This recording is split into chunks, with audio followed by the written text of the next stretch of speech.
Well, hello there, everyone. Welcome to the Smackdown Watch Along. It's ya girl, Denise here, and it is Friday, March 13th. Ooh, Friday the 13th.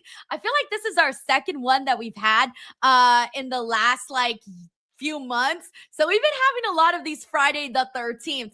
Hopefully today is not a spooky edition of SmackDown, and hopefully it's a good edition of SmackDown. But we'll find out because I haven't even seen everything that's been promoted, but I know for sure that we are seeing the contract signing between both Cody Rhodes and Randy Orton. That's the really big thing that's been announced for today's show. We also have, we have Lash and Nia versus Charlotte and Alexa. And then we have Miz TV with Jelly Roll. Don't know what that's going to turn into. And then we also got Michin versus Jade Cargill. So not that much that's been promoted for this show. So we'll see what they fill these next 3 hours with. Oh, thank you, Ryan. He says we're also seeing Tiffany versus Kiana James tonight. Okay, I didn't realize we were also seeing that today. Good to know. Oh, that should be fun because they've really been pushing Kiana. So I feel like Kiana might get some good amount of offense in there. And Tiffany Stratton, come on. So I think it'll actually be a fun matchup. Good to know that they are doing that here today. BTW, we're about to get started. Usually I'm on Stream Direct TV today. It usually takes 30 seconds. So just give it a tad. But hey, I want to shout out Ray Santiago who's in the building. We got Dingo Dubs in here. We also got Derez Smith who's with us. Eric Diaz. We got Naheem in here. We got Ryan Soley. We got Miami Scorp. Ricky Miller. Hey everyone. Also M. Rouse. Let me get the audio on. Here we go. It's time for Friday Night SmackDown.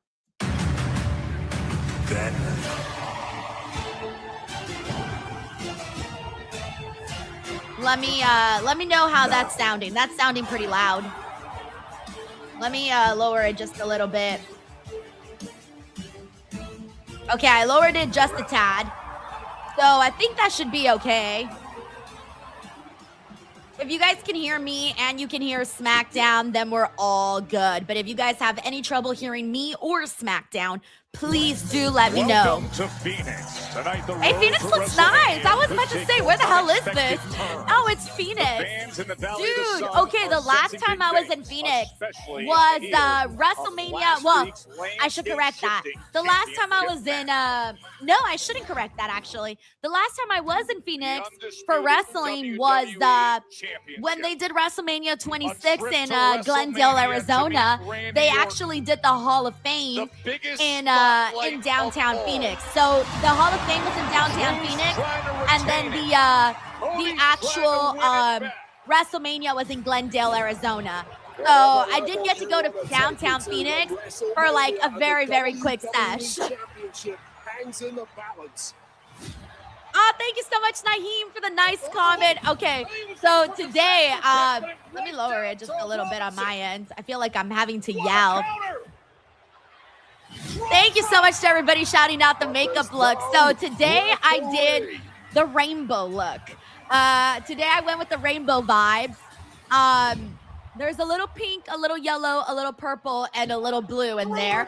And it's got all sorts of different colors of glitter.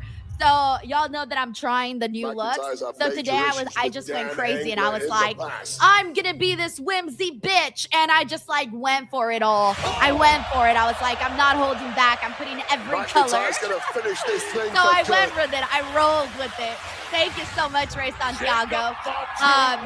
So yeah, so I'm like, all right, something new, right? Something different. Thank you so much to Kiwi Rob. Says Denise always looks amazing. Thank you. I'm trying. Very, very much trying. By the way, we do got a couple of peeps I need to shout out here. First and foremost, we got Sheldon Jackson, who continues his streak. Yo, Sheldon. Okay, I feel like we need to make I don't know, every time I think of you getting your shout out, I imagine you. So I imagine you like this. Yeah. So it's all in my head, but that's the way I imagine you, Sheldon. Anyways, happy Friday, bro. I like that they showed this footage of Randy By the way, watching Cody Rhodes go like win and shit. By the way, we got Henry Kiernan who says, "Hey Denise, how are you? Two amazing interviews last week. We are only Smackdown time. 36 days Go. away to Guys, I told you at the beginning of the week that this was going to be an insane week, and I feel like I delivered on that. Holy shit, WrestleMania's 36 days away. What? I'm sorry. How is WrestleMania 36 fucking days away? The year just started. I can't. This is like the most important time for a wrestling fan throughout the year. So the fact that it's about to be over in 36 days has me in a chokehold, honestly. In an honest-to-God chokehold. But anyways, I did say that this was going to be a busy week, and it definitely was, Henry. It definitely was. I hope you guys checked out the MJF interview.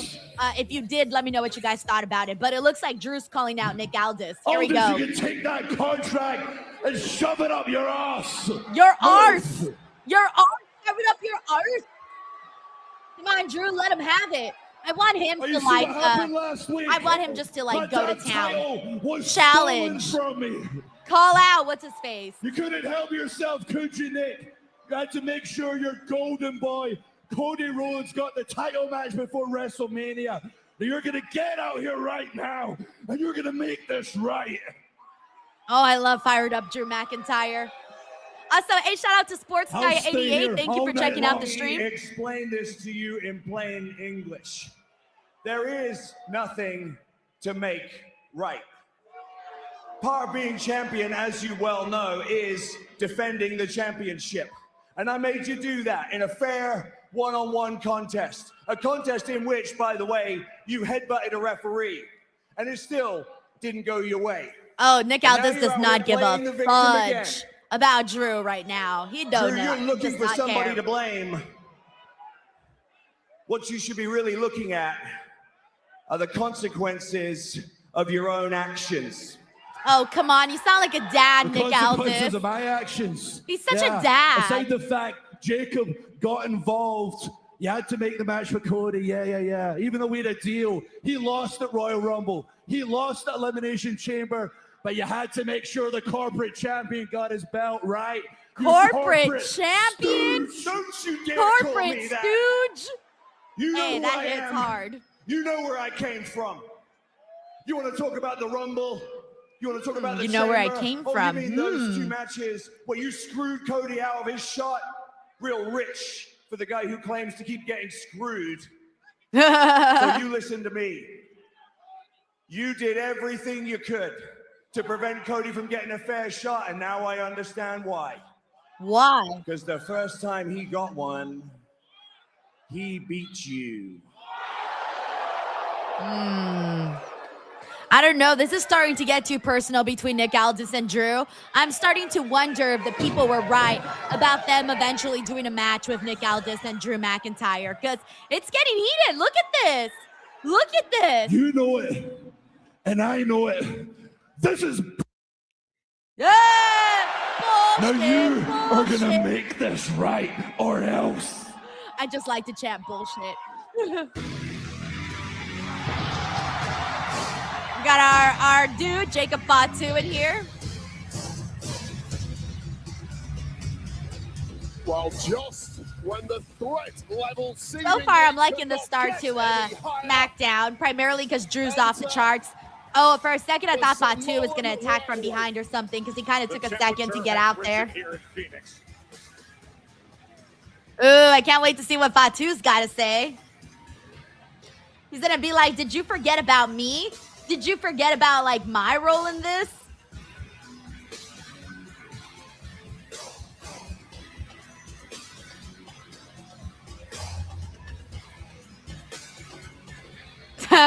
Scouter Boy's right. He says, Big D, not a happy bunny. Amen. He, earlier I was reading, where'd you go? I lost you, man. Where'd you go? We had a comment that I wanted to read. Oh, here we go. I found it. It was from Hood Boy, the real, who says Drew in full pissed off mode. Literally, that's exactly what we're seeing right now.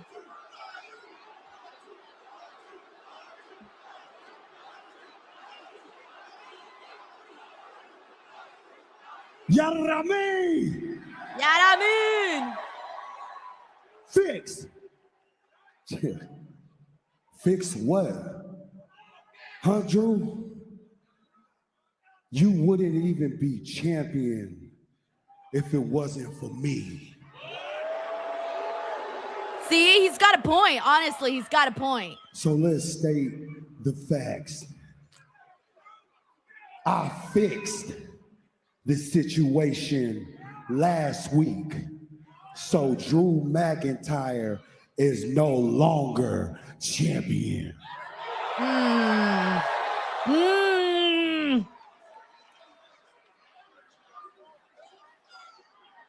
So this isn't about him. This isn't about Cody. Yep. Remind them, This Fatu. isn't Remind them. about anybody else. So you pointing fingers, you blaming people, blaming the ref. Oh no, they're blaming what chanting him. Don't do that to blaming Fatu, everybody guys. else. Phoenix, you're officially on my naughty list. But let's keep it 100 with you. I'm the one that screwed your ass. Yes, yes. So let me break it down to you, Drew. What the hell you gonna do about it? Come on, Drew. He's calling you out, man to man. You gotta beef it out now. They gotta beef. What am I gonna do about it?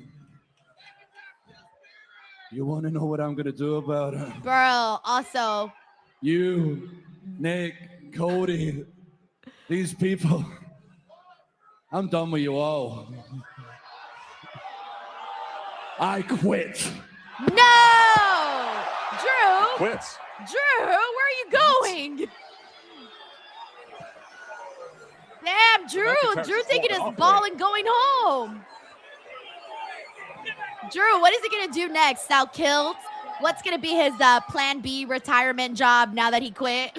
He's either going to sell kilts or sell swords, or he's going to manage people's Twitter's accounts so that like they just broke him. He says, so that Drew he can McIntyre bury says, and "I roast quit," people's and enemies walks on a week Twitter. ago at this time, I feel the guy like was those the are some good undisputed career options for WWE Drew champion, McIntyre. And now he says he's done. He quits. He just walks off. That was Oh like my a God, that was funny. broken Drew That was so McIntyre. funny. One We got bitter people here who disappointment, says too Drew many Galloway perhaps is for the all elite. Scottish psychopath. I hope calmer heads prevail. Bro, if but you for tweeted now, that right now as a McIntyre's joke on out. Twitter, We got a oh lot to my God, digest here, so trying to many figure it people all would out, be but for now, so let's mad get at you you. set for They this wouldn't get that it's a massive joke, slate of by the Friday way. Night SmackDown coming Like, right from legit. right here in Legit. Phoenix. Charlotte Oh, Flair, Alexa that's Bliss, during her, they have Game made of their Life way here. again. Another massive tag team match. Corporate Go Recent Hunt says champs he's totally a have earned their barista. way to be I top cannot challengers see Drew again. McIntyre They will as battle no for the gold barista, against by the the new way. champs. Like, there's The no irresistible way in forces. hell. They put No down the way in champagne, hell. They put away the balloon. Damn, Mark Party time's over. McKinney All out here business full now guns for Nia loaded. and That Lash. thank Tag God team he is a championship loser. match Mark, is ahead. And you The and I, Miz has we a need to big go and platform step and an outside because A+ Drew level McIntyre is guest. my It's dude, Miz man. TV with That's Jelly my Roll boy. as the I've been special cheering guest. for Drew all the That's time. tonight, right So here now, on Mark, you and I got to go SmackDown from outside. We Phoenix, got to have a Arizona. conversation about this. Fellas, Oh, the plan man. worked So funny. perfect last Don says, don't forget The to return Wyatts that are sword, still not Drew. the number one contenders, and we still have this. But the job isn't done tonight. Tonight, you and me, we're gonna take care of Rowan and take care of Howie. As for this, Tommy, I need you to guard this with your life. And remember, without this, the Wyatts, they're nothing. Let's go to work, boys. I like how he's looking at it. He's like, ooh, I finally get a close-up look. Why are you here? Oh, damn, he's got eyes in the back of his head. Oh, no, he was seeing the reflection of Shinsuke. When will you decide to be old man? 使われてんだよ、ソロで。家族にしがみついて、しまいには自分を失うぞ、タマ。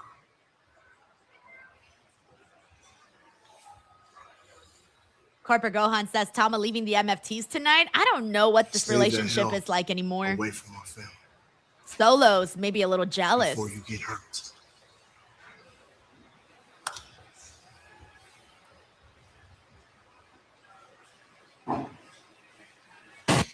Ooh, that scared me. I was like, what the hell is that? It's the Wyatt Sicks. All right, I don't know what did they announce anything for the Wyatt Sicks today? I don't think I saw anything, so I might have missed it. I like this song. It's actually my favorite part of the entire Wyatt Sicks is the actual theme song. Who in here likes the theme song a whole lot? I do. It's a vibe. It's a vibe. Like, I feel like, you know, I can imagine myself on a dark evening, chilling some secret alleyway. I don't know why I would be in some scary alleyway at night, but that's how I imagine it. We got Tracy in the building. Tracy says, love the theme, right? It's so good. Dragon says, love the song. Larice Johnson loves it. Kathy Lanson says it's a banger. Yep. A non-title match. Also, hey, shout out to Mr. Strange Mania WWE. Thank you for being here, bro, and supporting over on the Twitch side. Very cool of you. We also got Manthony over on the Twitch side, too. Love it. We got Kev here who says their entrance theme is a great vibe. No, it really is. Honestly, like, I feel like putting on some cool black boots, walking the streets of Hollywood, being like, yo, what up? While this soundtrack just like plays in the background.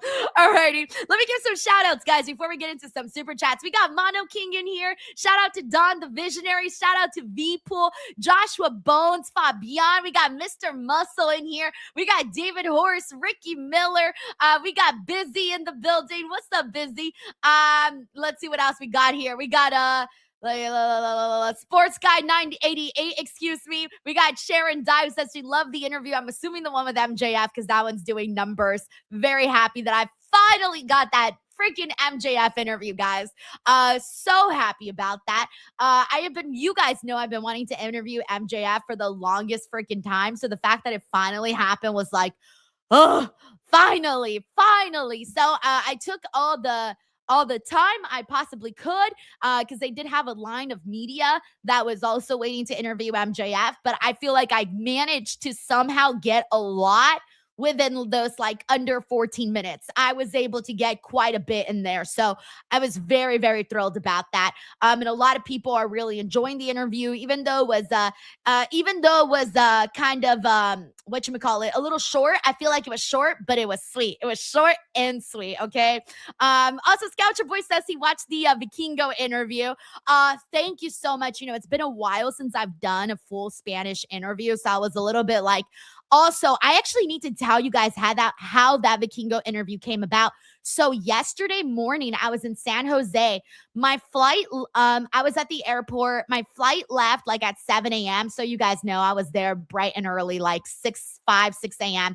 So right before I left to come back to LA, I got a text from Lucha Libre AAA, I should just say AAA. I don't know how to say the whole thing. AAA, their publicist was like, hey, Denise, just a heads up. We're going to have Vikingo today for this amount of time. And I'm like, today? And I'm like, oh, fuck. I told them, I was like, dude, I may or may not make it because I'm about to get on a flight. So I don't know, like, if I'm going to make it. Can you hold a spot for me just in case? And they were like, yeah, we'll try to make it work. Let us know if you make it in time. So I landed in LA and I was like, hey, guys, I landed. I'm, X amount of minutes away from home. I need at least 15 minutes to tidy up really quickly because I had no makeup on. I wasn't ready to do an interview. I look like shit. Woke up 4 in the fucking morning to go from San Jose to San Francisco to catch a flight back to LA. So I look like shit. And no, they were like, yeah, Denise, once I got home, they were like, oh, cool. We'll be ready to go in 15 minutes. So by the time I got home, within 40 minutes, I was already doing the interview with Vikingo. So I didn't have any time to prepare or anything like that. It was just a quick and go kind of thing. So I went, did my little interview with Vikingo, and then shout out to Luis Polito, who was able to translate for me, because you guys know, I can talk Spanish and I can have conversations in Spanish, but Lord knows that I cannot write in Spanish to save my life. So he did the translations, and I was able to pop him up up on the screen today and get the video up today. So it was just like a very, very fast-paced kind of thing, but I'm very glad that we were able to make it work. So shout out to AAA PR for doing that for me, seriously. And thank you, Scout Your Boy, for watching that interview. Alrighty, let me catch up here. We also got, hold on one second. We got Kara Jenkins. Kara, thank you so much for the super chat. Kara says, is it too much hope for Michin to win? Kara, I think it was last week. I think it was Sheldon. Sheldon, was it you? It might have been you, Sheldon, who, let me get the audio back. And of course, Vegas will host the Might have been Sheldon 2026 that suggested WWE the Hall of Fame idea induction ceremony. of, It'll be at Dolby Live. that suggested the at 4 p.m. on idea Friday, April of 17th. maybe Look BFAB forward to backing up Jade Cargill and linking up with The Jade. great step And I the kind of fan liked will be that among the idea. newest inductees. So I'm kind The of class secretly also hoping that includes happens. AJ And a Styles, cool and way tickets would be are for on sale BFAB now to like via attack Ticketmaster Michin during the Friday, match. April So I'm wondering 17th, if that'll WWE happen. Hall of Fame. But we'll see. But yeah, unfortunately, I just don't see them giving her that win. Thank you, Kara. I mean, Okay, Fatu's backstage with Aldous. Quits, man.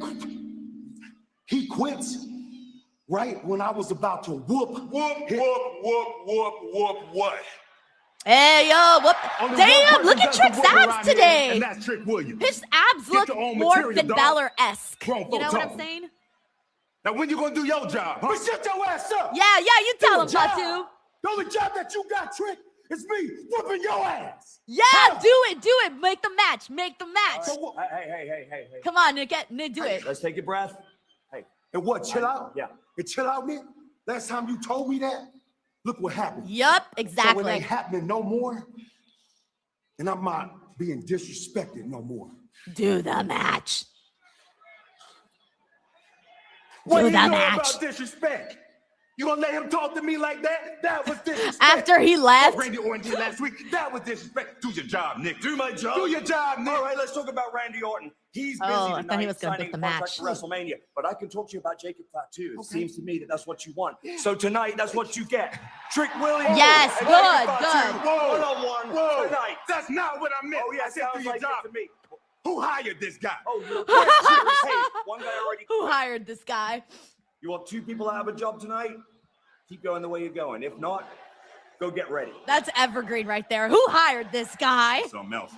You something else, dog. Damn, Nick Aldis is in his bag today. By the way, we got Spike Hunter, who just gifted a DWO membership. Yeah. Thank you, Spike, man. Thank you for continuing your streak. I don't even know how long you've been going now at this point, but I feel like it's been a while. So thank you very kindly. I'm also excited to be here today because I haven't streamed since Monday, and I don't usually have big gaps like that. So I feel like I'm seeing everybody for the first time again. All right, we got Larice Johnson here who says, what's up, Denise? Do you think Cody Rhodes will turn heel or Randy Orton turn heel? And your makeup looks awesome. Thank you, Larice. I saw this on Instagram and I decided to try to replicate it. I'm still secretly hoping that it's Cody that turns heel. However, I don't know if that's too on the nose. I don't know if WWE wants to or is ready to do that. So I feel like if anybody does turn heel, it might be Randy. But I'm kind of here for a nice little Randy babyface run. But then again, I think I'm honestly cool with either option. I don't think I'm like necessarily yearning for one. Maybe I'm yearning more so for Cody a little bit. But at the same time, I just don't know if WWE is ready to do it. Wait, last week we had the Larice. turmoil. We also got Jared Palmer who says, Friday night, Denise. Hey, Jared. Hey. Go up. Let's call that one. Call out. Thank you, Jared. Happy Friday, man. Also, God, I literally just saw that earlier you gifted DWO membership. God, you're the sweetest, for the best. Thank you so kindly for doing that, by the way. Seriously, Don. Lots of love, and I'm sending you some good karma. It'll follow you around from town to town. Thank you, Don. This has been boiling up for some time. All right, we also got Kenty. Hey, what up, Kenty? How are you, man? Kenty says, great work with MJF and Vikingo. Congrats on AEW's debut. I think that's my AEW debut, right? That counts, even though it wasn't my face, just my voice. I think that counts, Wyatt right? Sicks lost I think the so. I'm WWE gonna Tag count Team it. Championship to the MFTs. Yeah, I'll count it. It was Or funny singles because action I'll share the that we story just as saw to how recently that at the came end of about during the February as next well. commercial break, Now because we're you guys are going to officially laugh getting the at two how that group- came about. Group Thank you, leaders in Kenzie. Uncle Howdy and Solo Sikoa paired up with their massive, not so secret weapons. All right, so in we're doing Talatonga, Solo Sikoa all and 7 feet of him, Talatanga and the versus Uncle enormous Howdy and Eric Rowan. Look at this battle of big men facing off. Trying for the shoulder tap. I did say I like big men, so I might as well get locked in. Power. It's funny because like Talatanga has that like big lioness hair, but then Eric has that like big giant beard. Like imagine if Eric Rowan had Talatonga's hair with his beard, and imagine if Talatanga had the same beard that Eric Rowan had. That would make quite. That would be quite a look. They lost their precious lantern to the NFTs a couple of months back, and things have quite simply gone badly for the Wyatt Sicks ever since. As Solo put it, the Wyatts are nothing without their lantern. We got Jared Palmer here who says, "Oh, come on, Denise, you've made it once. You can get the one chance." Watch your interview with Tatum, Blake, Ethan, and MJF. What is your debut to the main roster? Oh my God, that's so funny. Hey, thank you for checking out all of those interviews, by the way. I loved all of those, especially Tatum, Blake, and MJF, since those were a little longer. I love the longer interviews whenever I can get them because you're able to get a lot more out of it. So thank you for checking those out. It's been a good year so far with interviews. Today's Vikingo interview was the 30th of the year this year.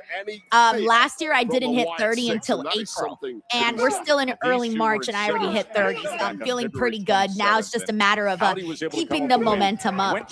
Thank you, Jared, for all the support, man, and happy Friday. On the attack, kicked Howdy to the back of the head, and the MFTs were able to secure the Oh, shit. and ran off with it. There's certainly nothing Talatanga taking out Uncle Howdy. noble about the MFTs, just as the referee massive Talatonga strikes, and once again it is I don't know why I found that funny. Talatanga just like dragging him onto the barricade and yelling, "Oh!" I don't know why that was funny to me.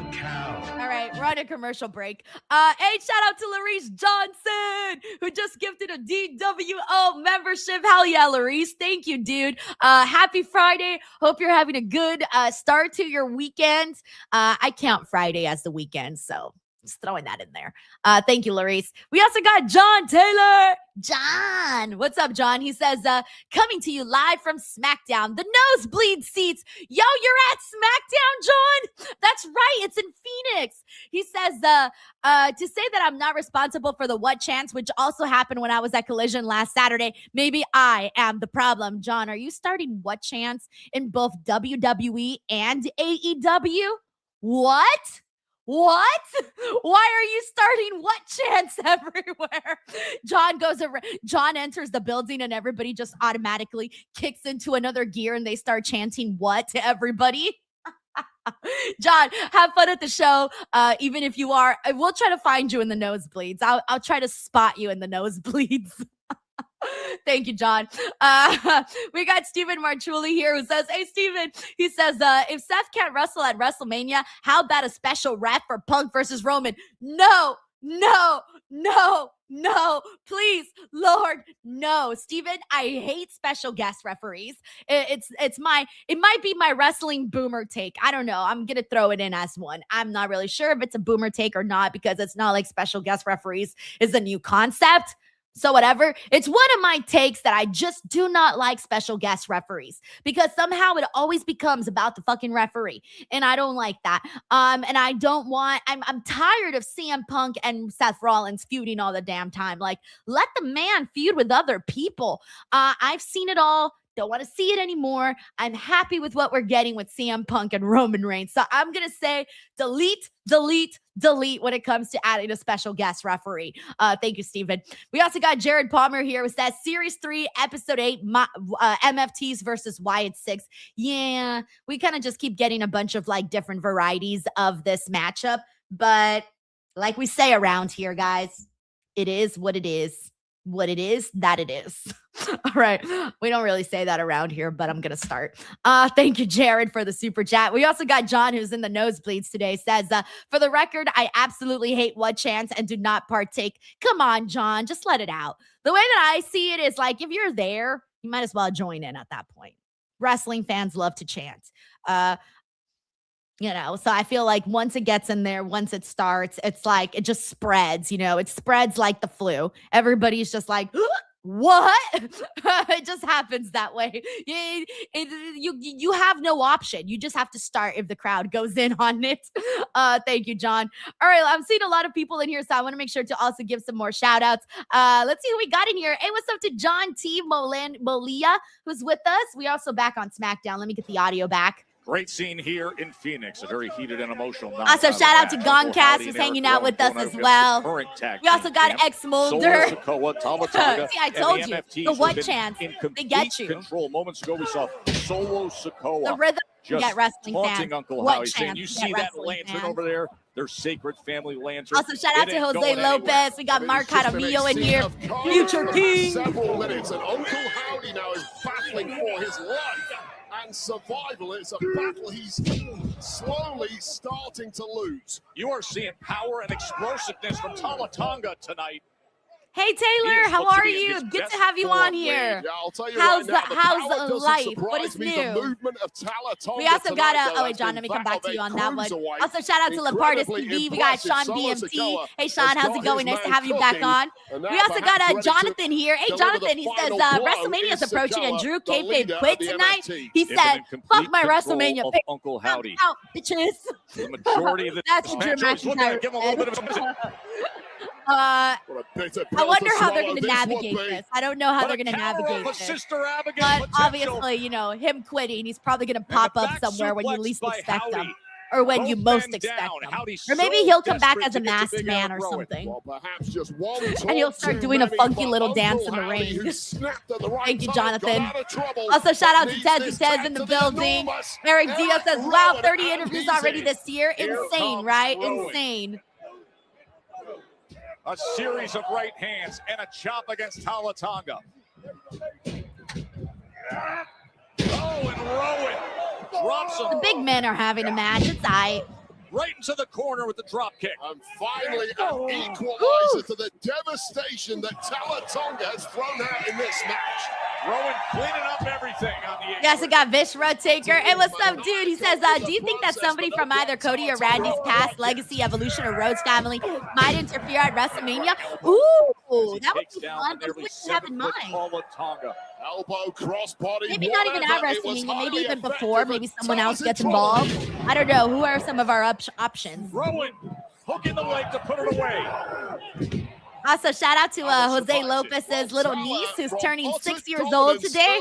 That's adorable. Shout out to your little niece, Jose. That is how effective Eric Rowan has been since tagging in. He was sitting back, waiting for his opportunity to deliver. That's a big old human to be picking up. I don't know if Eric Rowan saw any of that tag, but he knows about it now. Solo Sikoa with the blind tag and the big boot. And now Sikoa is going up top. Knees up, right in the gut. He just took two big giant knees to the gut. A rejuvenated Uncle Howdy ready to get back into the firefight and finish this thing. This is what it looks like. But instead of Sister Abigail, a spike is delivered. Just when Sikoa needed it. Call it a day. Oh, man. I was hoping it was over right there. I was like, let's call it a day. We got just enough of this. I think we're good. But they were like, no, let's give you a few more minutes. And I was like, damn. All over the place here. Double clothesline. Hey, Tama Tonga and Eric Rowan are really vibing with each other. They can't seem to get their hands off of each other. They keep finding themselves in this matchup. JC Mateo, Gacy, and Loomis as they look to square off here. This thing's about to explode they do. Tama Tonga, Joe Gacy rolling. extracurriculars in front of the referee. Not a lot he can do about this. His concern with Solo Sikoa. Oh, big spike just levels Joe Gacy. And another one on Dexter Lumis. They're all just brawling. I was gonna say, what if Solo just gets counted out or something? Ready to pounce on Uncle Howdy. That spike is armed and dangerous and loaded. Oh no, what is Nikki Cross? Wow, they're finally, like, they haven't put any focus on Nikki Cross in a long time. I feel like this is the most, oh no. Running off with Oh no. Guys, my Stream Direct TV lost its signal. Oh no. Presence of mind to capture. Hold on.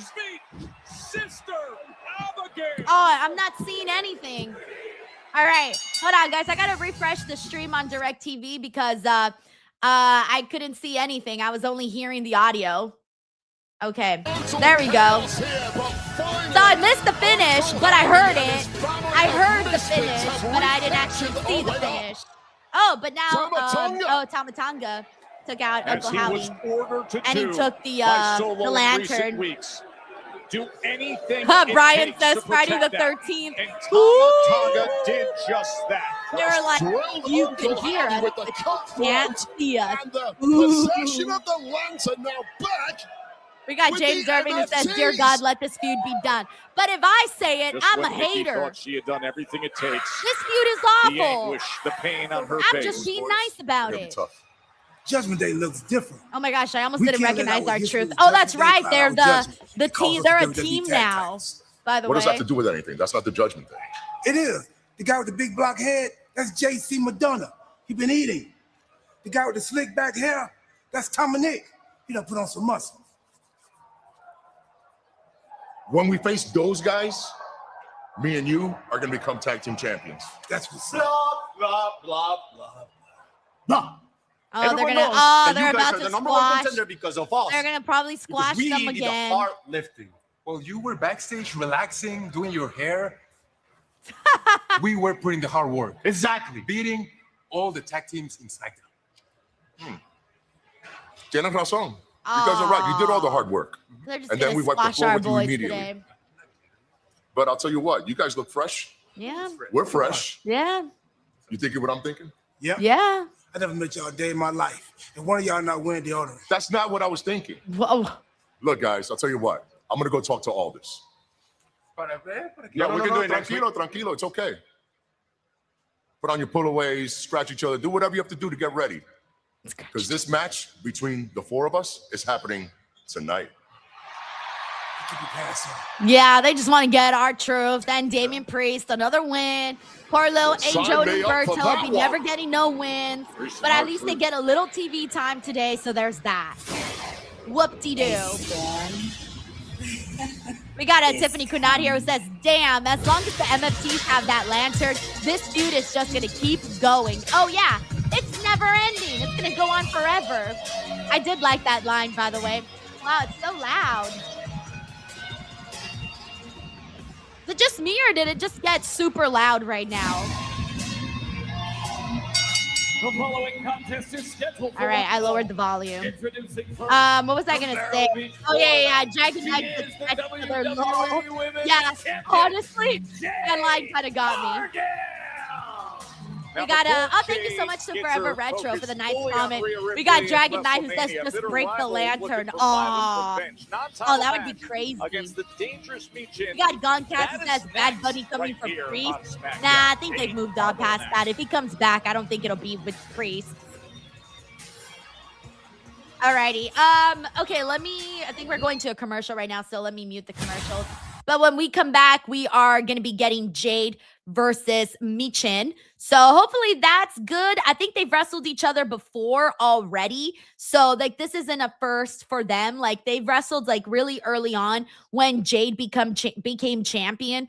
That was actually like one of her first matches when she became champion. And then after that, it was like BFAB. So she's kind of been mixing it in with like the same groups of women on the show. Like they keep running back the same people, but maybe it'll actually go somewhere. We'll see. Alrighty, let me see what we got here, by the way. Let's see. Oh, let me go through some more comments. Where did it go? Oh, yeah, we got Larice here. Larice, thank you so much for the super chat. He says, I'm having a good week. I'm watching SmackDown, and my girlfriend's birthday is tomorrow. She will be 34 years old. Hey, Larice, shout out to your girlfriend. I hope you guys have some special plans for tomorrow. So good that it lands on a Saturday, so you guys can go out, maybe do an activity, go to dinner or something. I don't know. Whatever you guys got planned, I hope it's a nice time. Maybe you guys spend some time with some family, some personal time, Hey, if you need some, Blue Chew promo code Denise, hey, you can thank me later, Larice. Thank you, Larice. Seriously, no, I hope you have an awesome time celebrating your girlfriend's birthday. We got John Taylor here who says, I turn into angry Miss Girl with what chance? Or maybe you are angry Miss Girl, John. You're just out there like, actually, no, I forgot you love the Miz. Yeah, I know you love the Miz, actually. I remember that. We got Tracy WV, who says 75 miles per hour, wins, gutter die, WWE and DWO therapy needed. Oh, no. Tracy, having to deal with the gutter dying? What? Oh, no, that's way too much. But also, shout out to Tracy, guys. She is the sweetest person. Tracy knows that I love Nerds, the Nerds gummy candy that I'm always talking about.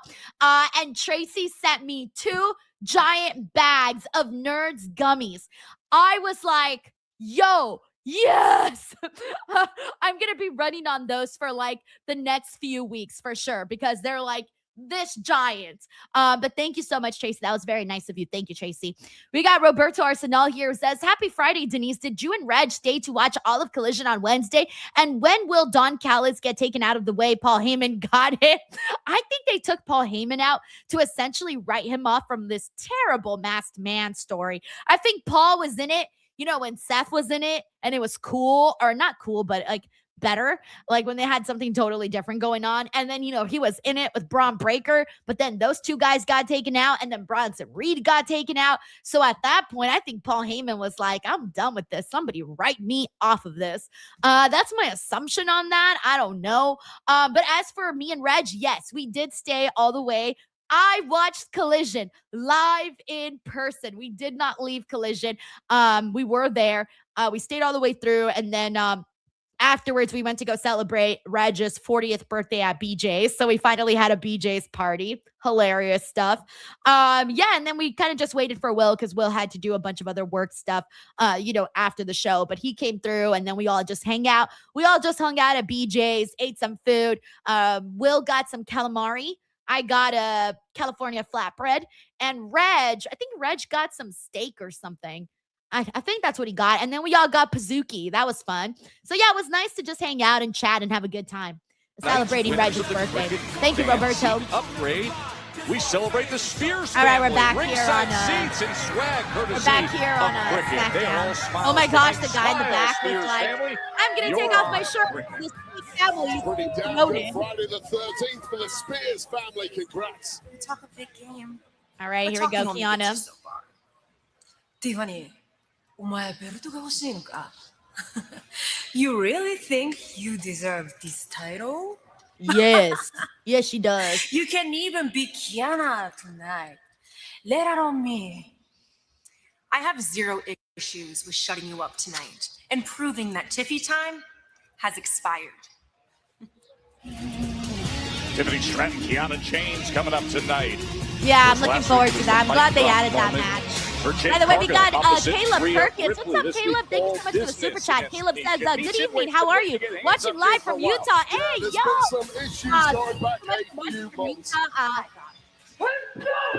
So this was back in yeah, this is what I was talking about earlier.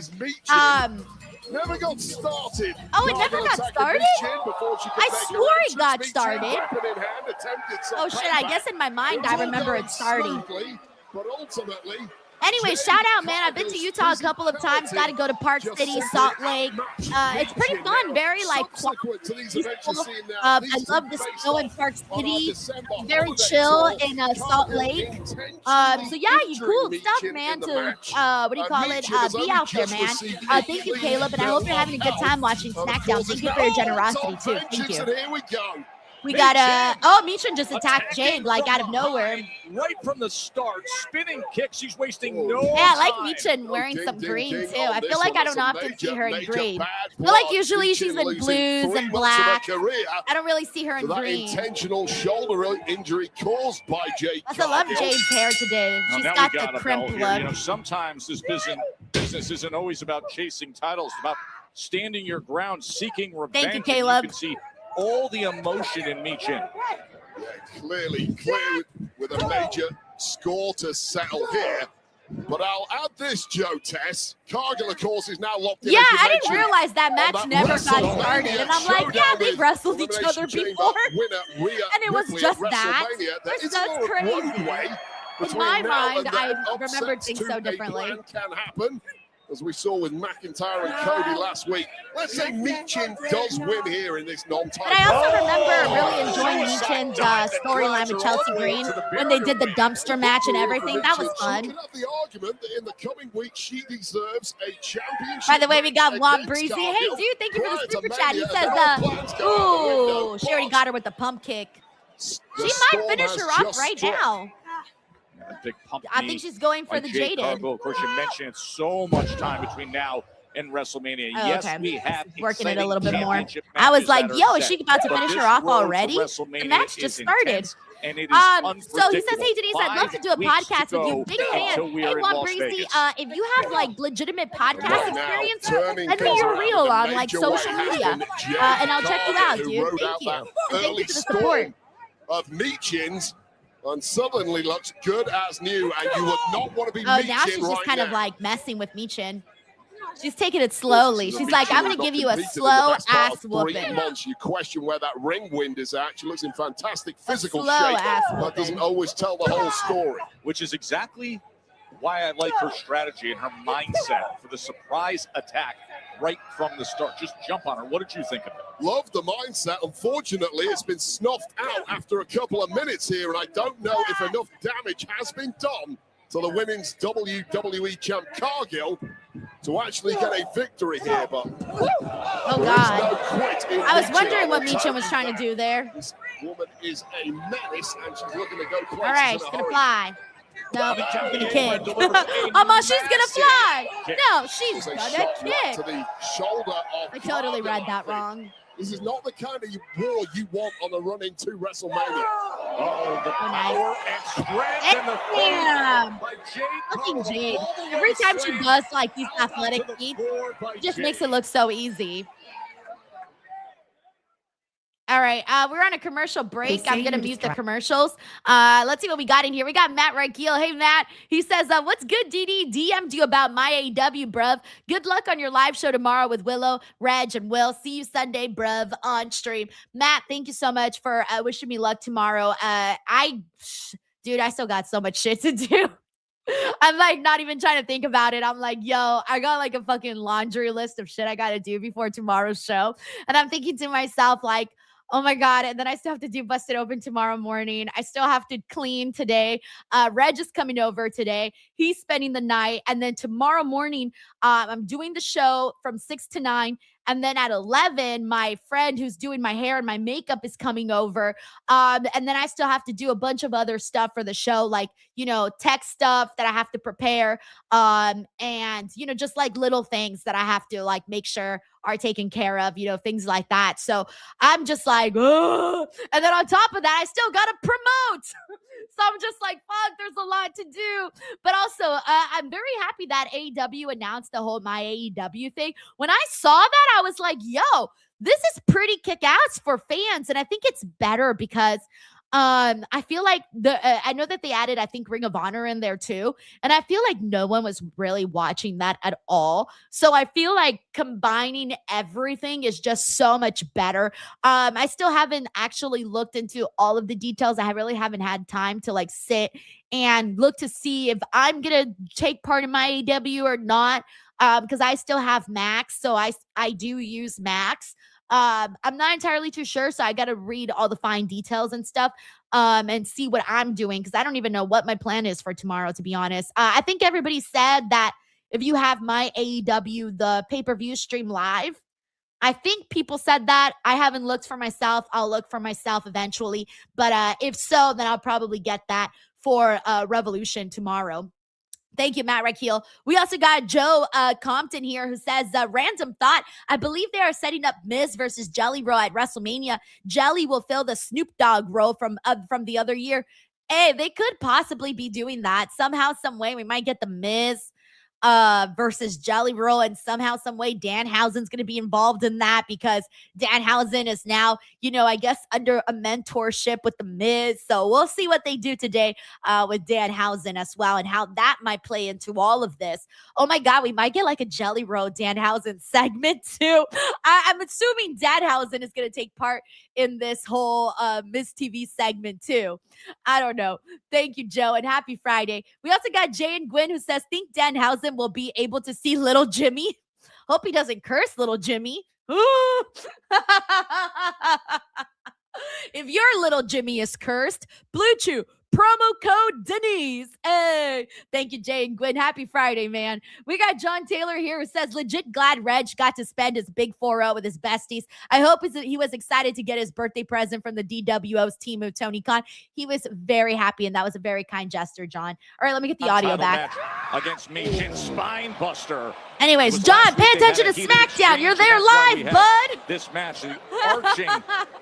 Thank you, John. Michin able to get her shoulders up. Now back right, in we're back late on the February, match. Michi confronted Jade backstage with threatened Alpha her Red here says, thoughts on with a Julia kendo versus stick, Tiffany looking at for Mania? revenge for previously injuring her. Jade injured her back in late 2025. Oh, going for Jade in here, perhaps, it's a Joe. rumor. This is not a good place to be for Michin. She is scrambling for her Not really what I life. expected, to be honest. Out of trouble. I'll be real with you. Not really what I expected, but I hope if they do that, that it turns out to be good. Finally, a little daylight for Michin, although how much damage has already been done, perhaps showing on the body of Michin.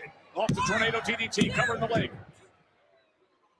Charles Cardle says, my AEW is only available outside of the United States. Womp, womp, womp. Well, I have a VPN, so I can do that. The damage to the WWE I'll just change locations. Yeah, it was Jade who or I did might that just use damage. Triller like I always do. Defeat, and I also instead, use the VPN with Triller too. To I do and find some position, but it has been offense right now for Michin that has her in position again. Oh man! We got Alpha Red who says, understandable. I have faith that they will deliver. I hope so too, man. I really hope so too. Because if Julia gets a WrestleMania matchup, that'll be huge, especially against Tiffany Stratton, former champion and all. What an opportunity lost by Michin. It was a fortuitous bounce there for Jade Cargill all the way out of the ring, preventing Michin getting that crucial pin. But there should be no let up here from Michin, who smells blood. In her sights, running down that apron to the outside. And Jade gets out of the way. Rolling senton, nice movement there from the WWE Women's Champ. Timekeeper smashing the lumbar spine of Michin. And this one just did a 180. There might be no way back now for Michin. Yeah, I was going to say, that was rough. Serious damage done. Just powering her up, and then all that pressure against the lower back. Oh, why is she licking her?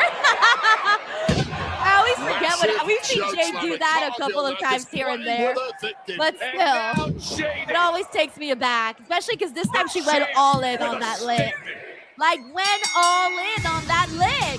Ah. There is your winner, the WWE Women's Champion, Jade Cargill. Well, that was one hell of a fight from Michin, but no mistake, the best in top form this time of year.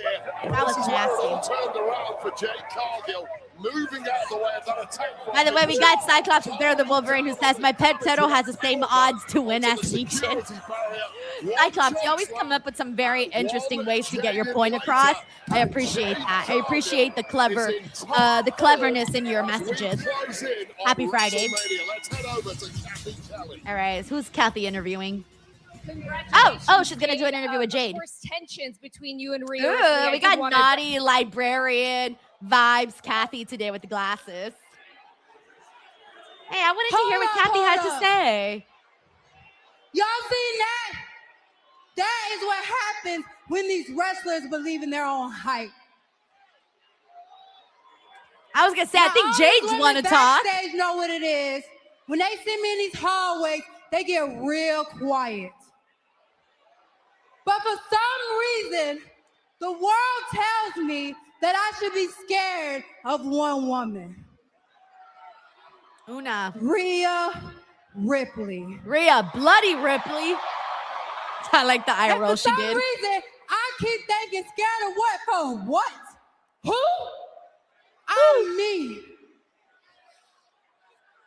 And what am I afraid of? I don't see a challenger. I don't see a threat. And I ain't never been afraid of nothing my whole damn life. And I damn ain't starting today. Nice. I believe it. She doesn't have to sell me on it. I believe it. So, Ria, I'm going to beat your ass come WrestleMania. And I'm going to show you why I'm always on top. Oh, she stole her line just like Ria stole hers last week. Well, she doesn't need to talk to camera anymore. I didn't even know Ripley was here today. Perhaps Jade Cargill wasn't aware of this either. The elimination. All right, let's see if today's Ria Jade segment maybe goes a little bit better. You know, your arms are bigger. No, wait, my arms are bigger, but my arms can hit harder. Wait, I don't know, whatever. Y'all saw the segment. Oh, what a tease! No! I wanted something. A little word, a little fight, a little something. I wanted something sweet. You out here running your mouth, but now you want to run from a fight with me. You're not the embodiment of female empowerment. No. You're not the. You're not even a. But after WrestleMania, you are gonna be my bitch.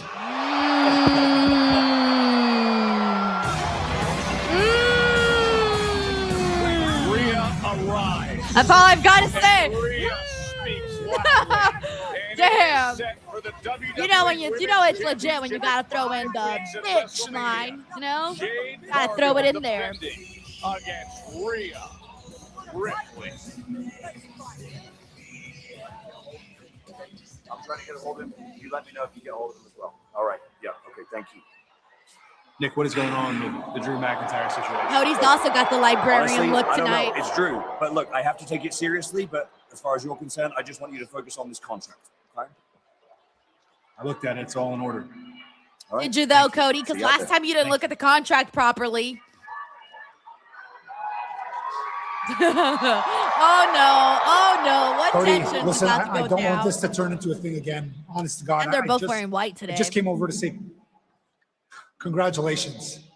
You did it, man. You said you were going to do it, and you did. You're walking into WrestleMania as WWE champion. So congratulations, and I'm rooting for you at Mania for whatever it's worth. Okay. Okay, I don't want to make it a thing either. It's already but I know a you thing. said the exact same thing to Randy Orton. Cody watches a Sammy, what are we product. doing? We keep crossing paths. Let's just get to the root of this. If you're looking for a title shot on the backside of WrestleMania from Randy, I'm sure you have it. For me, I haven't even wrestled Randy yet. So sorry if I'm being short with you, but if anybody deserves a title match, it's you. We could walk into Nick's office right now and get you that. You're Sami Zayn. Is that what this is about? You want a title shot? Say yes, Sammy. Say yes. He's gonna say no. Say yes. I can't believe that you would think so lowly of me, Cody. I can't. You know why I said that to Randy Orton? Because that's Randy Orton, okay?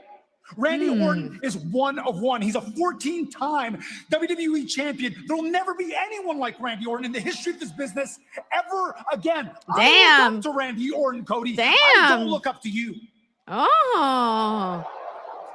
Wow. And do you know why? Because we're friends, Cody. You can't look up to your Remember? friends?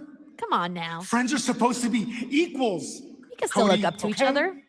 So yeah, you may be walking into the main event of WrestleMania again, and you may be WWE champion again, but in my eyes, we're equals. So you don't get to talk down to me like that. I'm not talking down to you. Here you are talking about how you don't look up to me. I spent this whole week on media talking about how you were magical because I do look up to you. I am inspired That's a nice by word you. to describe somebody. What is this whole thing about? You don't look up to me. Cool, I found that. You've made your point. You don't look up to me. Well, you don't need to. Just look right here. Oh, now he's showing off, eh? He's like, look right here. I got the championship. You ain't got shit. Damn it! Look, there it is again. It always ends roughly. Wait, is that? Oh, never mind. All this chasing the world title, Sammy. You ever think that it's maybe not meant for you?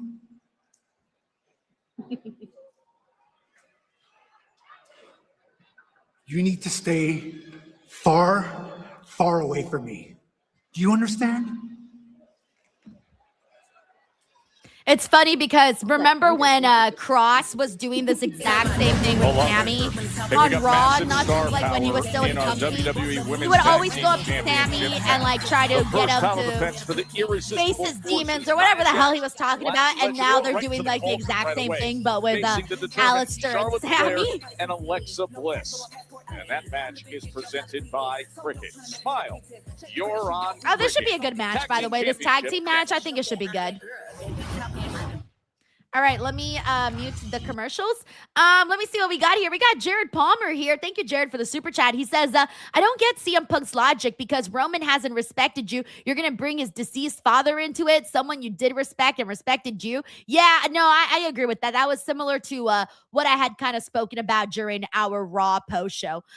Thank you so much for sending that in as well. Thank you, Jared. We got Soundwaves 80. Hey, dude, what's up? He says, Denise, how come MJF played his head down? Put his head down in shame after you asked him a question at the Dynamite Media Scrum. Well, if you notice, I mentioned in my question to Hangman that Hangman had defeated MJF last year at Revolution, and that was in a non-title match. So I think me bringing that up is why MJF put his head down when I mentioned that in the question, because obviously, you know, he doesn't want people to bring up that Hangman defeated him last year.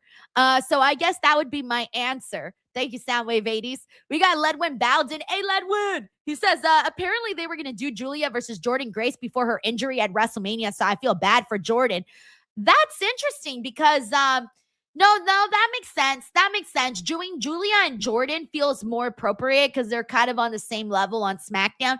Tiffany Stratton is just like levels above in terms of popularity and star power and all of that. So that's the surprise to me. So if they by any chance fill in Tiffany instead of Jordan, it feels a little weird because I guess I always thought that there was going to be bigger plans in store for Tiffany Stratton. Thank you, Ledwin. We also got Dan Lutzka here who says, get the My AEW app. It's worth it. I paid the $119. I'm using VPN. So worth it already. Also, it's worth it already. Hey, Dan. Hey, I'm sold. Honestly, I'm a very easy sell and you definitely sold me on that already. I was going to get it either way, I think. It was just a matter of if I actually needed it. Because again, I have all the other services. Thank you, Dan. We got Uncle Donk here. Hey, Uncle Donk. He says, good evening. Uncle Dave looked like he was about to kill someone. Was that just his serial killer rest face look? I saw that picture of Dave Meltzer staring down Kazuchika Okada. That was funny. Yeah, I spotted Dave when I sat down and I was like, oh shit, Dave's here. Dave's usually at a lot of shows. Like, that's not his first AEW show. Like, he's been at several shows. So I've seen him now like at multiple events, including I even saw him in PWG, all of that. No, that fucking screenshot was hilarious. I'm glad it made the rounds because you can make so many memes off of that. Thank you, Uncle Dunk. We got well-rounded Leo in the building. What's up, well-rounded Leo? He says, hey, Denise, I hate that some people think the reason Jade does not defend the title a lot is bad in the ring, but I think it's because WWE didn't really care about the SmackDown women's title. Look, I gotta be honest with you. I don't think that they shouldn't care about the SmackDown women's title. You know what I'm saying? I feel like I honestly do think that they're holding back on Jade based off of in-ring skills. That's what I think. I think it is that. So I'm kind of in the majority opinion because I can't imagine them not putting any focus on her as a champion. I can't imagine that. So, like, just because. So that's why I do think they probably doubted her as an in-ring competitor, which is crazy because then why would you put the title on her if you doubt her as an in-ring competitor? And why would you put the title on her if you're not planning on doing anything? You see what I'm saying? So I still think it's the majority reason. The majority reason that people think is the in-ring skills. Maybe they just didn't trust her, or maybe they just didn't feel like they didn't have enough opponents for her, and maybe they didn't want her to lose to certain people. That's another thing that I feel. Or they didn't want other people to lose to her. Sorry. That's why they were only really having her in matches with like Lee Chin and BFAB and, those kinds of people on the roster. And speaking of, here they are again. You fought really hard. Thank you, Leo. You good, dude? Honestly, great match. I loved your vicious side. I really Oh, wow. did. Nice. You really had it. Congrats on your Mania match. Michin If does Jade not wouldn't give a have taken me on my fudge. shoulder before, we would have had a whole different conversation. The pity party is not me. Thanks. Okay. Look, Ria, thanks. Honestly. She just needs a second. Come on, Michin. Let's go somewhere else and talk. Yeah, Rhea was being nice. Michin, oh, she did not care. She was like, I don't care that Rhea Ripley's talking to me. That's crazy. All right, women's tag team action is up next. Always a great reaction for this living legend. All hail the queen.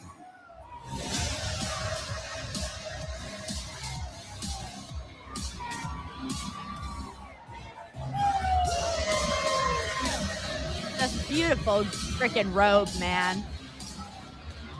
I don't feel like Charlotte ever repeats robes.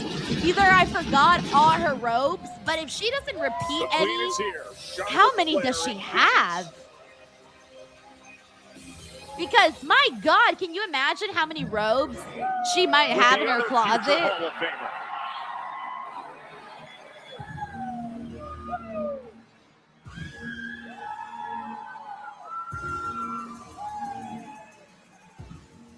Charlotte and Alexa. We got Uncle Dunk here who says the creative literally used Killer Cross's character on Aleister Black. This is lazy booking. Yeah, a lot of people had been pointing out those similarities. And I was kind of like, well, Aleister was already a, dark, gothic little guy, even when Karrion Kross was there. But now it is starting to feel like they're doing a lot of what we've already seen Karrion Kross do or try at least on Monday Night Raw. Thank you, Uncle Dong. We got Soundwave 80s here says it's Friday the 13th, part 4. Oh, no, sorry. In Friday the 13th, part 4, Joey got asked by Vic after he offered Vic a chocolate bar. Have you seen it before? I only saw the first two Friday the 13th. I didn't see against the irresistible. No way, I think I'm confusing Friday the 13th. Tell you something, Joe. You know what? I'm wrong. I'm confusing Friday the 13th with Halloween. Never mind. I'm confusing the movies here. Friday the 13th, I think I saw the first one. I don't think I ever saw the other one. I only saw the first one. Halloween, I only saw the first two. Freddy Krueger, I think I only saw Freddy Krueger, Nightmare on Elm Street, whatever part that is. Whoa. That's all I remember from my monsters. That's all I remember. Thank you, Soundwave 80. the Bellas are here. Sorry. I was like, Nikki and Bree arriving here in their hometown of Phoenix. oh yeah, they're Phoenix. Yeah, that makes sense that they're out there. Okay. Generation. Okay, they're so gonna be going for those titles, guys. We had already expected it. Now we expect it even more, I think. I think today we'll know for sure if they're getting those title shots at WrestleMania. Army, mount up.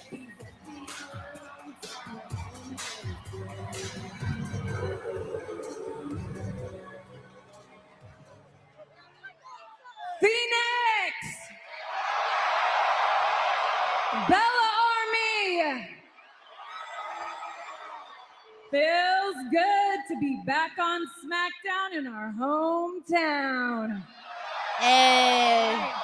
Yeah, I completely forgot. Hi, Charlotte. Hi, Alexa. They all know each other very well. So as much as we would love to wish you both luck in your match tonight, that's not the reason why we're here. Oh, we know why the Bellas are Because here. no matter who wins this match and walks out as the champions, the Bellas came back for gold, and we are next in line for the women's tag titles. Oh, they're so going to WrestleMania.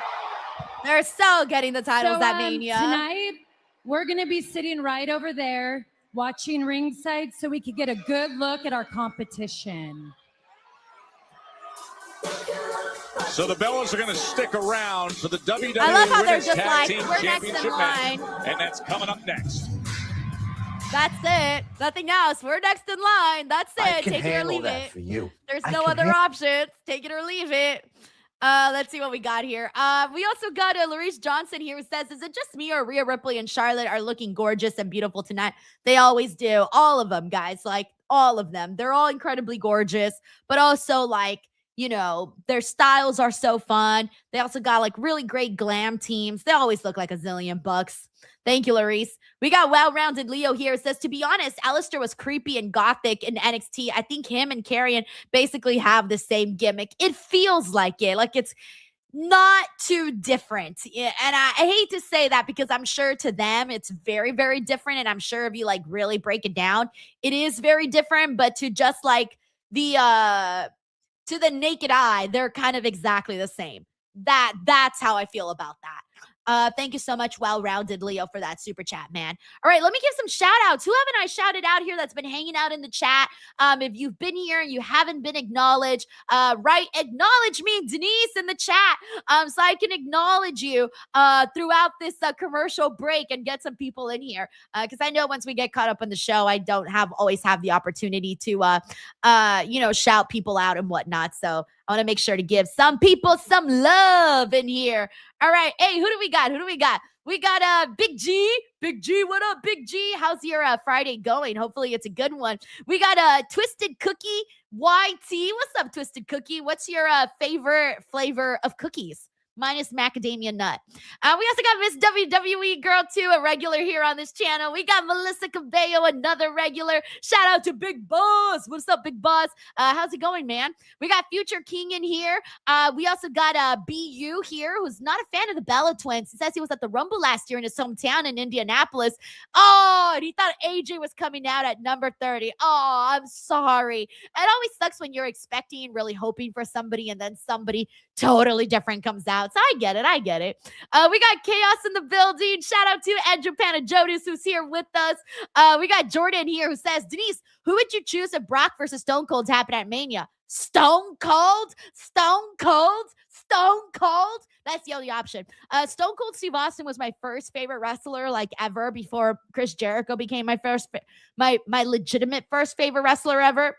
Like, Stone Cold was the first person that I, like, really knew of.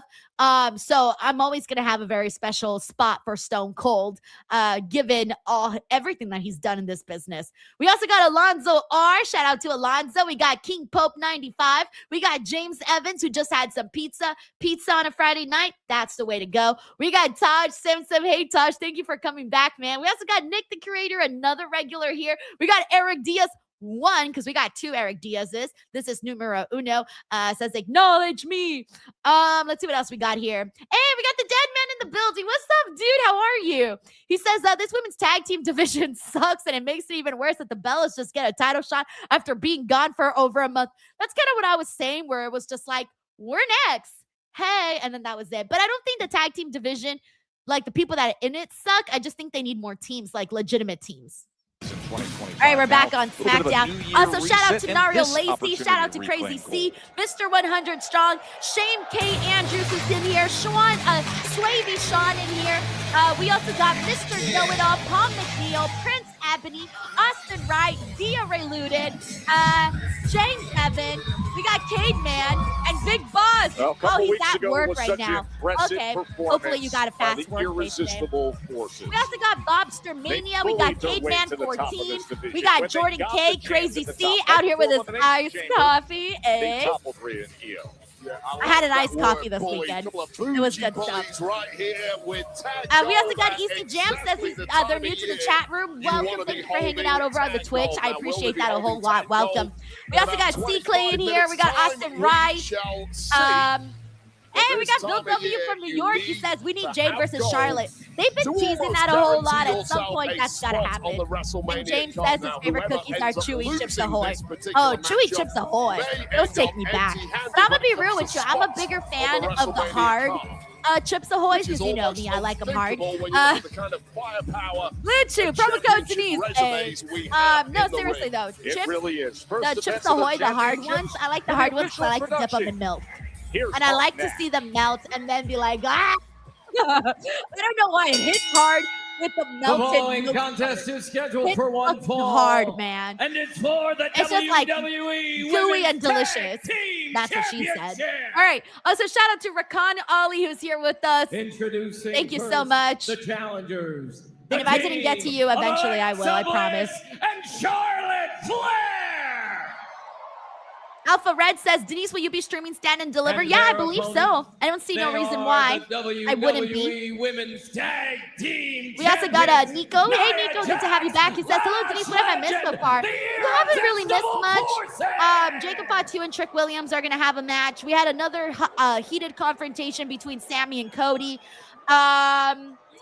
The Bellas just came back and basically said they're next for the tag titles, and we're about to see Lash and Nia defend against Alexa and Charlotte. Tag Team Championship match. Those were really the big highlights I can think of right now. On a night when we will have the undisputed WWE Championship match contract Hey, you said, signing Denise, what between city are you from? Cody and Randy coming up a little later on, and right to it, Lash and Nia Wade. Well, talking tactics at exactly the wrong moment there were Charlotte Flair and Alexa Bliss simply taking their eye off this super power tag team or super villain tag team, maybe. So Tracy, the Patreon meet and greet is on Tuesday. Invite It's on to get the upper Tuesday. hand in the early goings. This women's tag team Tuesday at 2 p.m. Cricket Smile, you're on Cricket. They really are And then we also have pretty much called the case on Sunday the 22nd, we have the WrestleMania 18 watch along as well. And the WrestleMania 17 watch along is also up on the Patreon right now. They say they are next in line for a title match against whoever wins this one. Oh, Nia Jax. We have Jihad Best here who says the Bella Twins will win the tag titles at WrestleMania. Oh, I think so too. I think everybody kind of sees it coming at this point. That cannonball in Big midair. G says, speaking of Stand and Deliver, do we know where we'll be able to watch it at? Yep, YouTube.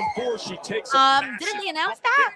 I swear I saw that on social media, that it's going to be live on YouTube. We are simply only too used to in the women's I think they made that announcement yesterday or the day before or something.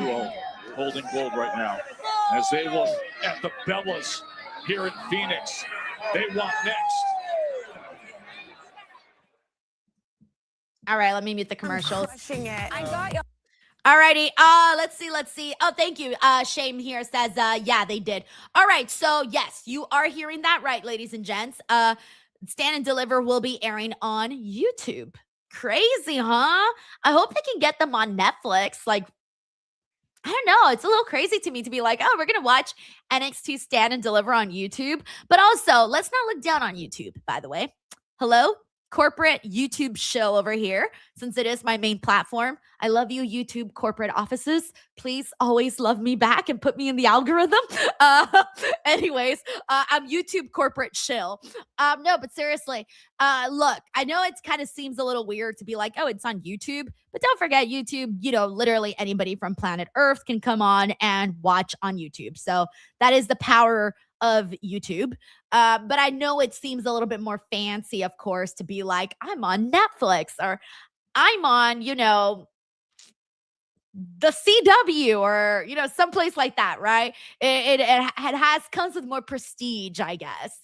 But hey, let's not look down upon YouTube, all right? Also, YouTube, send me more money for shilling for you guys. Spike Cutter says Denise is a YouTube mark.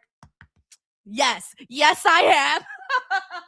I'm gonna get a YouTube tattoo like CM Punk's Pepsi logo, but mine's gonna be the YouTube logo right here. Together. How does it? Together forever. What's WWE's fucking thing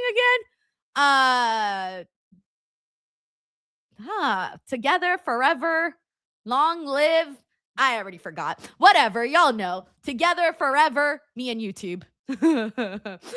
Buckley says, liked for the algorithm overloads. Amen, guys. Amen. We got to keep them happy over there. Thank you, Dragon Knight. Then, now, together forever, me and YouTube. Let's go. Thank you, Dragon Knight. I was like, now, together forever. What's the other one? Then, now, together forever. All right. How can I not remember that? They fucking show it every show ever. Every show ever. And here I am forgetting 4 words. Anyways, let's see what else we got here. We got Ledwin Bowden here. Ledwin, thank you so much, man. He says, I'm sorry, but the idea of Nia and Lash losing to the Bellas at Mania is so ridiculous. I like the Bellas, but I hate the idea. Someone earlier in the chat mentioned the possibility of doing a triple threat. I think they should do a triple threat because I can't buy the Bellas defeating Lash and Nia. Truly, I cannot.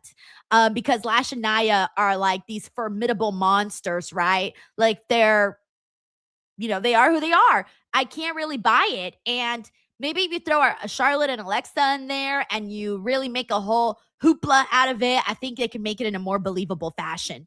Thank you, Ledwin Bowden.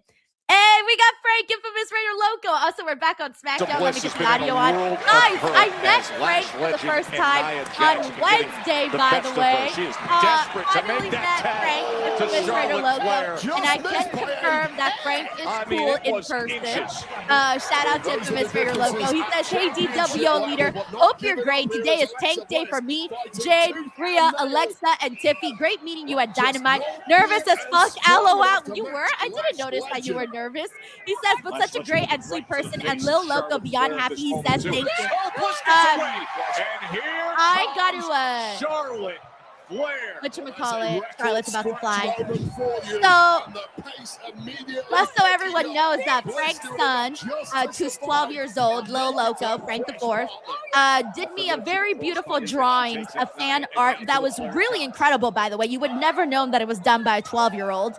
And now it's sitting up in my living room. I like put it in like this little area where whenever I get fan gifts, I put them all like, you know, in the living room in this cute little ladder that I have that's for decoration. And now Frank's drawing, little Frank, Lil Loco, his drawing is right there. And it was so cool of him to do. So yeah, so shout out to Frank and Lil Frank, and I'm glad you got to finally meet. That was awesome. Thank you. Nia Jax. Familiar foes through the years. A rivalry that has heated up through the tag team division. Recent months, Samoan drop. Yeah, plus also, I can't imagine them not having Charlotte and Alexa. Like, what are they going to do if they're not in a WrestleMania match? Unless they wrestle each other and turn on each other and wrestle each other. That's the only other thing. But, like, I kind of hope we do get, like, my original train of thought was that we were going to get, like, a multi-women's TLC match. That's what I had originally thought. Now I'm not really thinking that way anymore, but I would still like it. but I just don't know that that's actually the direction they're going in. Legend saves it in their first title defense. Well, gold almost slipped away for the recently crowned champs. What a DDT by Bliss. This one breaking down in a big way. Four women now battling it out, and the two legal ones, I believe, are Nia Jax and Charlotte Flair. Sends her right into the post. Big up by Nia Jax. Smart move by Nia. Oh, they're gonna shoot. Oh, I thought Nia was about to. Oh, no. Okay, so this is how we're definitely getting to that triple threat, I imagine. Just pull Nikki Bella in the way, and Bree's getting a little dose. Damn, all she did was a little shove and took her ass down. They came out to make their statement that they want next. They got a taste of it early on. Well, they've both been flattered. Yeah, no, they're so gonna do a triple threat now that they've all gotten their hands dirty. Charlotte Flair and Alexa Bliss may be closing in on a major championship victory here. Big opportunity for natural selection. Meanwhile, Bliss up top. Could it be twisted? Hold on. Oh, yeah, they bred in there. Triple threat. Do we smell a triple threat? Yes, we do. What's going to finish the job? Alexa Bliss was at low, and I like how Lash was just like, bye, suckers. Taking you both out. Got cheap shotted by the irresistible forces, and unfortunately, yeah, because I was thinking, I was like, there's no way either of these teams are left off of the WrestleMania match. Alexa Bliss was just moments away from hitting Twisted Bliss, Wade. Well, forget about that right now, because Brie and Nikki are getting wiped out. Nikki is taking Bliss one today already by still our WWE Women's Tag Champs, the Irresistible Forces, and they are not done yet. No, they are not. Oh no! I love the way she's just like, woman handling her.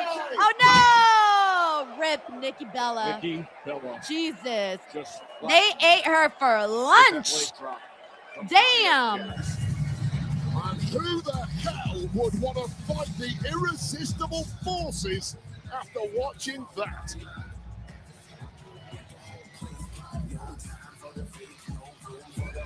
All right, well, there you guys have it. At least now we have a clearer indication as to where this is going for the women's tag. He's creepy, he's shy. R-Truth and Jelly Roll. Keep both eyes on him. What up, dog? Really good to see you, dog. He's my friend Sushi Roll, dog. Sushi Roll. I like jelly too. We gotta go. I like jelly too. Sushi Roll. Yo, my boy. Who we looking What's at? up, Randy? How you doing, baby? Wrong, dude. Congratulations on your win at the Elimination Chamber. And congratulations on going for number 15 at WrestleMania, big dog. Well, congratulations to you and them 3 Grammys. That's got to be a record or something. Nah, right? but it felt great. Man. Oh, It God, felt I'm great. sure it did. So what do you got going on tonight? Miz TV. Miz TV. Any advice? Any advice? I'll give you Run. some advice from Miz TV. Stay out of it. He starts yapping his gums too much, whip his ass. Randy's face. That's right. Whip his ass. You too. Happy for you. Thank you. You too. Take care of it. Randy's a funny guy. Like everything he does, low-key a little funny. All right, what do we got next?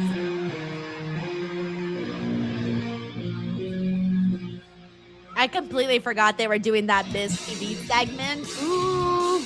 Let's see how he goes.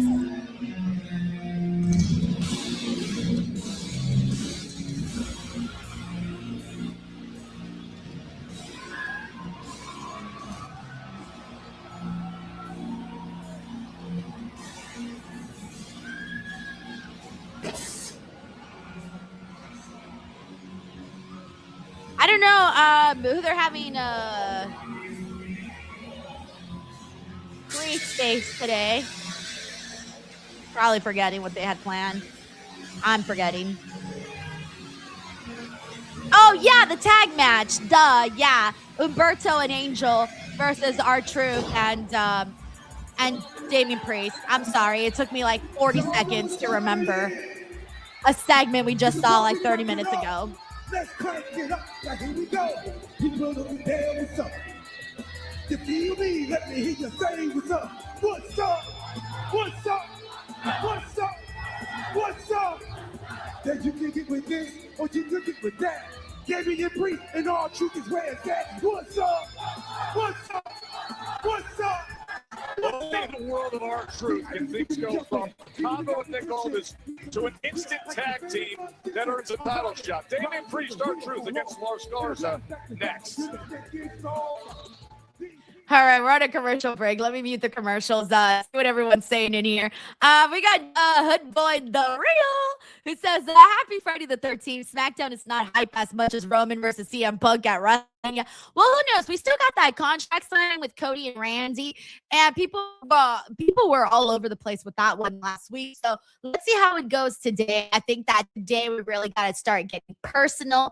We got to start getting a little mean, a little nasty. Let's see what happens during this, but they got a real opportunity to heat it the damn up. Like, I want to come off of this contract signing with Cody and Randy, kind of feeling the same feeling, that same hype that we usually feel coming off of those Roman Reigns CM Punk promos, because every time we come out of those promos, it's like you have the feeling of like, oh my God, I just finished this roller coaster of a ride, and you're like still trying to come down from the high. I would really like it if Cody and Randy could take us there today. So hopefully they will. Like, throw some shots at each other. Let's see what we got. I know they have more respect for each other than Roman and CM Punk do, but I think they could kind of maybe throw a little shot in there, see what we get. Maybe someone gets a little offended. I don't know. Let's see where they take it. Thank you, Hood Boy The Real, for the super chat, man. It's very nice of you. We got Sammy Salampai Boone in the building. What's up, Sammy? He says, will you want to do an NXT live stream at Houston next week on Tuesday? Did you interview Jon Moxley? I did not interview Jon Moxley. The only person I interviewed at AEW was MJF. So that was the only interview that I got there. That was the reason why I went, was to get the interview with MJF. So that was like my specific reasoning for going to San Jose. Reg's birthday was second, but I didn't want to tell everybody last week. So I told them. It was funny, by the way, because somebody here in the chat last week was like, oh, Denise, I really hope you get to interview MJF someday.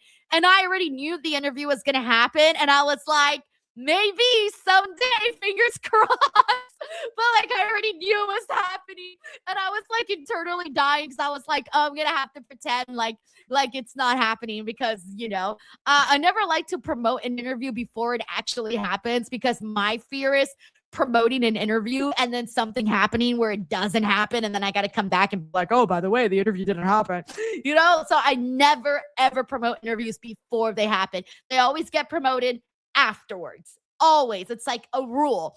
But anyway, so no, I did not interview Jon Moxley. And then next Tuesday, I will be live for NXT. Yeah. I return for my NXT live stream next week. Next week, we're pretty much back to the normal schedule. Thank you, Sammy. We got Henry Kiernan here, who says, who have they won in the last few years to get a championship match? Oh, the Bella Twins. Look, they're next in line. We just got to accept it. All right. I don't know why. I don't know what reasoning. I don't know what the logic is. This is one of them where you just got to accept it. That's it. There's no ands, ifs, or buts. It's just the thing that's happening. Thank you, Henry. We got Jared Palmer here, who says, bold prediction, next year, WrestleMania, Blake Monroe, women's champion. Yo, Jared, I would really love that. I really hope so. All right, let me get the audio back. 16th to the 20th, the ultimate WrestleMania. They're promoting the World. If you guys have never been to the World, and if you are going to WrestleMania for the first time or whatever, yeah, check out the World, guys. It's genuinely one of my favorite things to do every year. Also, Jared, hopefully this does happen. I'm with you, man. We also got Soundwave 80s here, who says, I think our truth called Jelly Roll, Tootsie Roll, Tootsie Roll, Sushi Roll, you name it. Thank you, Soundwave 80s. Where do you guys think you're going? Look, I get it. Seeing your sister get kicked in the face sucks, but we had that match won until you interfered. And sticking your noses where they don't belong cost us the tag team titles. Listen up, Charlotte. Nia and Lash came at us. Or do you think we're just going to sit there and do nothing? Besides, Nikki and I came back to fight for the tag titles. And thank you to Aldis. We're up next. Oh, they're going back out there. Oh, wait, never mind. She meant up next for the title. My bad. I was like, they're going back out there? What? Sorry. I swear I can understand a basic promo. Your By the way, we got Brandon in the building. Hey, Brandon, how are you? He says, check resub message from Night B89. Of course, last week, the stereo ending almost Where exactly, Brandon? On what app? To jump right Sorry, I got a million, so I'm not really sure where you sent it. But thank you for letting me know. Just let me know what app. Thank you, Brandon. All right, so damn, they didn't even give Humberto and fucking Angel Garza an actual TV entrance. Like, they came out during the commercial break. Got the bad luck. Yeah. Speaking of bad luck, Jay Grouse says, Denise, we can tell you did a lot this week with your brain tonight. I'm just getting by, man.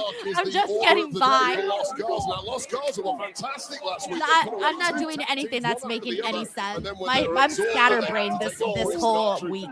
Things went south in a hurry after that, as they have. Oh, Brandon says Twitch, it would not let me type it. So he says, check resub message. Oh, I didn't even know I could get messages on Twitch. I didn't even know that. I'll have to look at that, Brandon. Thank you for letting me know. Well, I was just about to say that stereo finish last week. I mean, that crowd up in Portland was Johnny T says brain fog attack. Yeah. Yeah, well, some things just aren't supposed to work, but somehow R-Truth and Damian Priest last week did work. And I think over time, Damian Priest may well get frustrated with the antics of R-Truth, who sometimes seems to lack lucidity, seems to exist in a completely different world to the rest of us. Here comes Berto on the tag. He's going to pull him up, pin him in place. Oh, that looks so uncomfortable. Massive knee.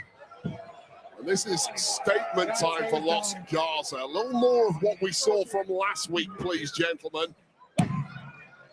Because they showed last week they are major players in the tag ranks when they hit. We got Nick Francis here. Says, hey, Denise, do you think WWE will introduce Zilla at Mania during the Punk versus Roman match?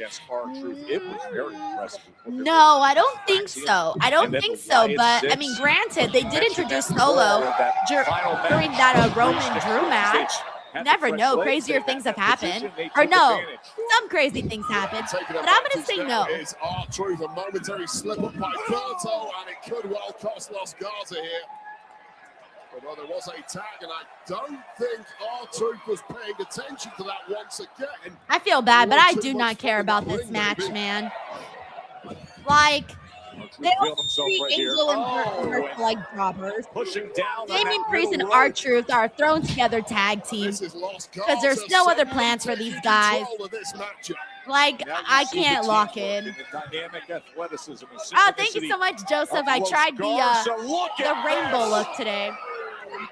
I'm in my colors era. Impressive by Angel and Berto in control against Priest and Truth. Nice moonsault, at least. That was good. Alrighty. Anyways, we're back on a commercial here. Hey, what's up? We got T Dude of the Third who's here with us. He says, the only one dream match I truly want to see is R-Truth versus Randy Orton Jr., aka Miles Bourne.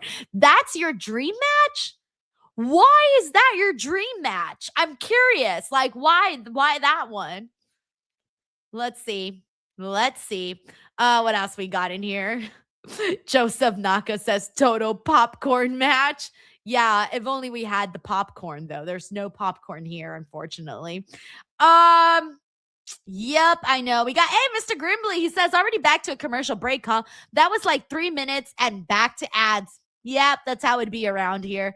We got a shit ton of freaking ads and commercials and all of that. Although that turkey looks pretty good. Oh, what is it, Oscar Mayer? Yeah, Oscar Mayer. All right, let's see what else we got here. Well, no, we got Nico here who says Humberto hasn't done anything in a while. Neither has Angel Garza because they treat them like, really low-level talent is how they treat them on the show. Unfortunately. But they've been like that for years. We got Yes Boy here who says, Denise, did you get to see Gina Carano in person? I did. I was at the press conference for Gina Carano versus Ronda Rousey, and I got to see all of those people live in person. Ronda looks so good too. Yeah, she looks so good.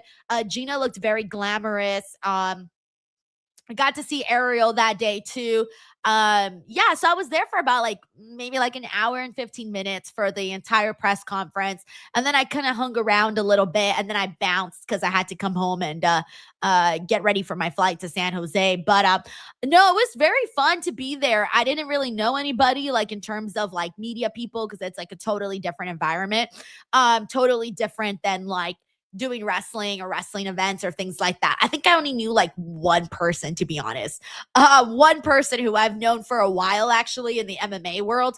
But other than that, like I didn't know anybody. So it was kind of cool just to be there in a new environment with new circles of people and just trying to see who I meet, what happens, and you know, who we talk to and you know, what footage I can get. And yeah, so it was like a very easy day, but it was fun to just be there. And Ronda Rousey was very entertaining. Like she was out there, you know, saying all sorts of things. So she made things very, very fun in that press conference.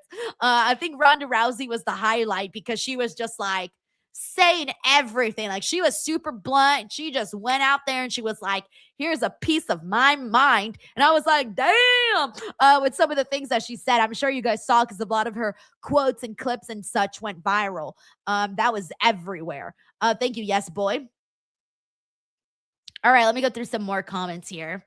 Yeah, Tanisha Hicks said she saw it on my IG. Whoop, whoop. All right, let's see what else we got. Yeah, yes, boy says Ronda was holding court. She was, though. All right, let me get the audio back. The Mortgage Matchup Center for Friday Night SmackDown. Remember the contract signing. Hey, people says we missed Danhausen during the commercial break. Did they already show Danhausen Cody Rhodes in the commercial break? They better not have, because if I miss Danhausen, right I'm now, going to be it is tag team action. Damian Priest, R-Truth against Los Garza. Of course, a week ago it was Priest and Truth. Scoucher Boy says, I'm short, I'm bald, status it's 1:30 a.m. here, and I ain't got no gauntlet in snacks. Tag team turmoil, and that's much the spring weight of Los Garza, who thought they did all the dirty work. They were eliminating teams, and it all helped time. R-Truth and Priest. Yeah, well, our tag Thank you, number Tanisha. one Tanisha contenders, says, I'm going to Truth get caught up and on Damian your Priest YouTube have videos. I won really anything want to but catch the so MJF far interview. this Please evening do. because Los That one is Garza like have got a must major watch. gripe He drops in a how lot of things gems went in down there. last You'll week. definitely They enjoy feel they it. got the short end of the stick in tag team turmoil, and they are making a statement in the ring tonight. And R-Truth simply can't get out of the blocks here. And this is a hyper-aggressive people says it was on WWE Twitter. He did what he did on Raw again tonight. Oh, so like just asking for demand. Yeah, okay. R-Truth, who sometimes is convinced he's John Cena, getting taunted. Shane K. Andrews says he's having breakfast for dinner tonight. I love those days. I do that quite often, actually. Thanks for watching the interview, Mr. Grimley, with MJF. Dread106 says, I just realized I wasn't following here. I'm mainly on YouTube, though. Hey, Dread, I appreciate the support wherever you can give it. Thank you.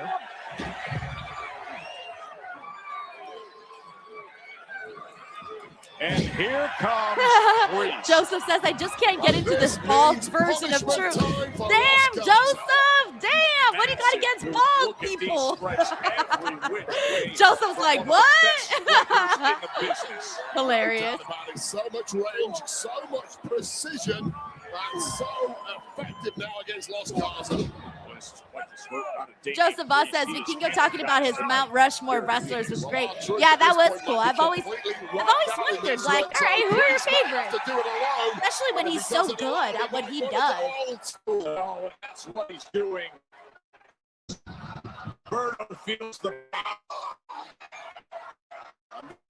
coming unglued for Damian Priest, the former world heavyweight champ. Who could be lining up success for a tag team championship that they are in line to battle for the save made by Angel. Well, things were coming apart there for Los Garza, and that might have been the beat they needed to kind of regroup and get back on track. However, one uppercut later, maybe denied. Well, there's just no stopping Damian Priest now. Lined up for Razor's Edge, but at the back door, tag was made there as Priest takes damage. And the springboard by Berto. And the moonsault by Angel for the win right here. I would scream if they actually got a win. I'd be like, what? They actually won? I don't believe it. Now's the also to end this thing. Buckley says, all the ultimate truth. You really look like if you're close. Armando says, not to see another loss for Garza. Oh, yeah. It's like already a given when they come out there. You're like, oh, yeah, they're about to lose. It feels like a given all the time now. But instead of South of Heaven, Angel is. We got Gino here who says this has been an episode of SmackDown so far. You mean like a so-so episode? I feel like it's been a so-so episode. Like right now, I'm not necessarily like over the moon about like what we even got to really talk about for tonight's post show. And Priest looks at Truth and says, why don't you get after them? Well, it was hyper effective last week. Yes, boy says Denise can't even look at Chin without his hat on. I couldn't. I honestly could not look at him. Like I was just there. Oh my God! I don't believe it. Angel Garza, Norberto lost. What? No way. Never seen that before. You see why you just automatically don't care? Polar opposite because you already know what's going to happen. Closing in on tag gold. It was like R-Truth and Damian Priest are for a team that isn't even a team. That's crazy. We tried. And now Johnny Gargano's terrible gimmick that he's got going right now. So I think, oh, guys. B-Fab, is she talking to Jade? I don't know what to do. B-Fab's talking to Jade in the back. Sorry to interrupt. Hey, Sheldon Theory might be right about B-Fab linking up with Jade. Back to Johnny wrestling. Yes, you're right. Okay, I gotta get back to And this and John. Girl, dump his ass. Dude, ready for my apology? You saw the reason more sweet. Let me ask you something. Why are you still wasting your time with Johnny Gargano? Just get over it, dude. He's a human being, and there's a lot of history there. Come on. Look, while you're wasting your time helping the man who cost us the WWE Tag Team Championships, I'm busy helping the Motor City Machine Guns. I got us a match, okay? Next week. Okay. Guess who with? Who? Fraxium. Just heard it from Nick Aldis right now. Awesome. Yeah. Couldn't be better. Cool. All right. You still committed to the Motor City Machine Guns or what? Dude, what do you think? Prove it. Okay, I will. Give him a hug and a kiss to prove it. Oh my gosh, this Miz segment is probably next. How you doing? Oh, hey, Dan As my mentor, he can wear his I like that best-selling shirt. new It's so t-shirt creepy. on Miz TV tonight with Jelly Jam. Jelly You have your Jam. own t-shirt?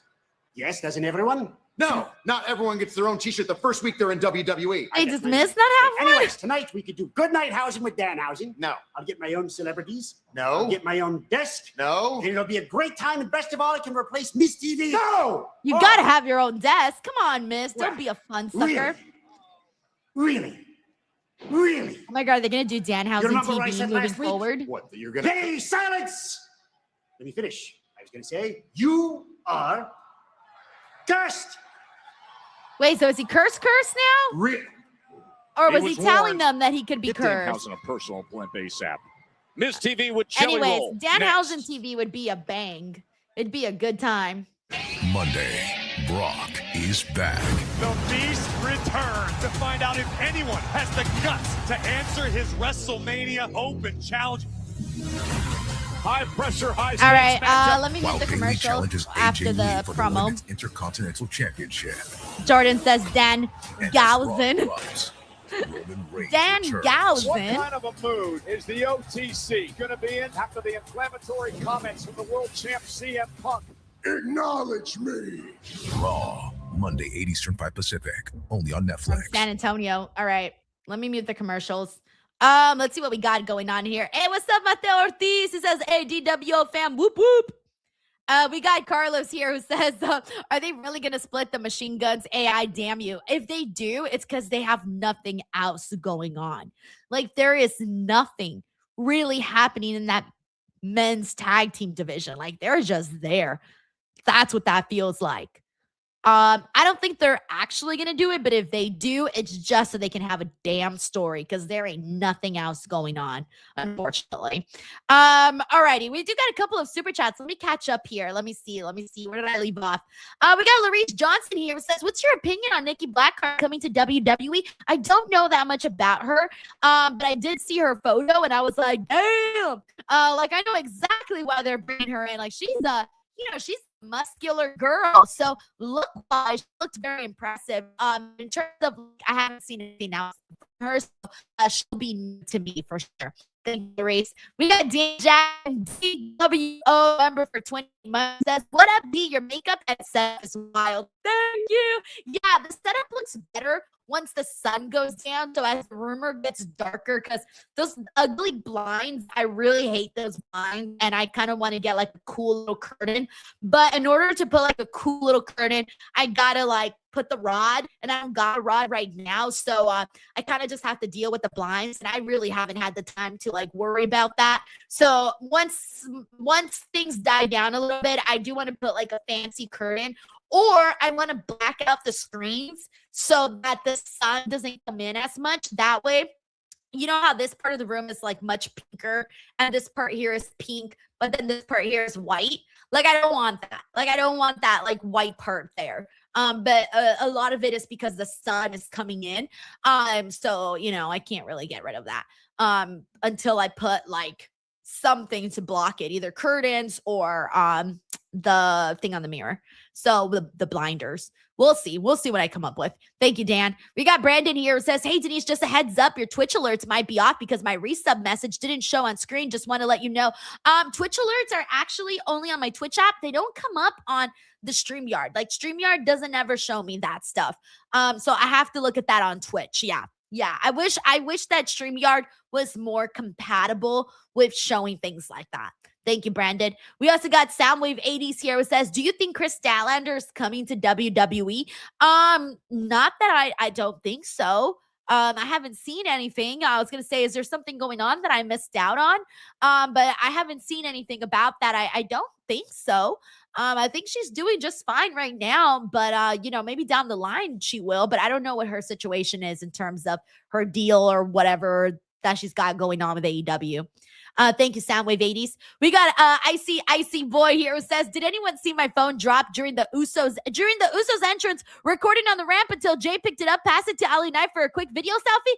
Wait, was that you? I didn't see that, but that was you today? But no, on Raw? Was that? Yeah, that must have been on Raw, right?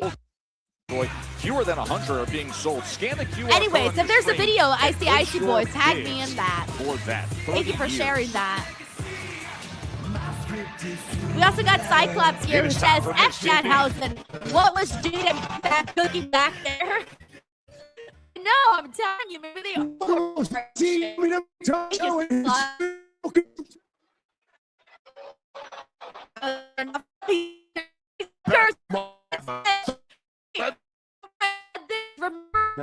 should first I get spit wide, but like the face that one day.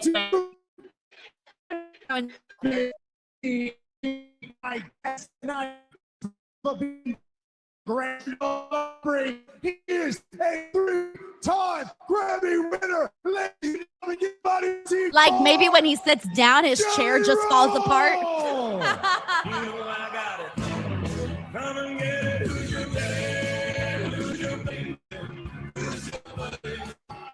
The greatest stars in entertainment. Guys, let it roll. Eventually, it'll get better. I know the street went down right now. It'll come back. Takes like a few minutes.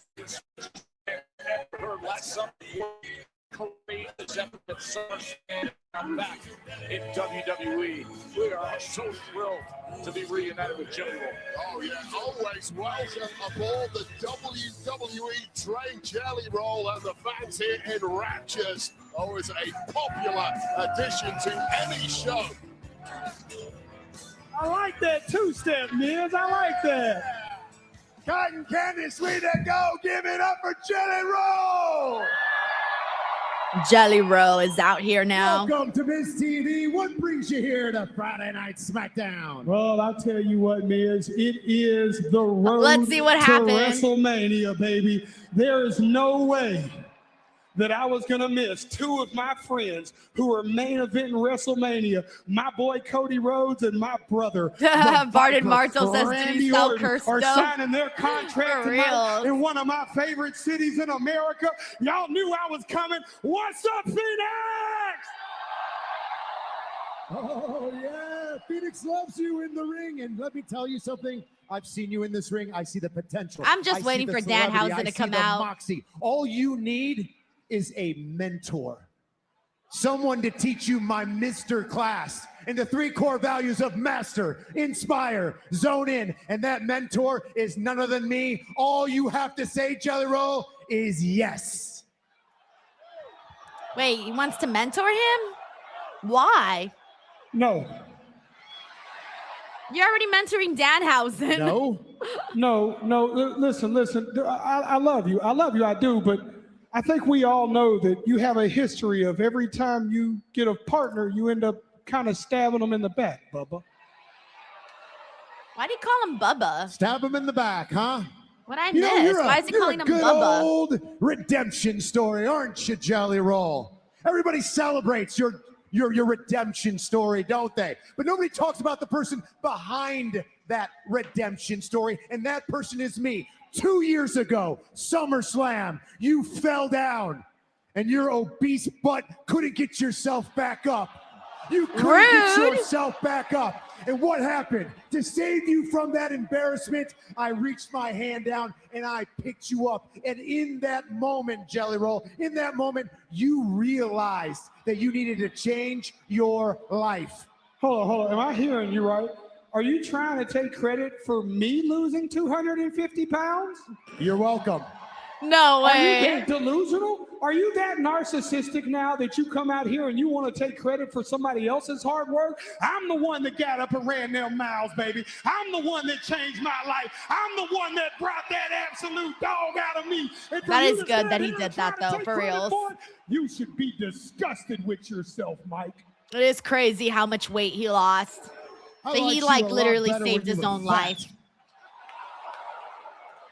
Dog, fat or skinny, I will whip your ass.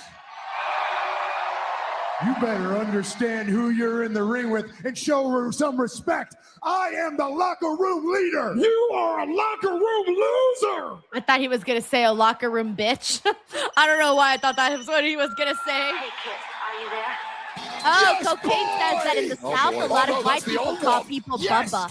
Oh, Dev says it's a Southern thing. Oh, John Harris says Bubba's country for bruh. Shut up, for real? I'm literally learning this today. Miz, Bubba? I beg you, please crazy. stop wasting your time. All right, we got The problem isn't with you, Bubba. mentoring No, it doesn't him. work. I can't do it. Can't The do it. problem. Can't do it. Feels weird. Bubba is a primarily Southern U.S. is term of him. endearment. Oh. No. Listen, this is getting weird. I like you, Kit Wilson. I think we all secretly kind of like you a little bit, Kit Wilson. In fact, let me show you. Look, just watch. Hear me out, Kit.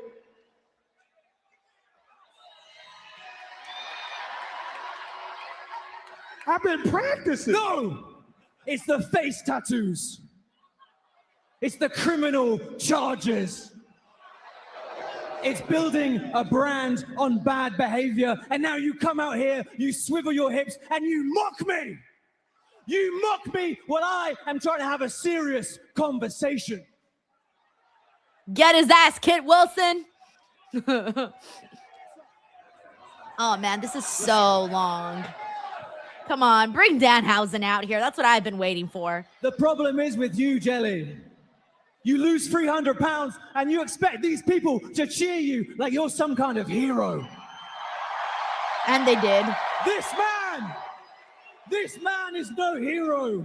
You are a man running away from who you truly are, and you are toxic. phobic. Oh, fat phobic. Yeah, go ahead and Damn. laugh. That's all I you do, wasn't you laugh. expecting that. You're a changed man, right? You inspire people. You sicken me. You don't inspire people.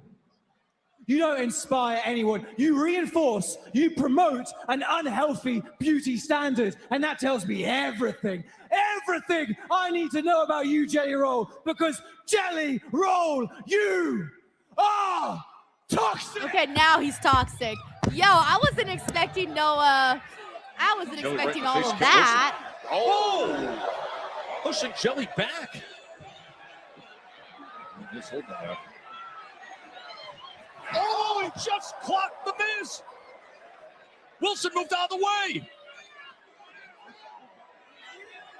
Well, Master. Oh yeah, there you go. Miz getting cursed again. His curse is in effect. He's toxic, just wrong. He's not toxic. It's not what He's a legend. He's a superstar, and he's inspiring to many. How can you not call that toxic? Thank you for the love, Lamar Zen over on Twitch. Pounds, his swivel hips. Look at the swivel hips. The face of the Miz has been beautifully broken, and that, Joe Tess, is toxic. So good to That's have Jelly roll crazy. back. Well done, Jelly. I don't think Miz would agree with that. That's crazy. Miz got dropped. Oh yeah, That Paulo. was crazy. Getting TV time. Look Hey, at that. I'll let real quick. Somebody, you got to appreciate you. Hey man, look. First off, Miz, dog. Come on, Miz. Come on, man. But look, listen. Last week I heard what you were saying about your mom and that being the reason for your passion, and I'm starting to get it with you. You know, maybe that this open challenge is too much of a burden for you. No, you don't get me. You see an opportunity, yeah, and you fight, right? Okay, but I'm fighting every single minute. Why? Because I'm stuck. I'm stuck between two extremes. It is either complete confidence or the ultimate self-doubt. Okay, and sadly, it's the only way I know how to live because I don't know peace. I You know what? believe it. You're right. I don't understand. Because man's a guy too like me, intense to I have take peace shots in to his make shots. life. I put up numbers like Bam Adebayo. And if you didn't give me this shot and this opportunity, maybe I wouldn't be the United States champion right now. Ilya, I need you to lock in. There's not a long line of guys lining up to fight Ilya Dragunov. So maybe I'm starting to think it's something more to the reason why you don't want to fight me. He's stalling, bro. He's trying to get a WrestleMania Yes, I match. can't fight you while I'm fighting Myself. Oh, that's intense. Can't fight you because I'm fighting myself. Yo, that was intense. Julia, Miss Tiffy time. keep hiding behind that little secretary of yours because as soon Oh my God, Chelsea. well, if it isn't all, don't touch me. No, Don't touch me. no. As I was saying, after I beat Kiana tonight, I am coming for that United States Championship. You can kiss that title goodbye because soon enough, you and everybody I else love will her know butterfly exactly gear. what time it is. It's Tiffy time. Oh my God, we didn't even get to hear what Chelsea was halfway to gonna Glendale say. right now. She looked like she was so determined to say something to Tiffy. She was like, I'm almost there, I'm getting there. James Derby says hi. Bye, Chelsea.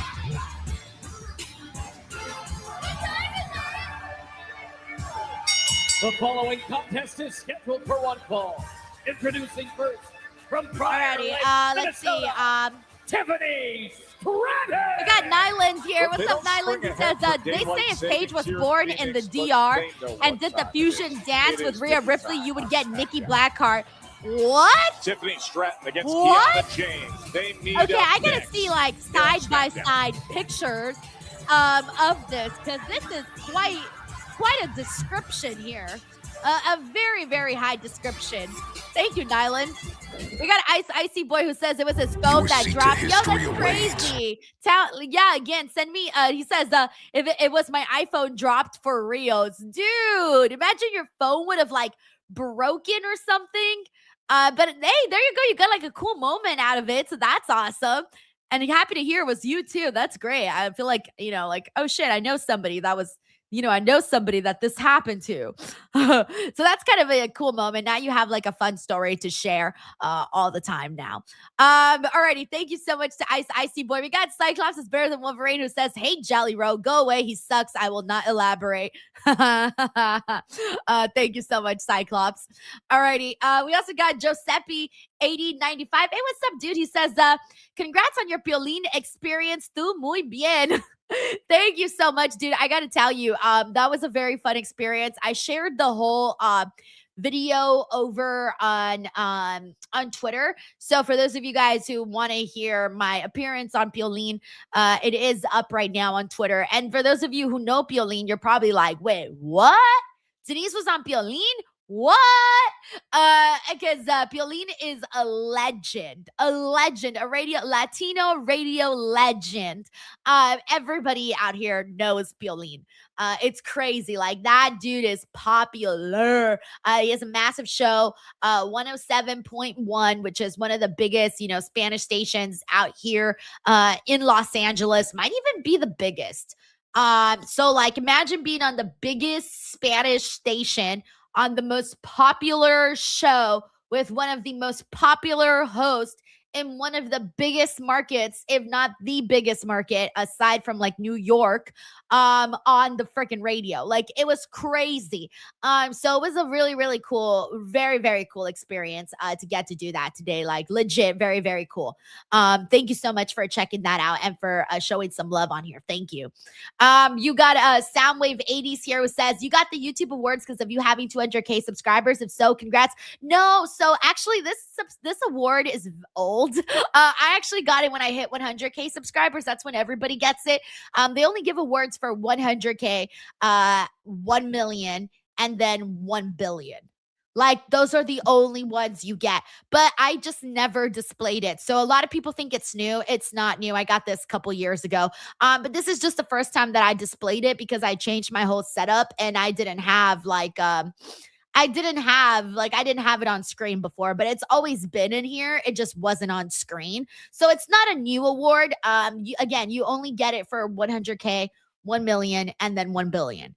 I think those are it. Yeah, those are the numbers. So yeah, so no, I've definitely had it for a while. But thank you so much, though. Thanks, Soundwave 80s.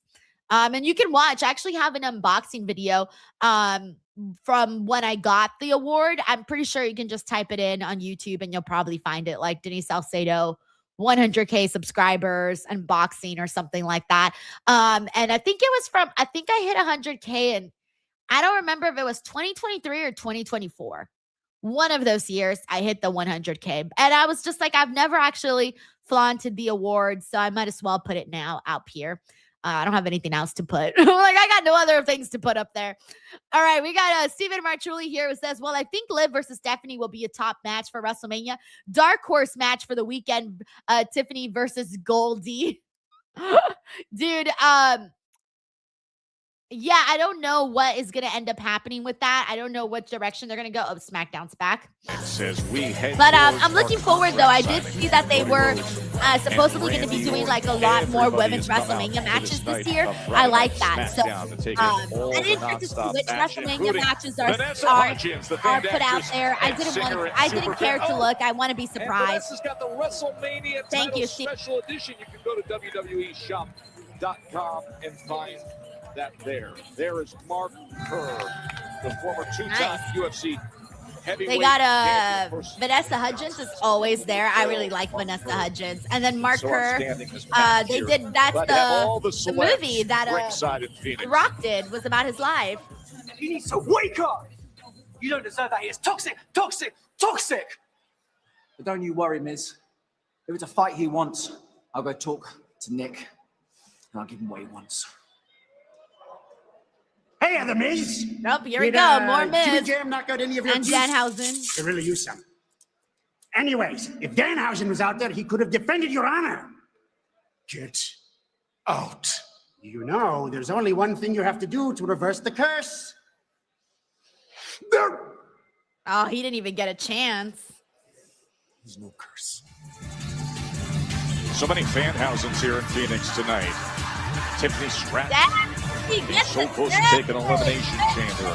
Electric chair case. I like that she's using like a lot of like butterfly stuff. I wonder if that's going to be like her new her symbol, you know, that she just always has like butterfly gear and stuff like that. And by WWE 2K26 available now. GameSpot's named one of the best games in 2026. You don't want to miss out. Updates include new match types like I Quit, endless fun, new physics, and jump in today. WWE 2K26, the show never stops. BTW, we also got Uncle Dog here who says, what's with TK and bloated PLEs? Doesn't do the main any favor. Don't get it. Tony Khan's always done big pay-per-views. This is nothing new. He always does and has been doing them for years. The W fans are honestly used to it. I gotta be real with you. You're used to it. Like, if you've watched at least more than 5 AEW pay-per-views, you're used to it.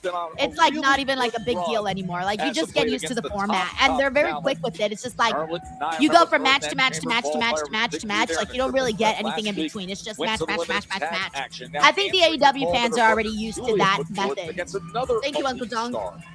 Yeah, so broken out huge over the last couple of months has been Kiana James. Says AEW reviews are an all-day event. They really are. Like, if you're gonna watch the show, you're gonna be there the whole evening into the night, depending on where you live. Usually for me, like I'll be doing like what time do they usually start? Like 3 or 4, and I'll basically be here till like 9. But now the word is out. So it's the whole day. Yeah, it's the whole day. There with Kiana James. So here we are. All right, we were waiting for this match here too. Tiffany versus Kiana. Tiffany Stratton was so I agree with Daniel. He says the show has been very uneventful. Dude, I know. I'm really hoping that the next hour has a little bit more juice to it because the women's championship. Look at this. But I'll tell you this right now. Because I'm not really feeling this episode of SmackDown. It's been pretty uneventful. A lot of the same stuff. In danger of slipping away from a spot on WrestleMania, despite being runner-up in the Women's Royal Rumble, being runner-up in Women's Elimination Chamber, both times within touching distance of a main event spot at WrestleMania. Now, potentially, we'll be left with nothing. Well, that's what makes these next 5 weeks so Bartamondo says Kiana needs a better entrance song. You're right, because I started to think of her entrance song, and I was like, wait, I can't actually think of her entrance song. So if I can't even think of it, it probably needs to be better. Julia quite smartly said, hey, you want a piece of me? Go through the official representative, Kiana James, first. And we'll see if Tiffany is capable of doing that. Oh! Kiana James. Nice connection with that deal breaker there. Hasn't used that move in quite some time. We got a JR Sports fan who says, what do you think of the crowd from TV perspective? It's great here. It's been all right. I don't think they've been bad. I wouldn't say great because there hasn't really been anything too crazy to like get excited about. So I would say it's been fine. It hasn't been awful. Just pick your crust. Maybe hand pizza. Let me mute the commercials. We got Ron Stahl up here who says, don't blame Road Dogg. Well, apparently he's not there anymore. So I guess there's who are we gonna blame? I don't know. Maybe they have everybody. We have the running joke about like AI running SmackDown. So who knows? Let's see what we got here. We got Forever Retro with a fun question. He says, what's your fantasy women's stable? His would be Tiffany, Kiana, Julia, Tatum, and Io. Ooh, that's quite the mix right there that you've got. My fantasy trio or stable would be Rhea Ripley, Tatum Paxley, Dark Evil Blake Monroe. I'll add 2 more. With Jordan Grace as like the muscle. And then what other girl would I add to that group?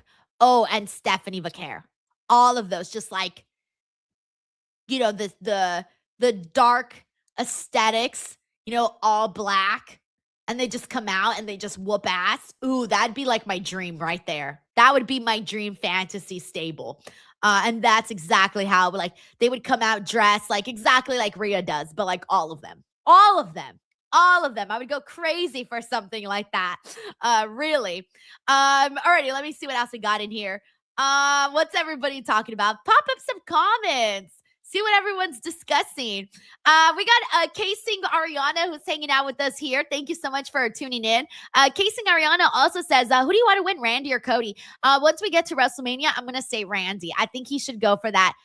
Get 15 so people can start wondering if he's ever going to get to that 17. So I'm going to say Randy. All right, let me go through some more. In the meantime, guys, BTW, I haven't even had a chance and I've been wanting to the entire show, but since we're on a commercial break right now, just a heads up to everyone. I've been promoting here now for a while, but that's it. Tomorrow it is happening. Freaking tomorrow. Tomorrow. I can't even freaking believe it. Tomorrow is my first ever live show, guys. Live on the stage. Live podcast, basically what I do here on YouTube, but on the mother effing stage, guys, with real people, actually like their faces and everything and their bodies are going to be there, like not just usernames. This is crazy. Can't even believe it's tomorrow. I'm actually incredibly stressed out now. I just stressed myself out. Anyways, tomorrow is my first ever show, March 14th. Tomorrow, the sun will come out tomorrow. Okay, I'm done. No, seriously, guys. My first ever live podcast is happening at the Hollywood Improv, and my very special guest is going to be Willow Nightingale. It's going to feature a preview of AEW Revolution with myself and Reg and Will Washington, and then also I will be having Willow Nightingale as a very special guest. So freaking excited, guys. You don't even know. It's a big deal to do a live show because you're really betting on yourself and you're trying to sell yourself and what you're trying to do. So if you guys want to get your tickets, you can scan the QR code. It's at 4:30 is showtime. I'm doing an early Q&A for VIP. You guys can check the details of all of that in the website. Go over to the Hollywood Improv or scan the QR code or click on the link in the description box below. I hope to see some of you guys there. Seriously. Thank you. And Kiana James now clinging on, and the focus I'll promote this again later. Will not be helped by the ringside presence of Chelsea Green and Alba Fire, in addition to Julia. Thank you so much, Cocaine. It's very nice of you. Thank you.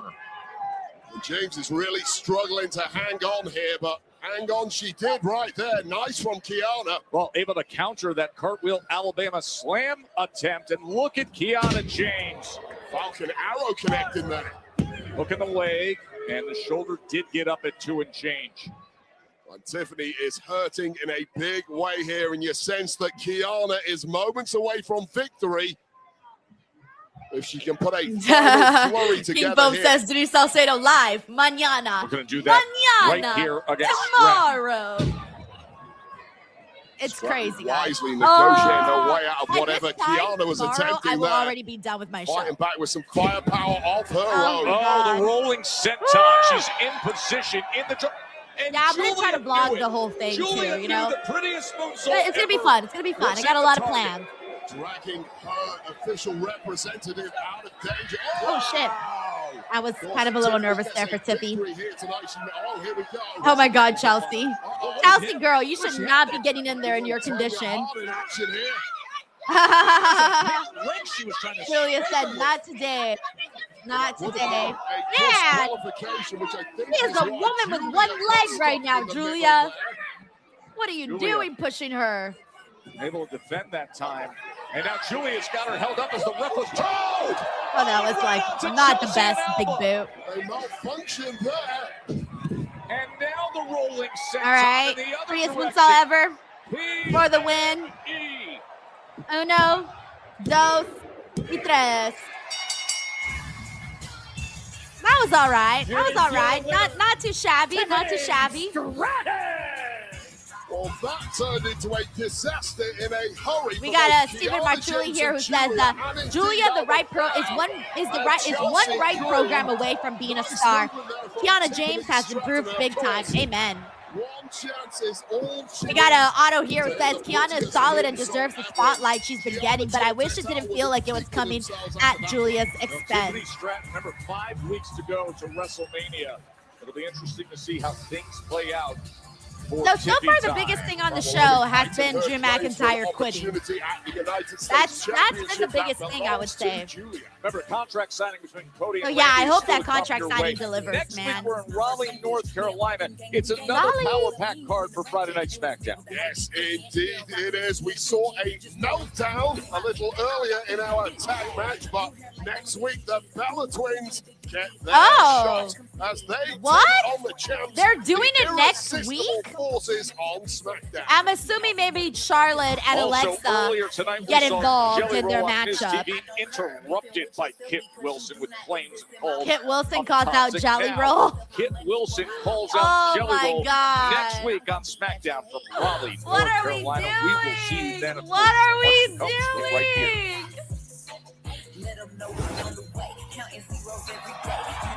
Excuse me, Trick. Oh yeah, One of your final thoughts I'm ahead looking of your forward match to this tonight match. against Jacob Yeah, Fatu. yeah. Finally, Man, something first for thing me first, on this Nick Aldis fucking needs to show. do his job. Jesus. He had no business making this match tonight, but it's all good. Sorry, Trick. I'm excited Jacob for this Fatu. matchup.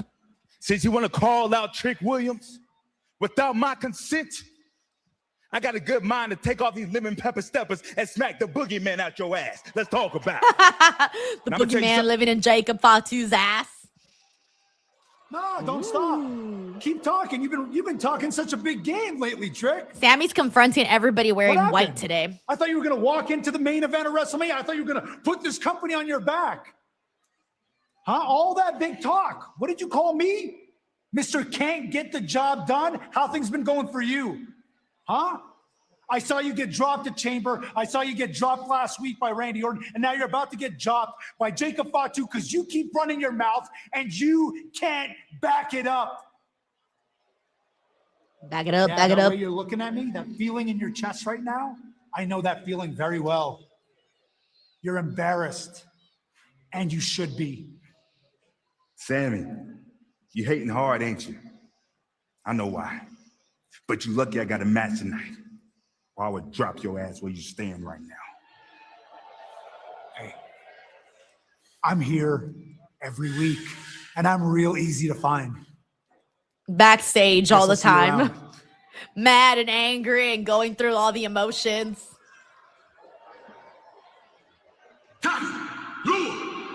All right, finally, Fatu versus Trick. Very possible.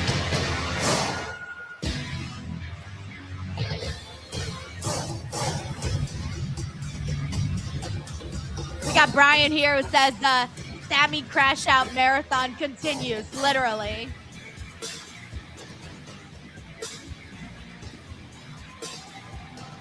All right, here we go.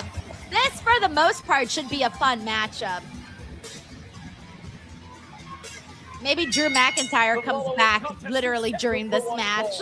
Introducing first from Sacramento, California. We got Uncle Donk here who says, Sammy going after everyone. Alonzo says Sammy is a hater. Jacob Fatu! Mr. 100 Song says at least he made it into the chamber, Sammy. Yeah. Yeah, you're kind of right on that. We got Jared Palmer here who says, I just find myself saying, shut up, Sammy, now. Aww. What are they doing to Sami Zayn, guys? I could only defend him so long. For Trick Williams, it turns out it is him. Jacob Fatu goes one-on-one with Trick Williams next on SmackDown.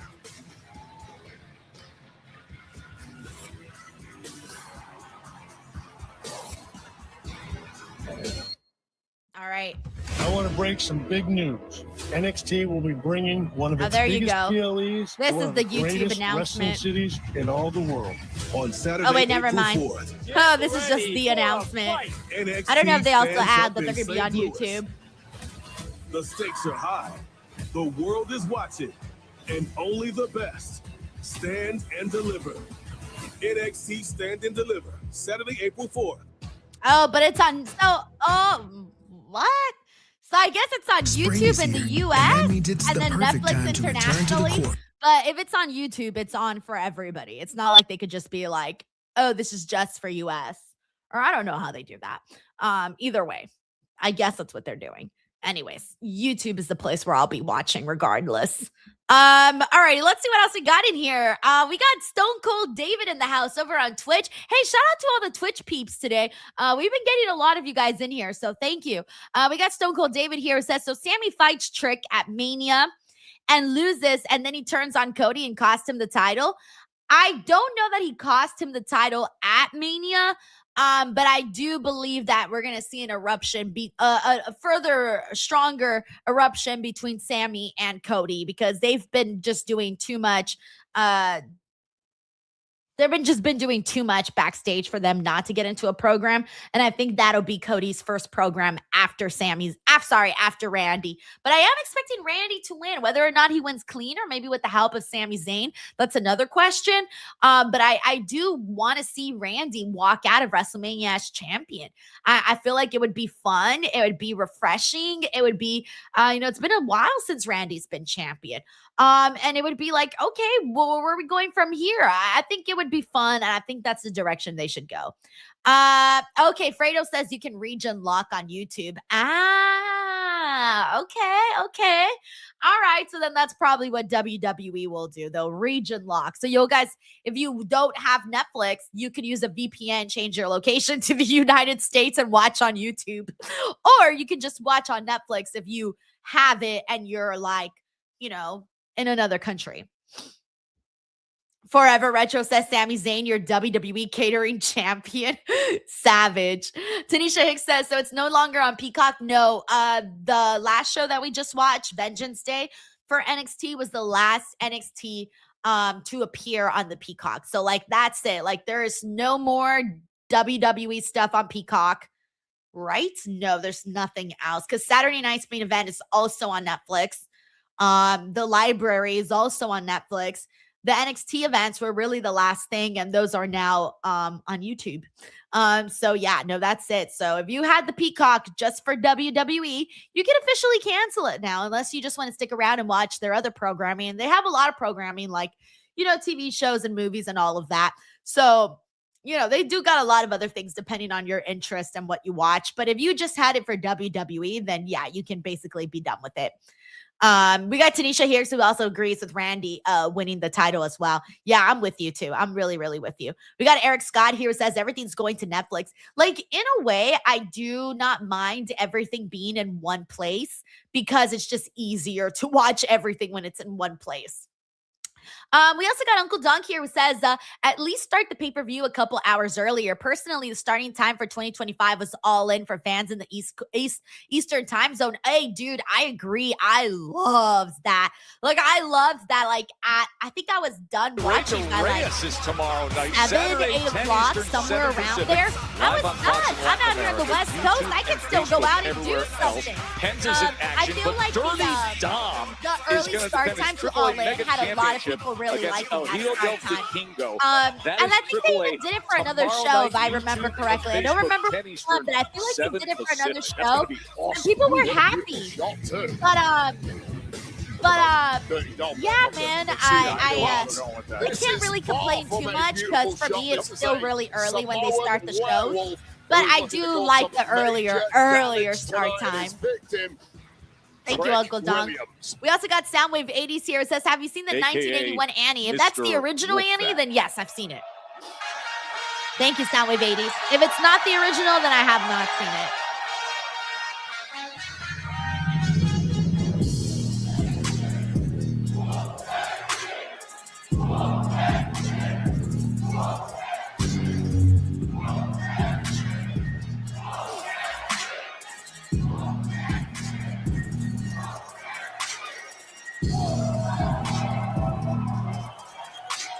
We also got Sleaze Boy. Hey, what's up, Sleaze Boy? He says, I must regrettably inform that I won't make it to the show tomorrow due to work and financial reasons caused by not having a backbone stolen by Predator.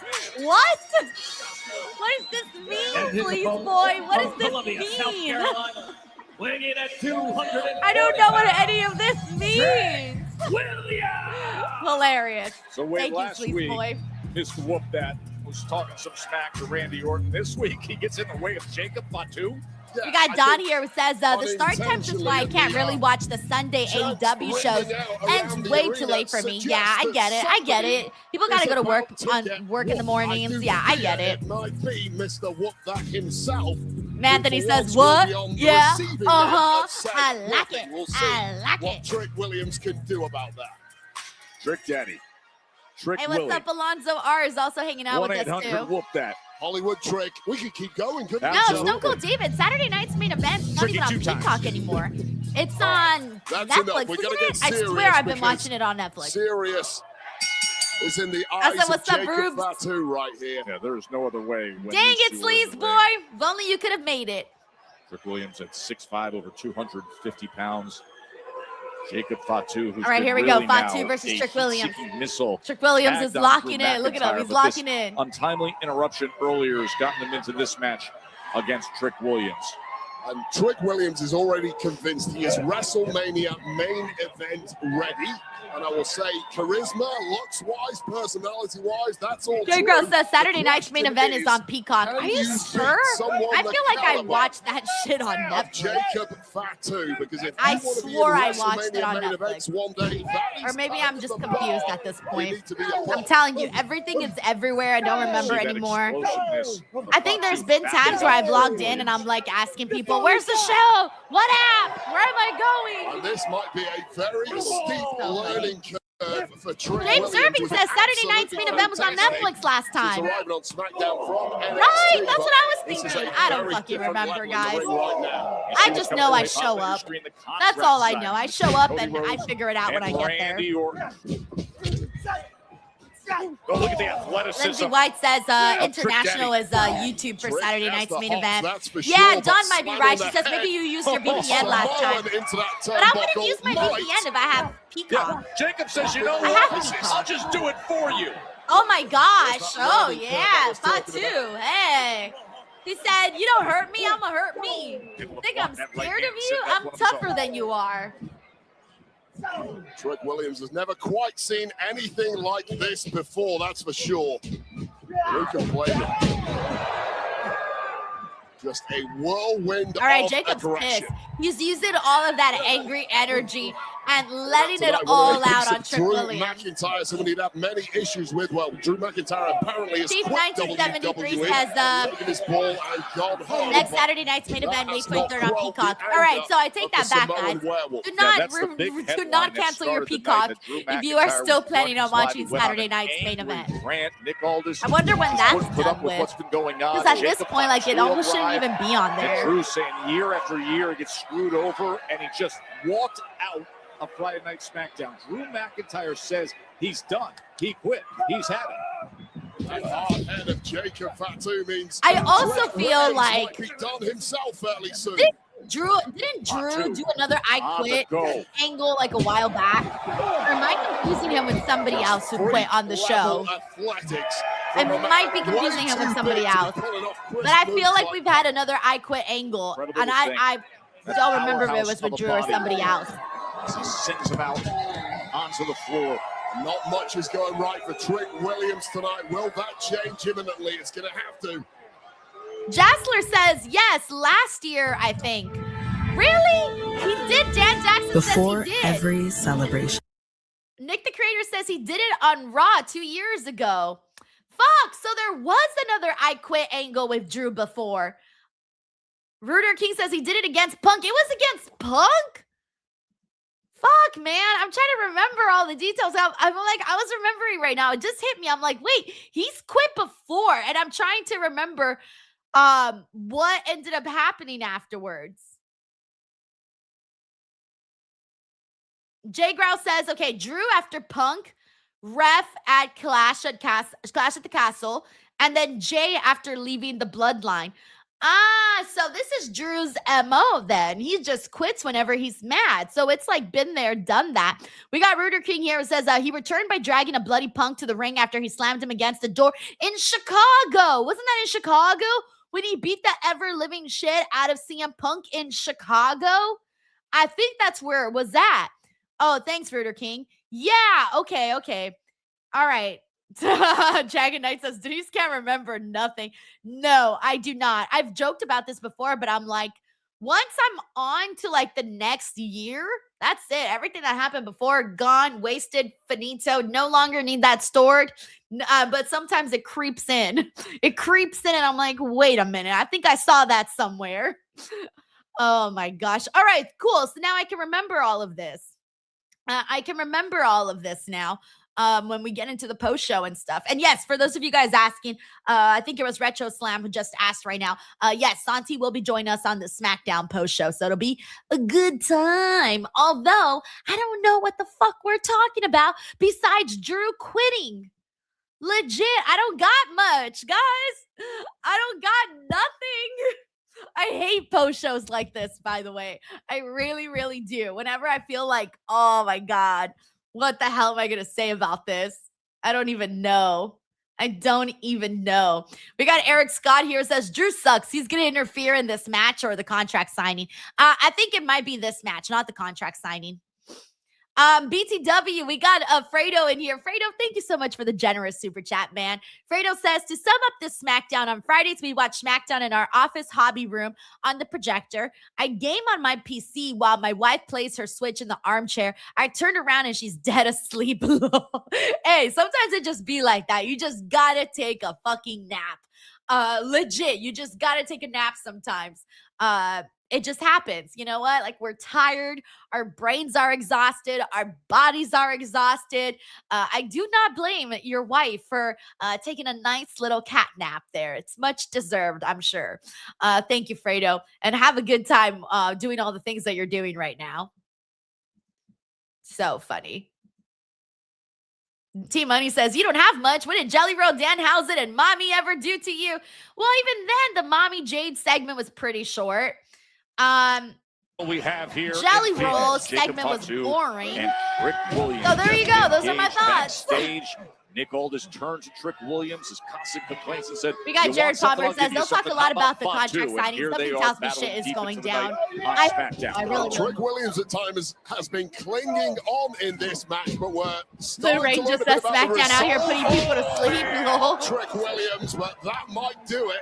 Fatu from the jump up to the hook of the leg and escaping with a count of 2 was Williams. And we know a lot about Trick Williams already, but right now we are learning after moves like this and the kind of a fucking Jacob, man. Every time he does any like high flying moves, I'm always like, oh yeah, I forgot he could do that. His appetite He's a for war freak athlete. really is. And you don't think that, given his size, when you're mixing it up with someone and how like he's a little Jacob bulkier Fatu. than most. If you're not ready to go to hell and back, you might as well walk away now while you still can. That's exactly where he wants to take 316 day incoming. There's a sense of inevitability about it. That is where the match is going when Fatu is involved, and that is where this one is headed in a hurry. Nice. Oh, well scouted by Williams. Whirlwind pump kick there, catching Fatu. And now Neckbreaker. Now we're seeing Trick start to ratchet through those gears. Some of the athleticism of Trick Williams coming to the fore. But I'm impressed with his durability in this one. Get up, dog.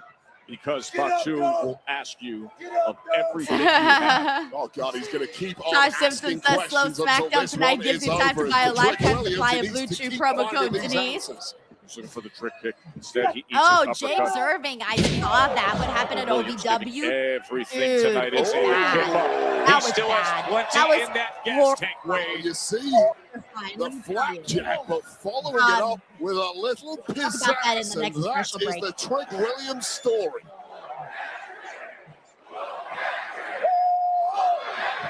A call to action here. Uranagi to put it away right here. Fatu just got that left shoulder up. And now suddenly the tables have really turned in this one. It looks like Fatu is clinging on. And out of breath perhaps, but there's a calm behind the eyes of Trick Williams now, who truly believes he can beat the werewolf. Oh, he's looking for it. He wants to line up that trick shot. Adding a little extra stank on it by pulling that Fatu. Pop-up Samoan. The Samoan werewolf is feeling it now. And that running hip attack. Get it, Jacob. I'll gas no breaks, baby. How quickly things can turn with Fatu. Come on. And now Williams is in the target zone. Nice. Swanton. Fatu. Just at the last second, 2 and change to get that right shoulder out. And the lawless Jacob Fatu coming into his own just when it looked like Trick Williams had full control of this one. By the way, we got Ted Guro says, Denise, have you seen Wow, Women of Wrestling? It's very good. You should get into it. I have seen it a couple years ago. There were some things I liked about it and some things I really wasn't too keen on. I haven't seen it in years at this point, so I don't know. I would have to, I might give it another try, but the problem is I don't even remember when it's on, where it's on, or anything like that. But I did used to watch a little bit of it, like maybe like a couple years ago, like 2017. But yeah, I don't know. There were some things about it that I didn't really like, though. I gotta be real with you. There were some things that kind of turned me off from it. Oh, look, there's Drew. Yeah, we all saw this coming. SmackDown earlier. Oh, had one piece of business he needed to take care of. It seems that piece of business being the carcass. The carcass. Now the referee has missed all I like of that. this. The Trick carcass. dealing with You gotta him. say it like Wade does. Oh shit! Fuck. Trick's totally gonna defeat Fatu. That's crazy. But also, you can't have Trick lose again. Like, he has to recover a little bit from all the recent losses he's taken. And it's gonna be at Fatu's expense. But he's crashed in, ruined that. So it's not like it was a clean defeat over Fatu. Here is your winner, Trick Williams. While we can talk about how we got Damn, there, Fatu, sure man. Run and run, but for now, Trick Even though it wasn't like a clean win, still a big win for Trick. Against Jacob Fatu. Yeah, we got underscore here. It says, yeah, did anyone see Trick lose after this chamber? Exactly. Apparently quit WWE, Drew McIntyre. We were told he had left the arena, then walked out and quit. As he is paring down over Jacob Fatu. Dino Hour says Drew McIntyre resigns with WWE. Breaking news! Sources tell me Drew McIntyre has re-signed with WWE. The man who McIntyre blames for the reason why he is no longer WWE champion. Well, this is shut up. That's funny. Fatu. Unsteady. Play more. We got Scoucher Boy who says WWE Instagram feed is more entertaining than SmackDown. Danhausen has just met the Bellas. See, I would have loved to see that on SmackDown, but no, instead we got a cringe ass segment in the back with a bunch of people.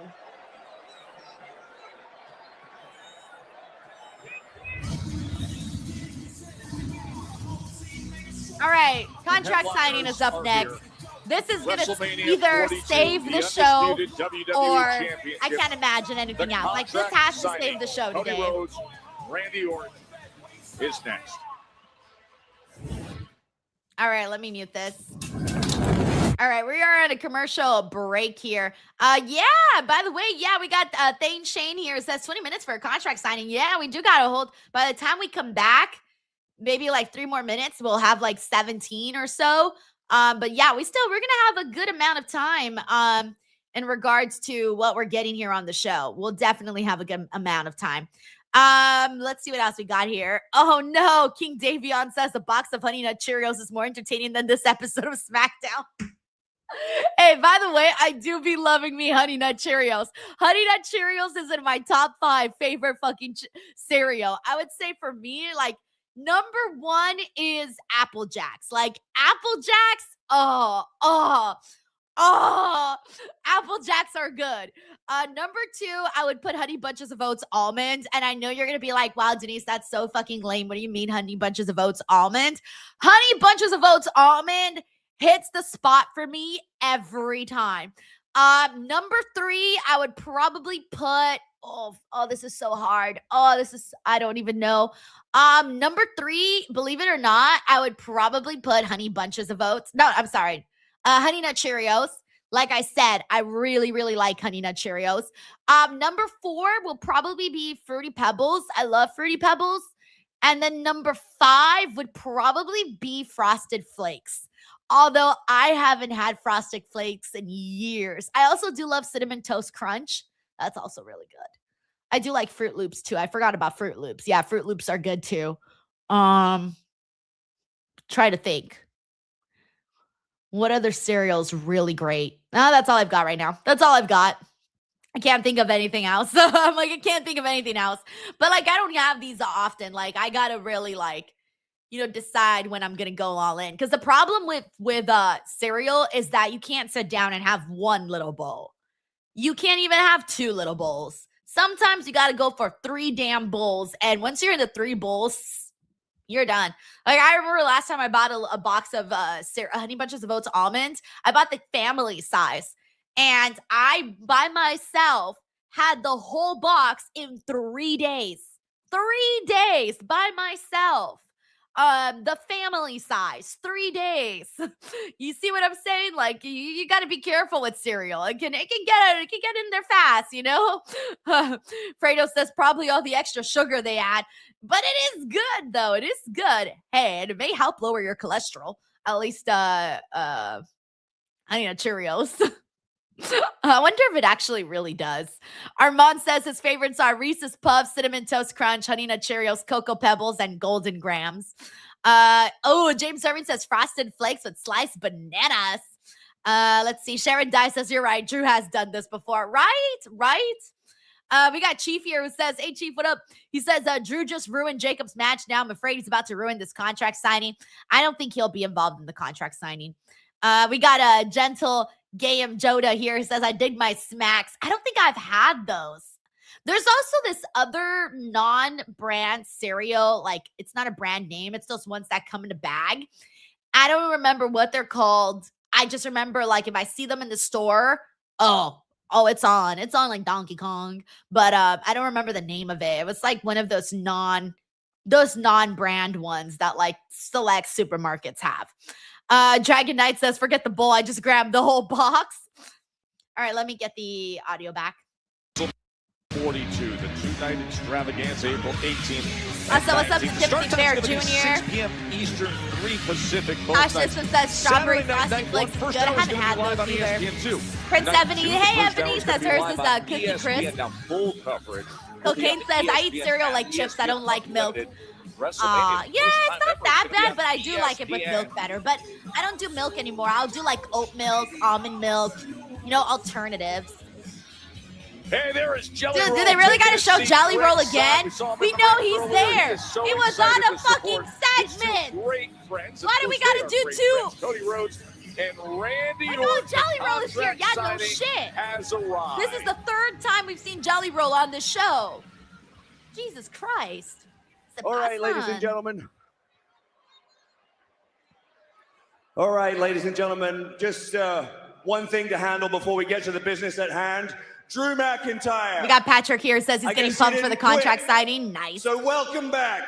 The Ranger says Jolly Roll's definitely getting a Mania match. Oh, yeah. Yeah. You get Jacob Fatu one-on-one next week on SmackDown. Oh. Now, to the business at hand. Ladies and gentlemen, we know why we're here. To sign the contract for the main event of WrestleMania. The WWE Championship is on the line.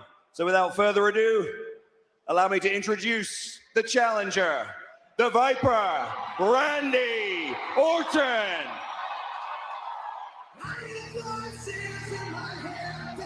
Hey, what's up, Jay Paul? He says, how was the interview with Violene? It was fucking awesome, dude. That man is so nice. Such a nice, sweet person. I posted the video clip on Twitter. Thank you so much, Jay Paul. Soundwave says I eat live cereal. I don't think I've ever had live cereal. Oh, Rice Krispies is good too. Yeah, Rice Krispies is good. By the way, we do got Soundwave 80s here who says, Denise, have you ever watched Glow? Yeah, I watched all the seasons of Glow, and I also interviewed the cast too. Yeah, thank you, Soundwave 80s.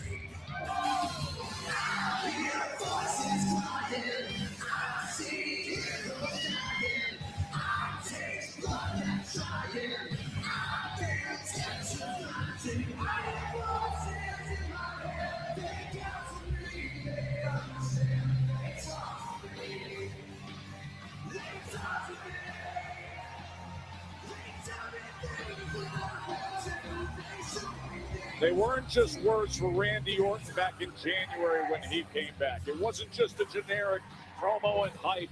The quest for World Championship number 15 with urgent seriousness. Yeah, you can't talk over Randy's song. Like, you gotta let people vibe. Tosh says, hatred oatmeal cereal. What?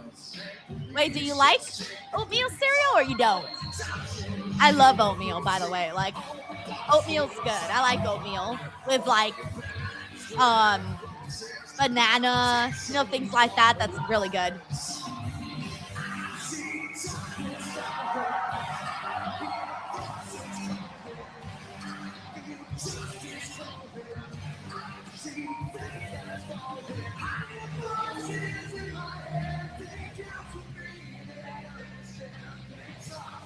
That's where he's headed to meet Cody Rhodes.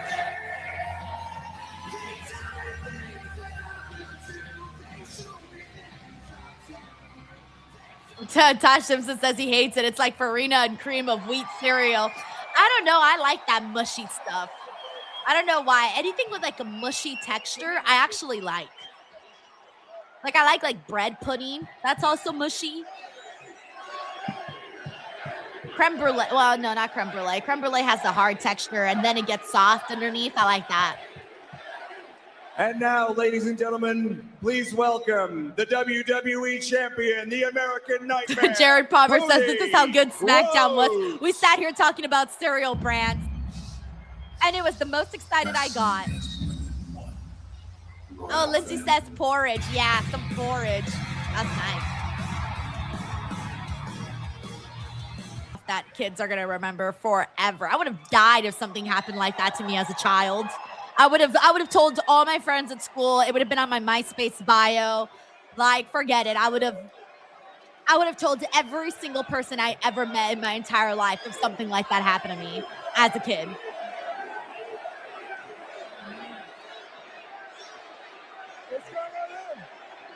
Oh yeah, Big G. Don't even get me started on fucking Pop-Tarts.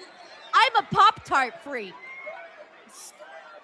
A Pop-Tart freak. I have to not allow myself to go in the Pop-Tart aisle because I will want a motherfucking Pop-Tart. Let me tell you. Love them. Cinnamon brown sugar, birthday cake, strawberry. I even like the s'mores, and I hate s'mores. Phoenix! All right, here we go. Finally. Sounds like I know what you want to talk about. In 2007, I came to WWE. My very first match in WWE was against Randy Orton. And I'd go on to watch you win the Royal Rumble. You got into an argument with Stu about the sign and the pyro not going off.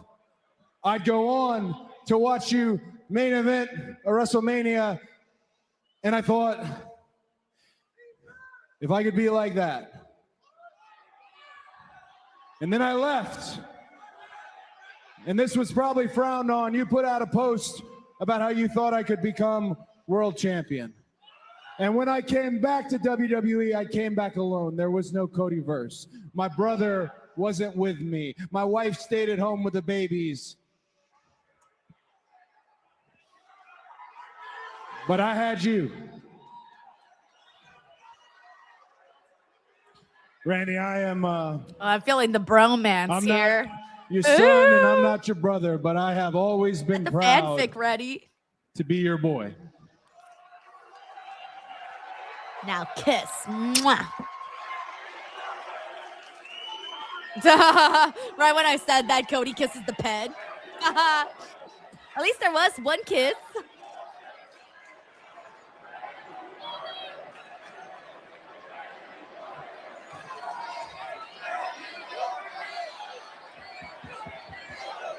So far, Cody was pretty loving and respectful. But what are we going to get out of Randy? It's like, it feels like he's debating on something. Like he wants to say something, but maybe he's not sure. Let's see. You know what's funny? Remember we thought we had 20 minutes for the segment. We're down to like 7. I don't think you understand Cody.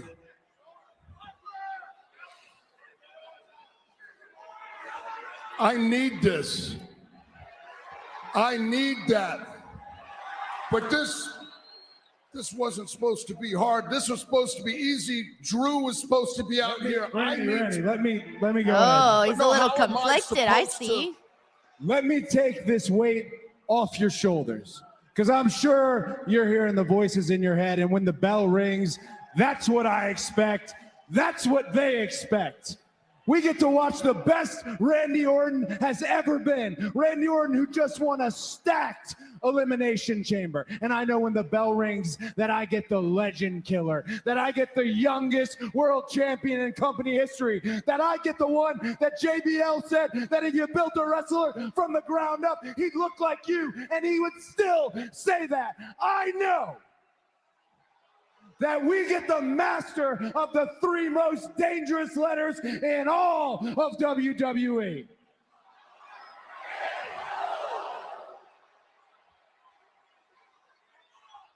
But that's when the bell rings. And after the main event of WrestleMania, when the last bell rings, I want you to know, I will always love you. And I will always love you. I'm sorry, that's exactly what Cody just reminded me of right now. Let's bust out some Whitney Houston. Yeah! Yeah! Oh, so Randy's the one that's gonna be the naughty boy here. Good. We needed something to spice this up. They couldn't be like, buddy. It couldn't be that way. It had to be this way. We didn't want sportsmanship. We wanted violence. What are you doing, Randy? Losing his mind here against Cody. What is his wall?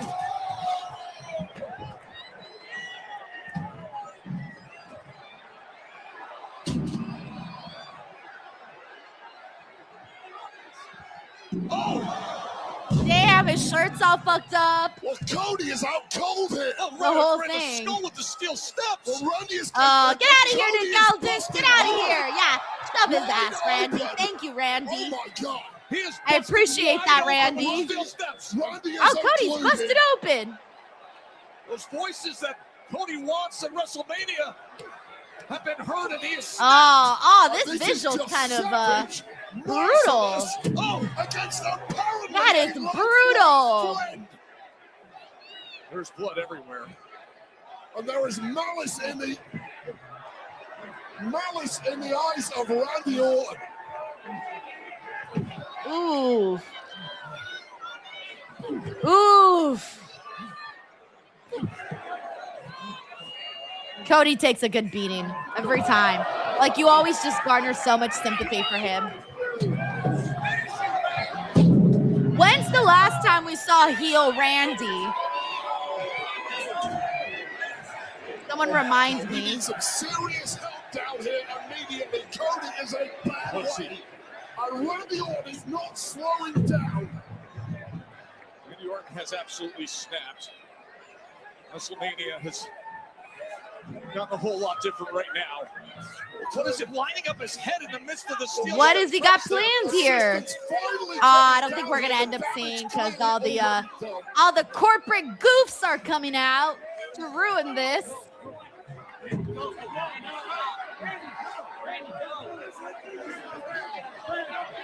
And they're not even trying that hard. They look all scared of Randy. Get out of here, Jelly Roll. Mind your business. Mind your business, dude. Get out of here.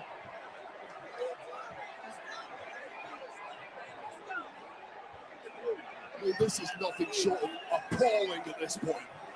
Absolutely disgusting from Randy Orton. I thought he was going to further the attack on Cody. It finally appears to be over. Cody looking like the shell of the man he was just moments ago.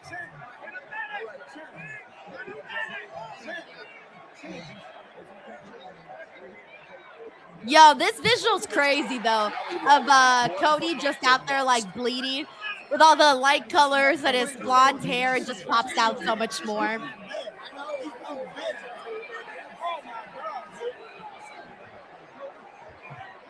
There's just a deep sense of shock coming over this arena right now, unsurprisingly.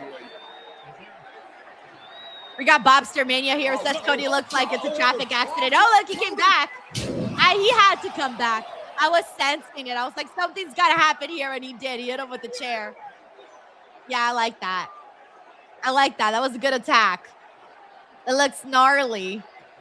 I'm telling you, especially the blood pops out more on Cody because, like, his light hair, his light clothes, everything. So it just, like, really looks brutal. Do it again, Randy. How sad. That's so funny. No, but I'm really glad that this turned out the way it did. But poor Cody, man. Damn.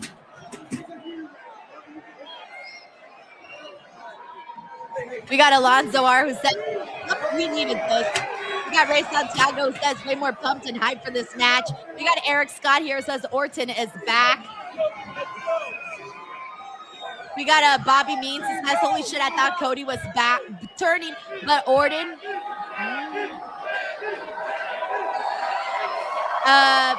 We got Red AI here who says, Legend Killer Randy is back. Family level trust. Jordan K says, you're cheering for Randy? I am, actually. I want Randy to win at WrestleMania. Thank you, Sheldon. He says 2020, 2021 was the last time Randy was heel. Thank you for sharing that. That's what I was trying to remember how long it's been. It's been a while.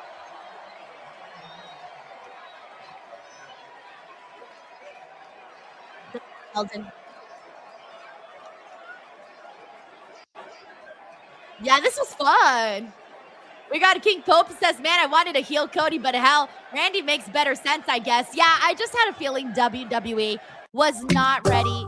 Oh, that scared me a little bit. Okay, that was the ending of the show. I don't think they were ready to, like, honestly go with Cody Rhodes as a heel. Like, even though it would have been, like, super shocking to see Cody as a heel, like, they weren't ready to do all that. Like, I don't know. They just weren't ready.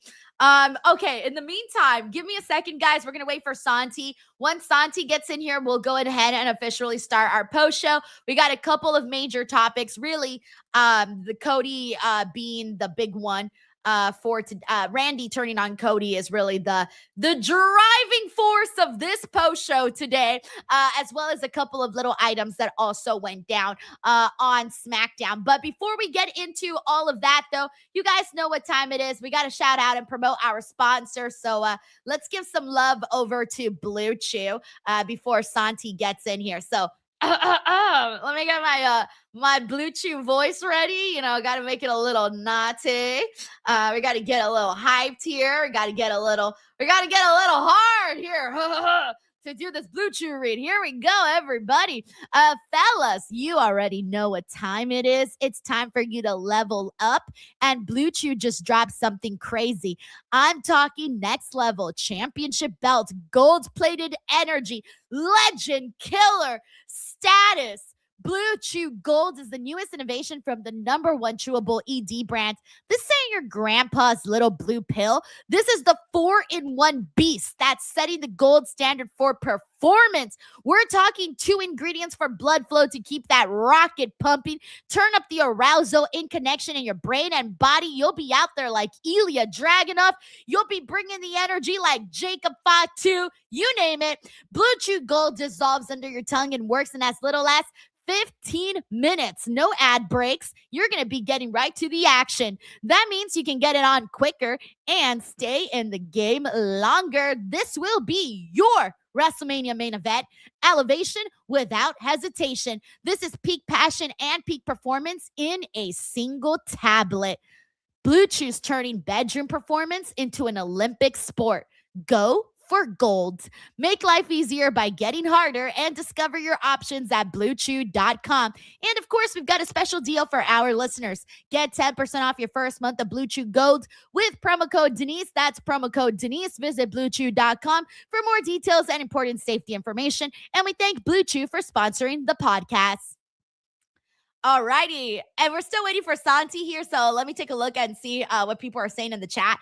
We got the Stone Immaculate. Hey, dude, what's up, man? Thank you for joining the stream. He says, Cody fell for it again. He says, Brock, Cena, Randy, these ruthless aggression guys can't be trusted. Hey, that's a really good point to make. You're right. They cannot be trusted. Cody needs to stop being nice to everybody and realize that everybody wants to put their hands on him or they want to steal his soul, take his title, you name it. Cody's always getting attacked by all of everybody, literally everybody. Stone Immaculate, this is a really good observation. Thank you for sending this in, man. All right, let me see what else everyone's saying. We got Mental Vic here says, is Jelly Donut going to be part of this angle or was he just there for tonight? I think he was just there for tonight. Like, they showed him multiple times. They showed him 4 times on this show. He had a backstage segment, an in-ring segment. Then he was sitting out in the crowd. And I think that's why they added the whole, he's sitting out in the crowd to basically set us up for that 4th appearance, which was him going out there and trying to reason with Randy. And I figured, I'm sure they did that so that, when Randy did put his hands on Jelly Roll, everybody would be like, Madre mia, he really did that? But I do not think in no blue world should Jelly Roll be involved in this angle with Randy and with Cody. No. Stick him with whatever he's doing with The Miz and Danhausen and Kit Wilson. Whatever the hell is going on over there, keep it over there. Do not mix it up furthermore with Randy and Cody. And I don't think so. I think this was just like a one-time thing to show that Randy don't give a damn. He's gonna, and remember, Randy, that's right. Randy teamed with Jelly Roll. Remember that? Yeah. Randy teamed with Jelly Roll. So it made sense for him to do that. Okay, it's all coming together now. We got Giuseppe here who says, Denise, unlike MJF, I will shake your hand. That was so funny. Gracias. Consider this a virtual handshake. Hey. All right. Thank you, Giuseppe, for the super chat too, man. And if you guys haven't seen that MJF interview, go check it out. It's short and it's sweet. A little goes a long way. So go check it out. Thank you, Giuseppe. All righty. Let's see what else we got here. We got _182 who predicts that Jelly Roll will face Kit Wilson at WrestleMania. Oh my God. I don't know how I feel about that. That does not sound good. I'm sorry. That does not sound like a good matchup. He's got to be in there with somebody that can kind of protect him a little bit, kind of like what they did last year. So, I don't know about a singles match like that. I don't know. I'm not there. Also, thank you so much to John Lubbock here who says great interview with MJF this week. Thank you so much. We got Eric Scott here who says keep Jelly Roll out of this. Exactly. We got Brian No who says Jelly no. Also, shout out to the King is back 77888 for hanging out with us here today. Who else do we got here? We got Cody Pinion here who says Randy wins, but I think my girl Julia loses against Tiffany. Possibly. We got, I don't think Tiffany is going to be taking any losses, so I'm going to have to say the same thing. We got the King is back. Sorry, I already shouted out. I shouted you out 2 times. Hey, 2 times is better than never.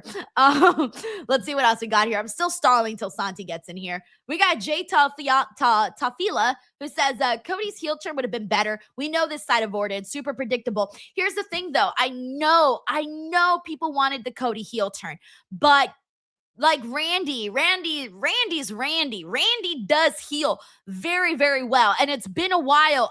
So Sheldon just reminded me right now that the last time he was a heel was 2020, 2021. So your early 2020s.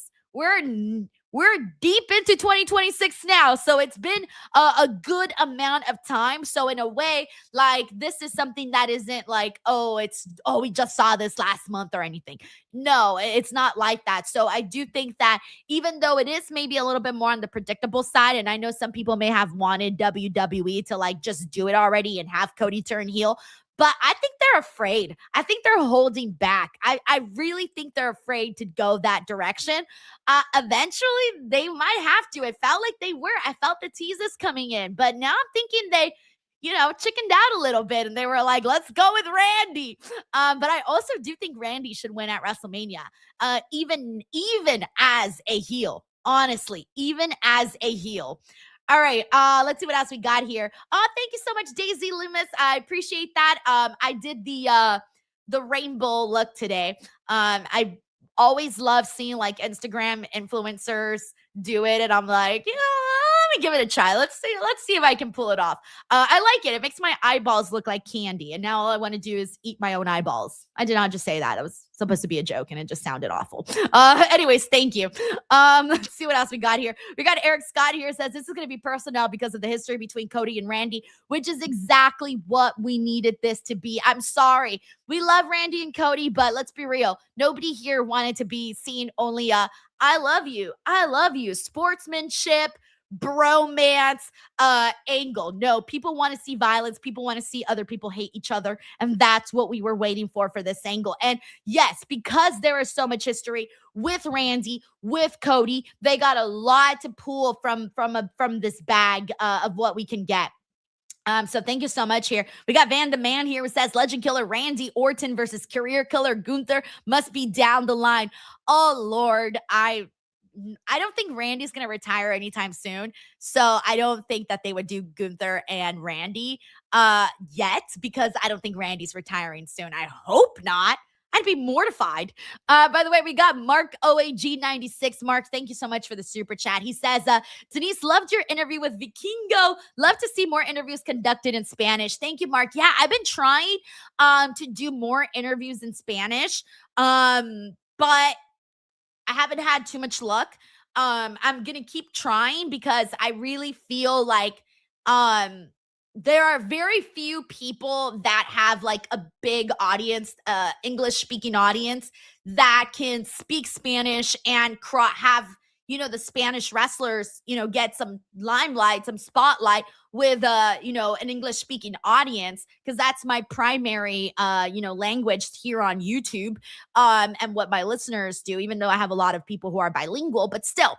And I feel like I can be that bridge between, hey, let's bring in some luchadors here, and I will make sure to translate these interviews so that the English speakers can get to know these people a little bit more and actually be able to understand the interview. Because I feel like a lot of times, like when you only get the Spanish interviews, people only keep it in Spanish, like they don't translate it in English. And I know it's a tedious extra step to have to do, but we got to do the tedious extra step and translate the interview so that it's just more enjoyable, and you welcome a new audience to be able to enjoy it. So no, I was really happy about that, Mark. Thank you so much for watching that interview and for also sending in the super chat as well.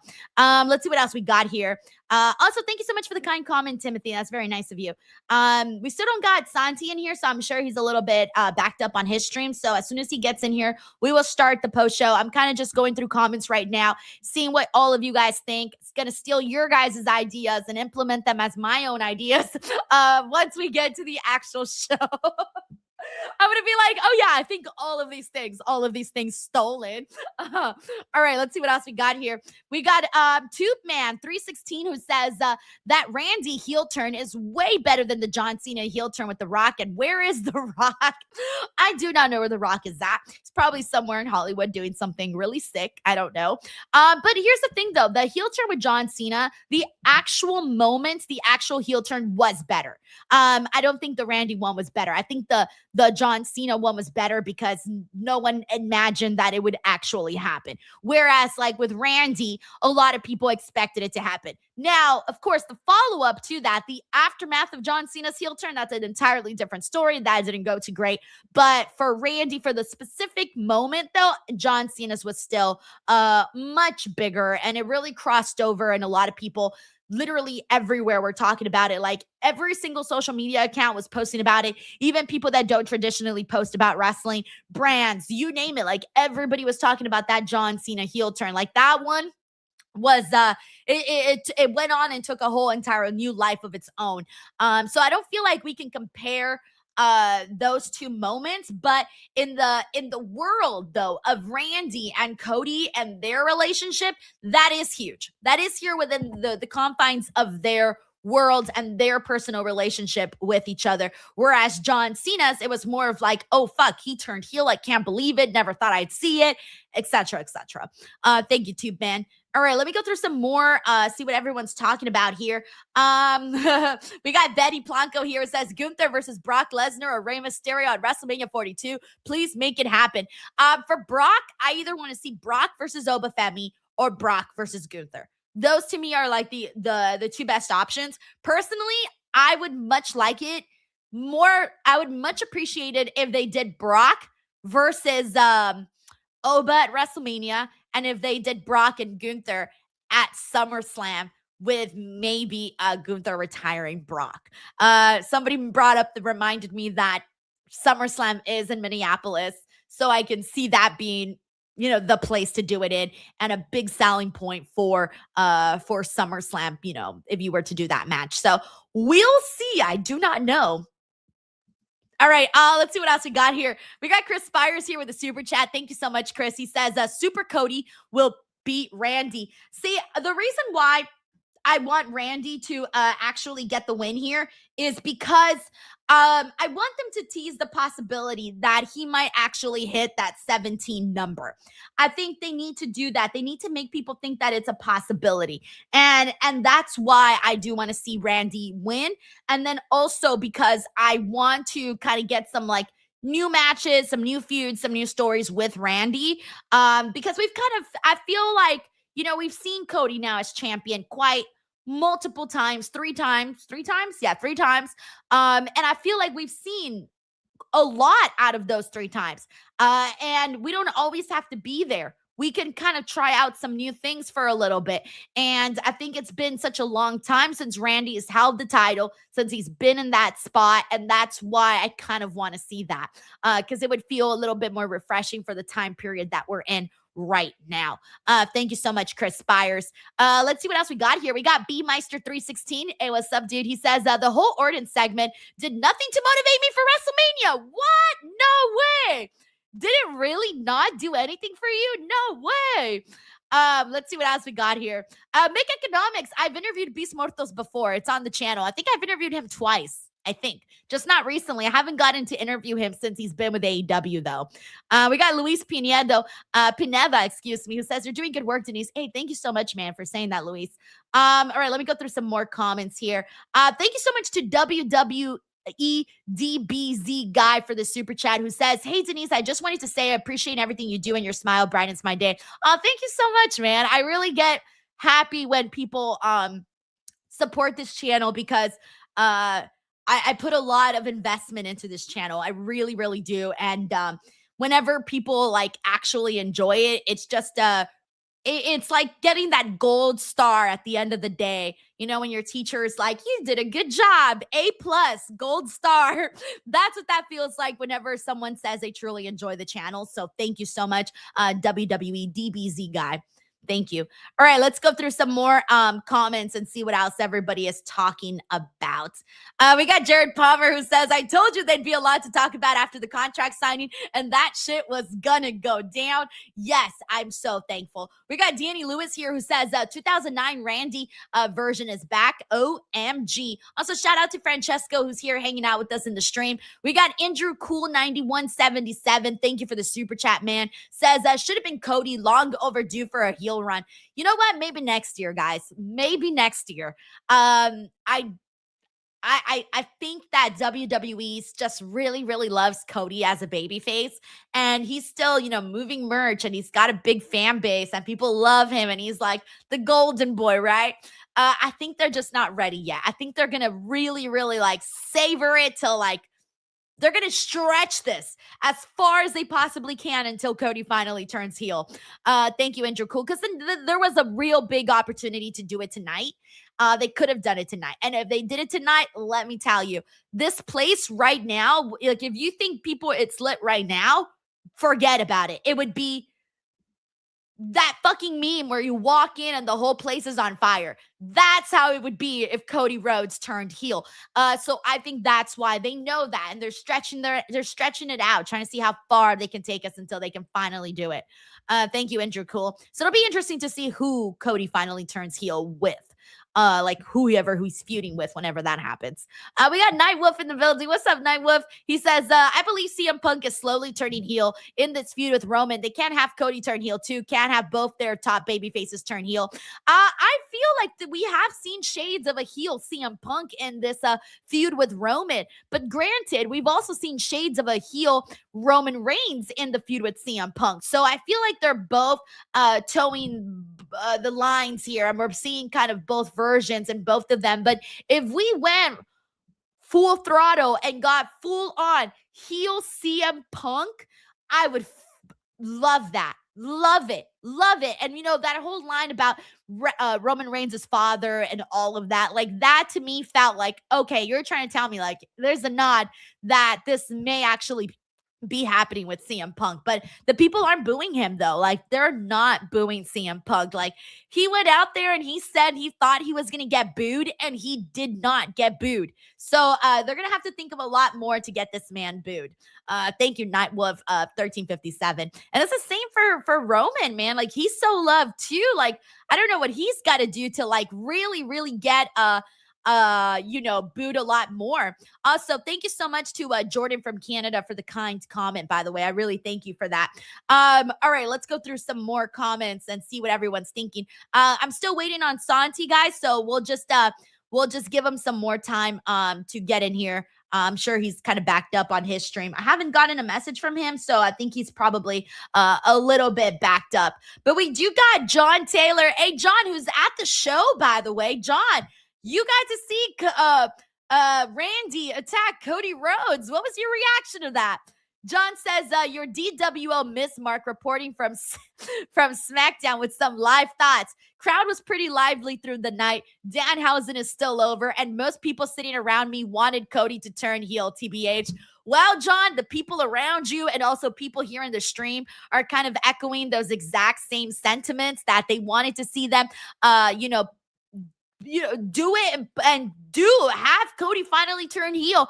I think that would have definitely skyrocketed things, but I don't hate Randy being the one to turn heel. I truly don't. Again, I know it would have been more shocking, more exciting for it to be Cody, but I'm not upset about this being Randy. Thank you, John. And dude, drive home safe from SmackDown. We got Josh Gilbert. Hey, Josh, thank you for the super chat. Josh says, I smelled Jade Cargill recreating her Baddie stable with B-Fab and Michin to help her against Ria Ripley at WrestleMania. Well, here's the thing. Like, I feel like B-Fab. I think B-Fab will most definitely join Jade Cargill, especially after we saw that little backstage segment where they were casually talking to each other. We don't know what was said, but they were seen all the way in the back of that Candice LeRae, Johnny Gargano segment. By the way, I cannot tell you shit that happened with Candice and Johnny because I was so focused on B-Fab and Michin.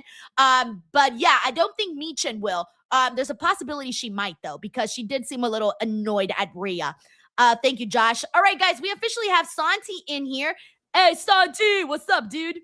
Dude, I think we need some sort of code. Whenever something insane happens, I'm going to be late. I figured when you weren't here, I figured like when the segment happened, I'm like, oh yeah, SANTI is definitely gonna be like a while. So yeah, no, you're good. I have the sixth sense, SANTI. I could feel it. Yeah. Well, I'm here. I'm glad we made it. I mean, it's a good problem to have to be late because it's a bunch of super chats. So thank you for the support. But we're here, and now we want your super chats. We want more super chats. All the super chats. We don't stop with the super chats. We're here and we're ready to rumble. Okay. By the way, Santi, we got to figure this out. I don't like being all the way up here and you're like all the way down there. Like this feels weird. Yeah, it's a second camera angle that I have that like we see it on your end. My viewers on my end have a different angle. Okay. Sorry, I can't fix it. Maybe I should shrink myself all the way down you here. could. I guess I could like maybe angle it down a little bit more. Let me see. Does that help? That's better. It's so much better. Okay, we'll work with that. Yes. All right, we'll work I with just feel like I'm a giant. I feel like I I'm was like Oz. down here, wasn't I? Yeah. You okay. were. You don't always look like that every week though. Like every week you kind of look like this. Yeah. Okay. I think my camera was not. Yeah. I was like, this is. I just felt like I was like, doing this. All right, let's do this. Here we go. 3, 2, 1. What is up, everybody? Welcome to the Friday Night Smackdown post show. It's your girl, Denise Salcedo, and I'm here with Santi Zap. What's up, Santi? How are you, man? Oh, I feel so good, Denise. I'm ready to drink a full calorie monster. I'm ready to play Halo 3 Call of Duty because we are back to the late 2000s, baby. The Randy Orton that I know and love from the late 2000s is back. What an ending to that show, Denise. I want to immediately start with that. And I want to immediately ask you, Denise, because this will open up the whole can of worms. Is CM Punk versus Roman Reigns still the guaranteed night 2 main event? Is it still the you sure? Yes. I don't know. I think it's in question. I don't think it's as guaranteed. I think that Randy and Cody have a chip on their shoulder, and they're going to do everything in their power to make people question whether Roman and Punk should be the night 2 main event. Look, I'm not going to be mad if they do Cody and Randy night 2 WrestleMania main event. But here's the thing, Santi, is that whenever we get something really good on the SmackDown side with Cody and Randy, like, for example, when we found out that this was going to be the WrestleMania main event, everybody kind of suddenly forgot everything that's going over on Monday Night Raw with Roman Reigns and CM Punk. I'm sorry, but it's really fucking great over there, too. And I feel like sometimes when we see such good stuff because it's new and it's recent and it's now, we're like, no. Like, this is where the attention is at now. This is where the focus is at. This is the match. And I get it. I think a lot of people are like, dude, I'm so happy. I Cody and Randy, they're going to get so personal. They have so much history with each other. But let's not forget that we've had already 2 super fire segments between Roman Reigns and CM Punk that when we came off of those, Santi, I felt like I had just finished getting off of a freaking roller coaster off of those promos. And I cannot forget that adrenaline rush with Roman and Punk. And to me, I'm just like, dude, like Roman Reigns, man. Roman Reigns is still the guy. And I know last year it was like, yes, CM Punk, he finally got the WrestleMania main event, and it was awesome, and we were happy for him. I was so happy for him. But like you, me, and a bunch of people, I think we all kind of realized, though, that the real WrestleMania main event is night 2. And I want to see Roman and CM Punk get a real, for CM Punk, real WrestleMania main event. I get it. I'm just saying, I don't think it's as clear cut, and because they're started behind, right? Like Roman and Punk have had weeks in advance. They've been able to have multiple interactions. I think I need to see what the physicality between Punk and Roman looks like, because obviously right now, in terms of physicality, this is way ahead. We've got the physical storytelling being told right now, and it's way ahead of Punk and Roman.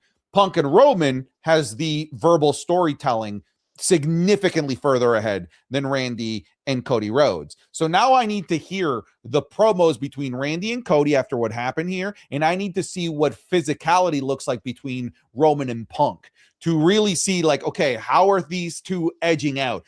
I still think, listen, for me, my question wasn't really so much, will Randy and Cody main event?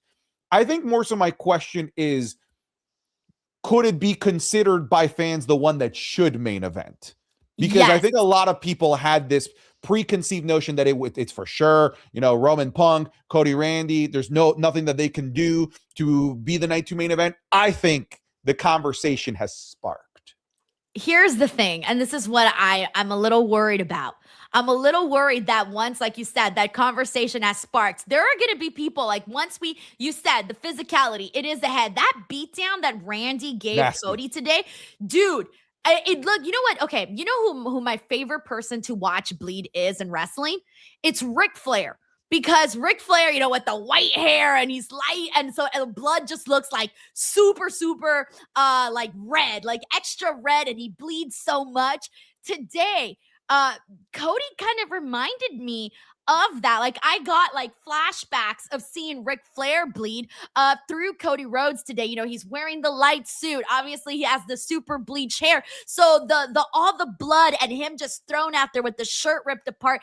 To me, the visual was fantastic. And you're right, we haven't yet gotten that with Roman Reigns and CM Punk. But I also just don't. I guess it's not. I guess it depends. Like, because I'm a really big CM Punk fan. I want to see him get that WrestleMania Night 2 main event. So I feel like I'm being a little biased in that direction. But I do think that there are going to be fans that are going to be the exact same way, where they're like, nah, Cody Rhodes, Randy Orton, this should be the main event. If their feud starts to get better than Roman's and CM Punk, then there's a huge chance that WWE will be like, all right, we hear you guys. Let's make this the Night 2 main event. And here's the thing, Santi, I don't hate that, because I always have believed that the hottest story, the hottest angle, it doesn't matter to me with or without title, the hottest story, the hottest angle should always be the main event of WrestleMania. And if we get to the point where Randy and Cody is the hottest story, then as much as it hurts me to not see CM Punk get that Night 2 main event, then that would indeed have to be the WrestleMania Night 2 main event. Does this decision to turn Randy heel, and now like that we've got like 2 hot men's main events here that people are genuinely excited about, is this a ticket mover? This decision that they've done here, is this a ticket mover in your eyes? Does this help justify some of the pricings that are out there when it comes to WrestleMania this year? Santi, I'm a big fan of a lot of things. I like to go to concerts. I like to do all of that. But sometimes, even if I'm a big fan and I see those damn ticket prices, I'm like, yo, Denise, you're going to have to find a different way. At the end of the day, yes and no, Santi. Yes to the people that have the means. No to the people that still don't have the means to do that. Because it's like, there's probably a bunch of people that are like, fuck, I really want to go to WrestleMania. But the question is, can I? Can I go to WrestleMania? Sure. I'll say this. Definitely a ticket mover. Nothing. Dude, I could have the Pope versus fucking Thanos at WrestleMania, and it does not justify the ticket prices. There's no justify this. Okay, let me ask you an honest question. What would make you pay at least how much is it for front row tickets? It's $46,000. Okay, $46,000. What would WWE have to book for you to pay $46,000 for front row tickets? I would need to be in the main event. I would need to be the main event in order for me to pay that much. All right, that's fair. I think for me, it would be like literally Taylor Swift versus anybody. I don't care. If Taylor Swift was there, I would like take out all these credit cards. I would do a GoFundMe. I would do like a 50-hour stream to raise money. I would do I'd start a feet website selling There you feet go. pics. Now we're talking. Now we're fucking talking. I would be doing everything in my power to get the cash to see Taylor Swift at WrestleMania. Hell yeah. Hell yeah. Oh, man. All right. So the beatdown, though, Santi, the beatdown, the moment. Okay, there was a lot of people that were kind of, and I know, trust me, I know for a fact that if Cody would have turned heel right now, shit would be blowing up. I think people are really excited about Randy, but Cody would have been like the big thing.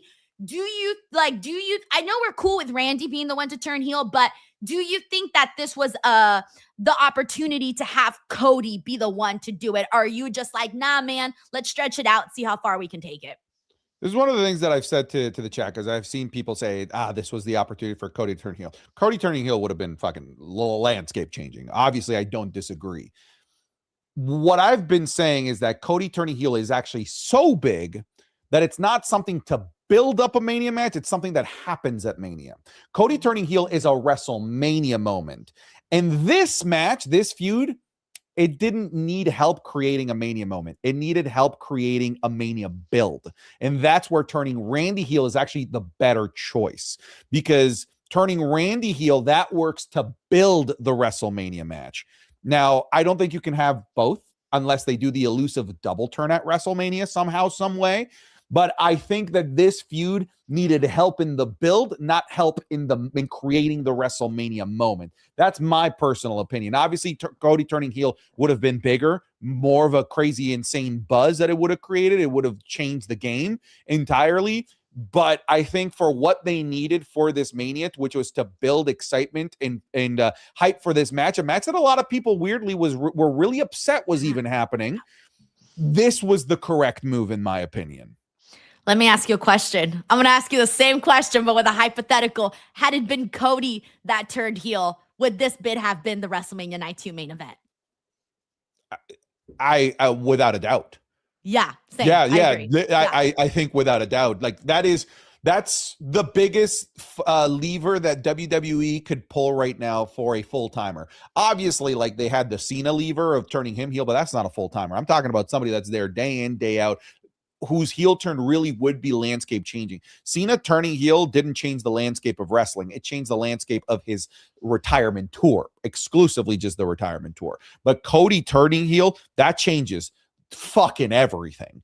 It changes so much. It changes who's the poster child, who's the one that you send to the Tonight Show, who's the one that is doing all the meet and greets with the kids and all this stuff. It changes so much. Yeah, without a doubt, there would. I think I straight up think that Roman would have had to dig up Larry's bones in order to even match Cody turning heel.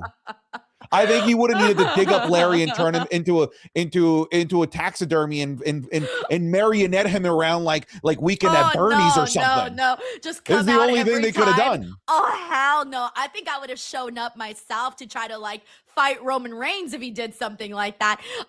Okay, so that's where we're at with this. Like this is exciting though, because I do like the idea of people being like, this is my main event. No, this is my main event, and us having that that thought process for all of that. By the way, we got Limeen H Hug here who says, can Cody turn heel on Randy after the loss at WrestleMania?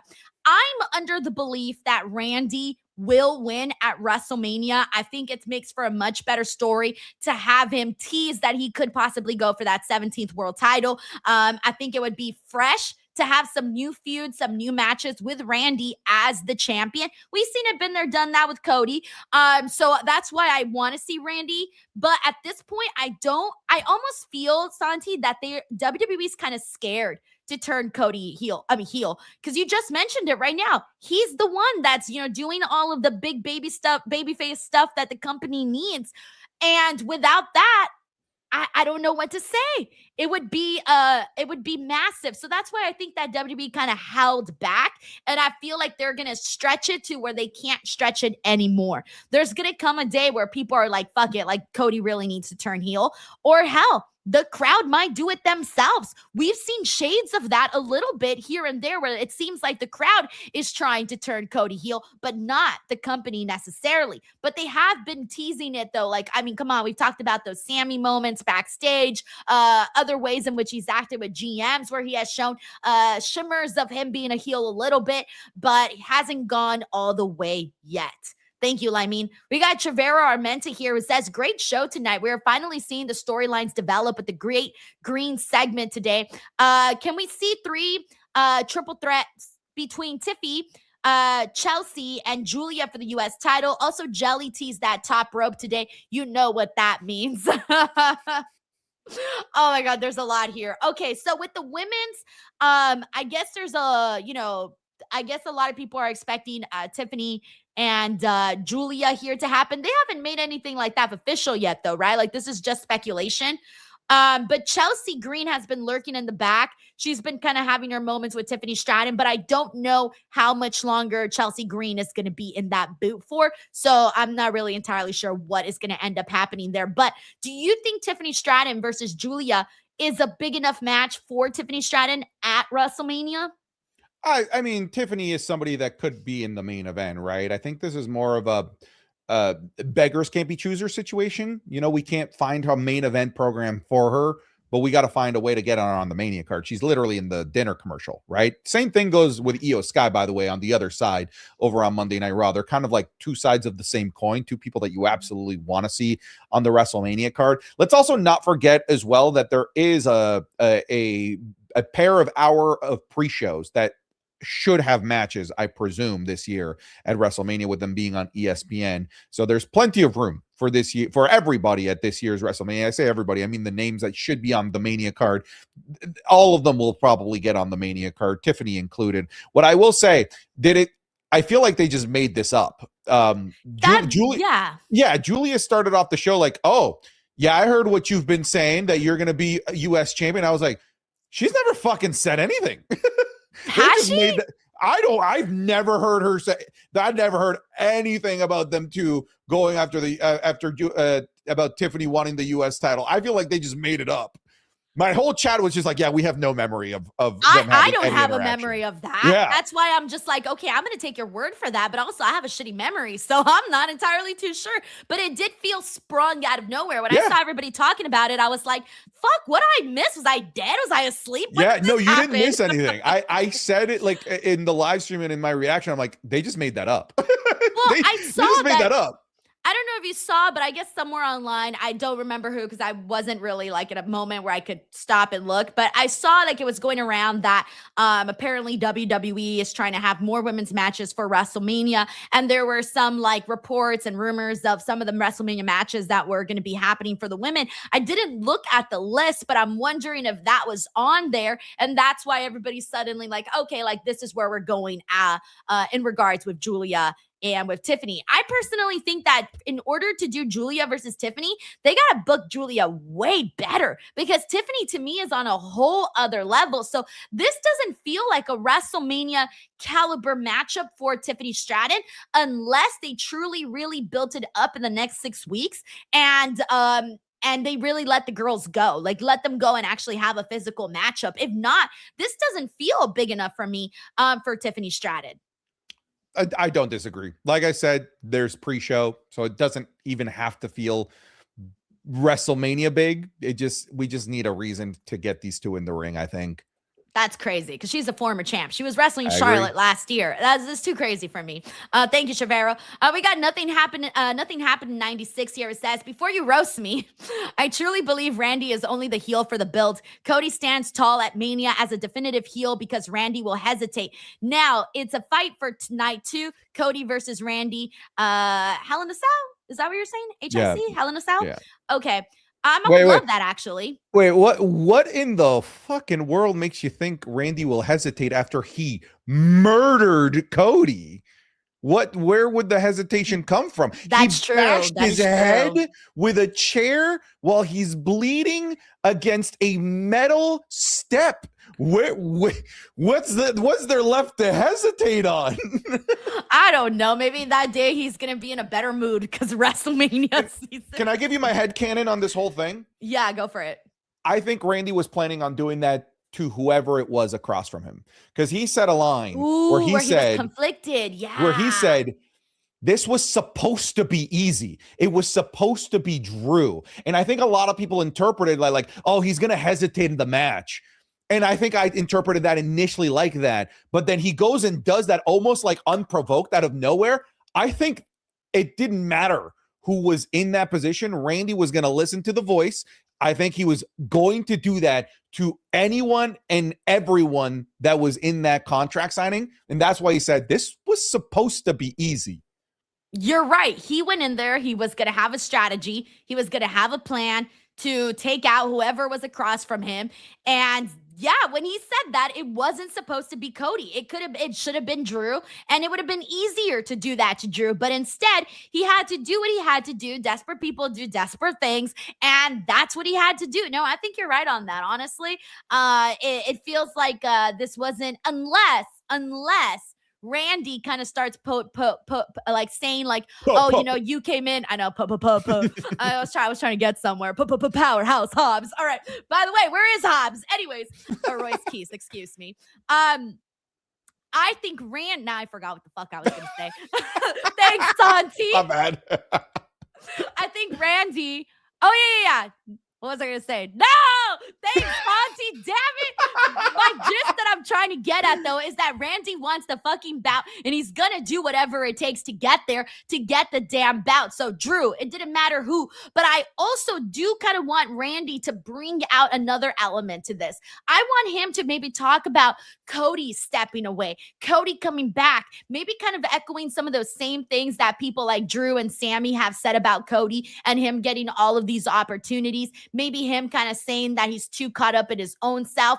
I don't know, just to kind of manipulate the story, to try to, in his mind, make Cody Rhodes the bad guy and, you know, kind of connect all of that. But no, man, I think they could really pull out a lot out of this story. I'm with you. Thank you. Nothing happens. We got Leo Bassett who says, what did Roman Punk have to do to justify night 2? Look, it's Roman and CM Punk. Shit. Am I the only person who remembers who Roman Reigns and CM Punk are? This brings me back to the start of the show. There's just a conversation now. There's a conversation. Roman versus CM Punk night 2. When there was no conversation, it was like guaranteed. But now people are talking, and I think that's good. I think that's good for business. It is good. It is good. No, you're right. All right, we got JM here. It says, problem with Cena heel turn is his motive should have been doing anything to win number 17. Randy's motive should be he'll do anything to win number 15. Yep, exactly. Kind of tying back to what Santi said about doing that to anybody. Thank you, JM. We got Suicide Cowboy here. It says, WrestleMania, prepare for the jelly drop of doom. Oil up, Santi Zaddy, Blue Chew, code Denise. Amen. So, Jelly Roll was in 4 segments today, Santi. We got a little bit of everything. He's definitely going to be doing something at WrestleMania. Apparently, Kit Wilson is going to be calling him out next week. He called him fat phobic today on the show, and I was like, "Are we allowed? Like, what are the rules here?" I really don't know. But he called him fat phobic. Started telling him that he's spreading bad standards for beauty and body and all of this, and I'm thinking to myself, "Oh my God." It was kind of messy, honestly. Very, very messy. But that all led to something's going to go down here. I don't know what they're going to do with The Miz. I don't know what they're going to do with Kit and how this is going to tie in with Jelly Roll. And somehow I think this will include Danhausen. But also another little important bit to mention is that Jelly Roll kind of got involved in this beatdown of Randy and beating down Cody. He's telling him like, hey man, like stop. And Randy takes him out. Randy, who is his former tag team partner. So I kind of like that he kind of turned on Jelly Roll too. That was cool. Yeah. I think Jelly being there in that final moment, I actually think it really worked in terms of helping create, even not that it needed help, but further add more visual representation of like, oh yeah, this Randy's completely gone. Like the Randy that you knew over the last couple of years, this ain't it. We're back to 2008, 2009 Randy Orton. I actually really like the Kit Wilson stuff, the Kit Wilson, Miz, and Jelly Roll stuff, mostly because it's appropriate to Jelly Roll. I'll say this, one of my criticisms of Jelly Roll in the lead up to like the SummerSlam match was like, holy shit, this is 3 main eventers being tied up to Jelly Roll. Logan Paul, Drew McIntyre, and Randy Orton. This feels a lot more appropriate. The Miz, Kit Wilson, and probably Danhausen. I'm assuming it's going to be Jellyhausen versus The Miz and Kit Wilson. That's totally perfect. That's exactly the type of environment that you would expect out of a celebrity match, right? At WrestleMania. It works here. And I think, like the humor at the end of the day is subjective. I think at least a lot of the people in my community really liked it and really liked Jelly Roll's, like when he got intense in the Miz's face. I really liked his delivery of his promo there. But more than anything, I think this is appropriate resources now being used for Jelly Roll.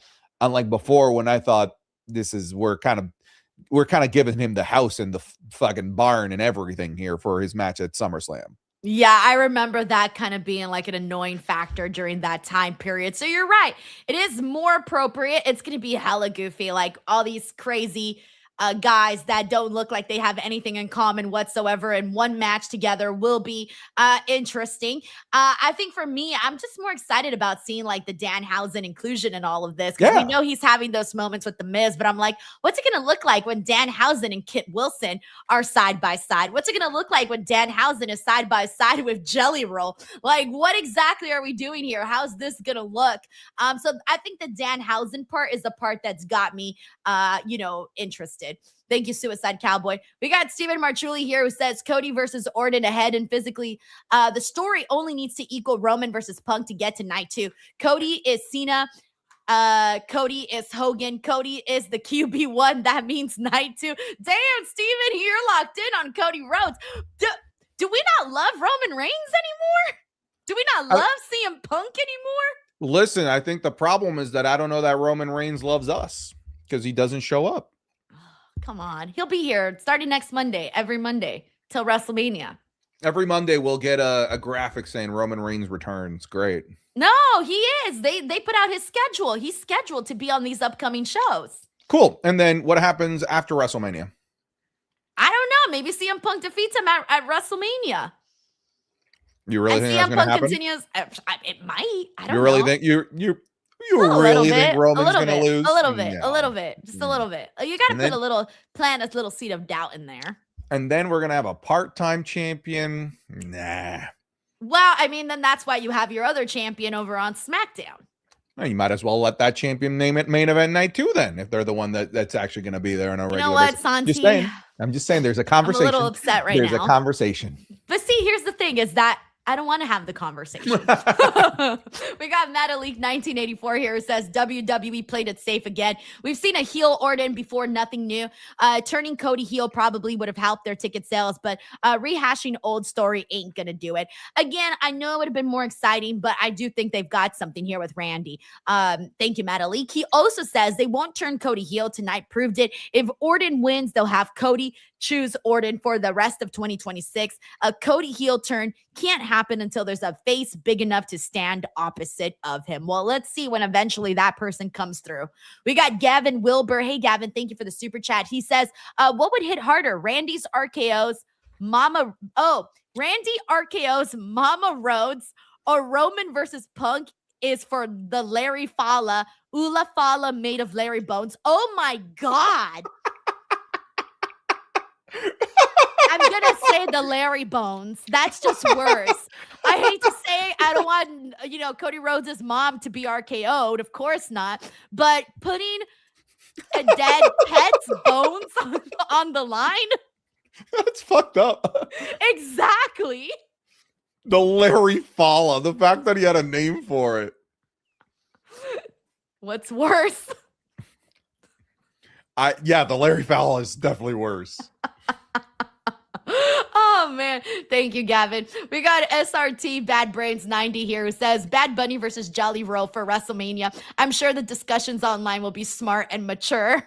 Look, I'm going to be real with you. That would not be a matchup that I want to see. I don't think they would be well on paper. I want to see Bad Bunny in there. You know what I forgot to tell you the other day?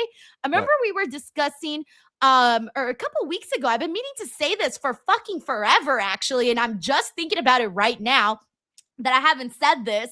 I really do want to see Bad Bunny versus Dominic Mysterio. I was sitting here thinking about, remember the day that people were talking about Bad Bunny versus Logan Paul, and I was like, I don't fucking want that. I don't want to see that. And then afterwards, I started to think, man, I just can't say that I don't want to see something and not have some sort of an alternative. So I started to think, who would be cool? Who would be fun? Dominic Mysterio and Bad Bunny would actually work, given the dynamics of who Bad Bunny is, who Dominic Mysterio is.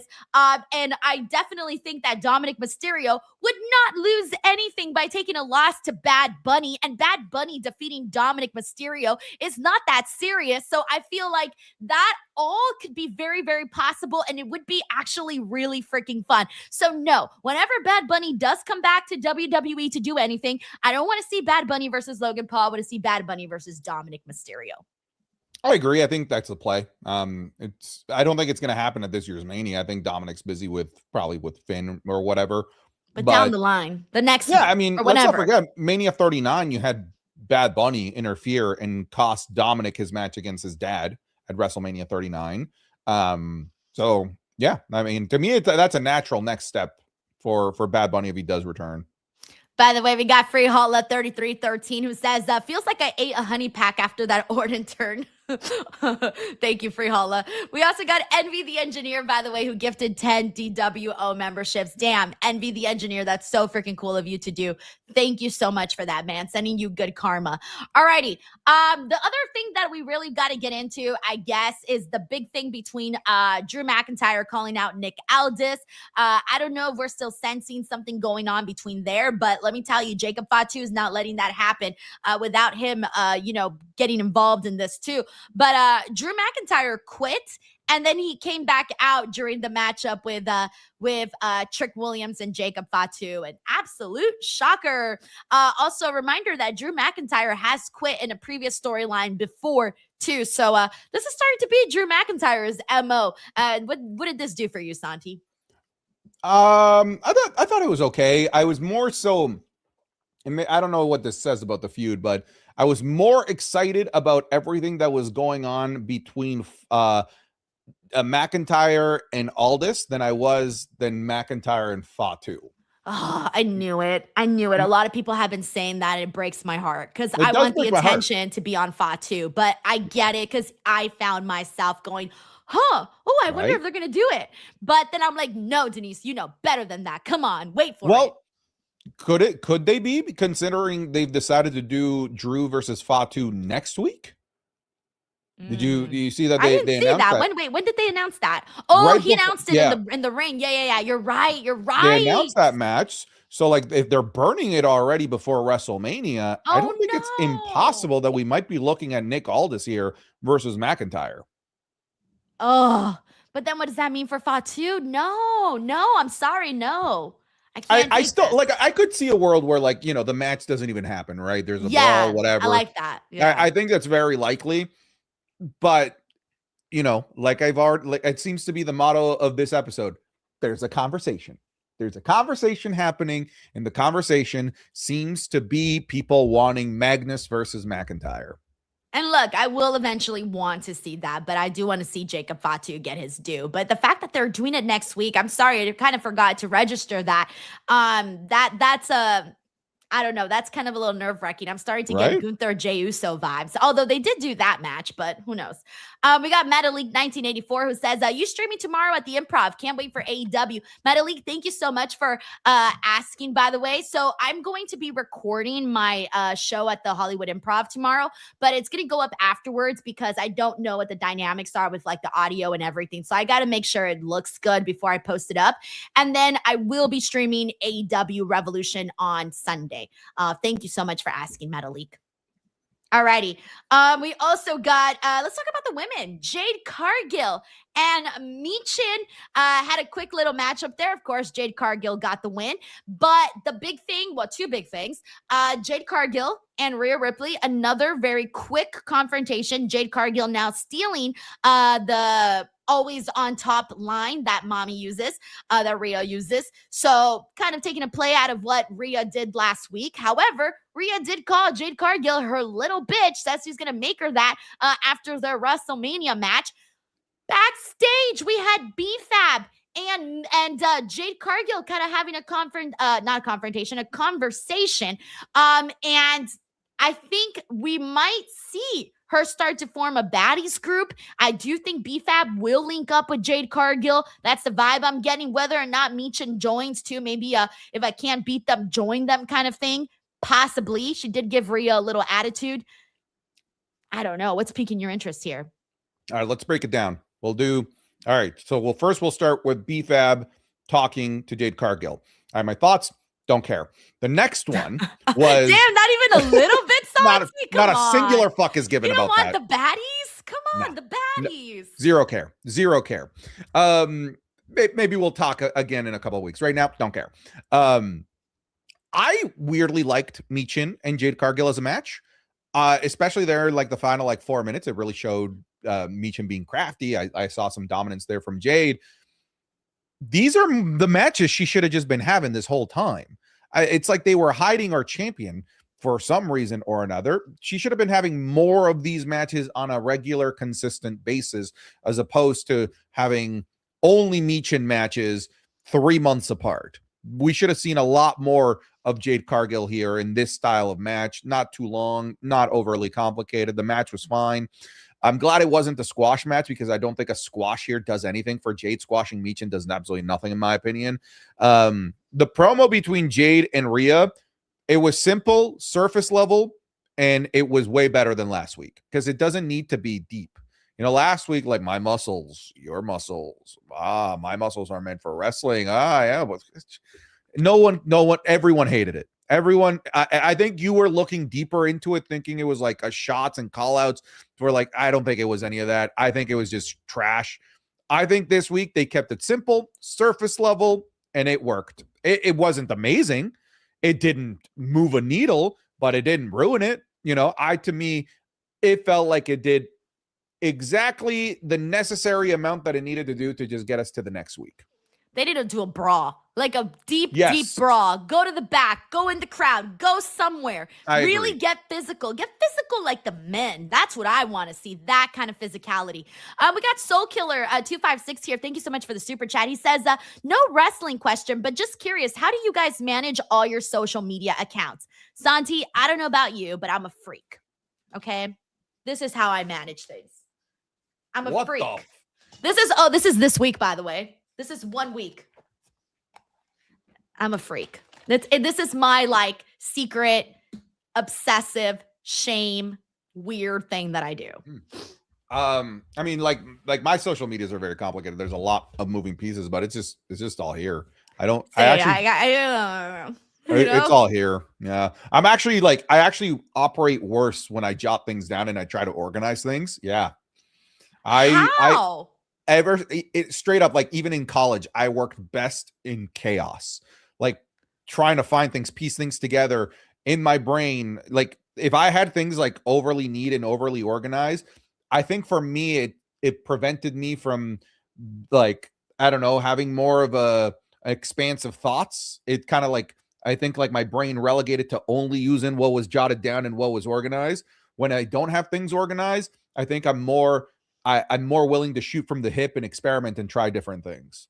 See, I got a system down where it's like, okay, I got to write everything down to make sure that I know what I'm doing so that I don't forget, because I will forget to post something or whatever, or I got caught up with one other thing. So honestly, writing everything down just works for me. That's just my method. I can't do it. I think I would crack. I would break like an egg. Fucking call me Humpty Dumpty if that shit were to just be. I've always made this joke, but if I lost my password book, I have a password book. If I lost my password book, I'd have to retire because I would not know any of my passwords to anything. You know, there's online things now, like 1Password. I hate the online things, okay? You know how mad it makes me when it says save your password, and I'm like, ugh, I get so mad, Santi. Eddie in my chat on Twitch said that that's a serial killer's notebook. Oh, yeah, I know this. It gets worse. You got to understand, this is how I function. Also, I have a separate question for you. How do you slice your sandwich? Do you do horizontal, or do you do sideways? We're going to do the nice little triangles. What do you do? Square or triangle? I like triangle. Okay, see? I like the diagonal cut. My husband told me I'm a serial killer because I slice straight down the middle and not diagonal. I don't know that that's serial killer stuff, but diagonal, objectively just tastes better. It just tastes better as a diagonal cut. No, it doesn't. It does. It tastes better. Okay, I'm going to test that theory, by the way. Go ahead, test that theory. Okay. It preserves the flavor better. I don't know. I like how neat it is, though, and with the other cut. Oh, yeah. The triangle is far more satisfying. No, because the triangle, you get the edge pieces, don't get all of the turkey and the cheese. But if you cut it like straight down the middle, everything gets everything. Every Listen. corner has something. The triangle, there's a reason it's called the Holy Trinity, right? The triangle is known in history as the perfect shape. The fact that regardless of what kind of triangle you get, that the angles within the triangle always equal to 180 degrees, that's insane.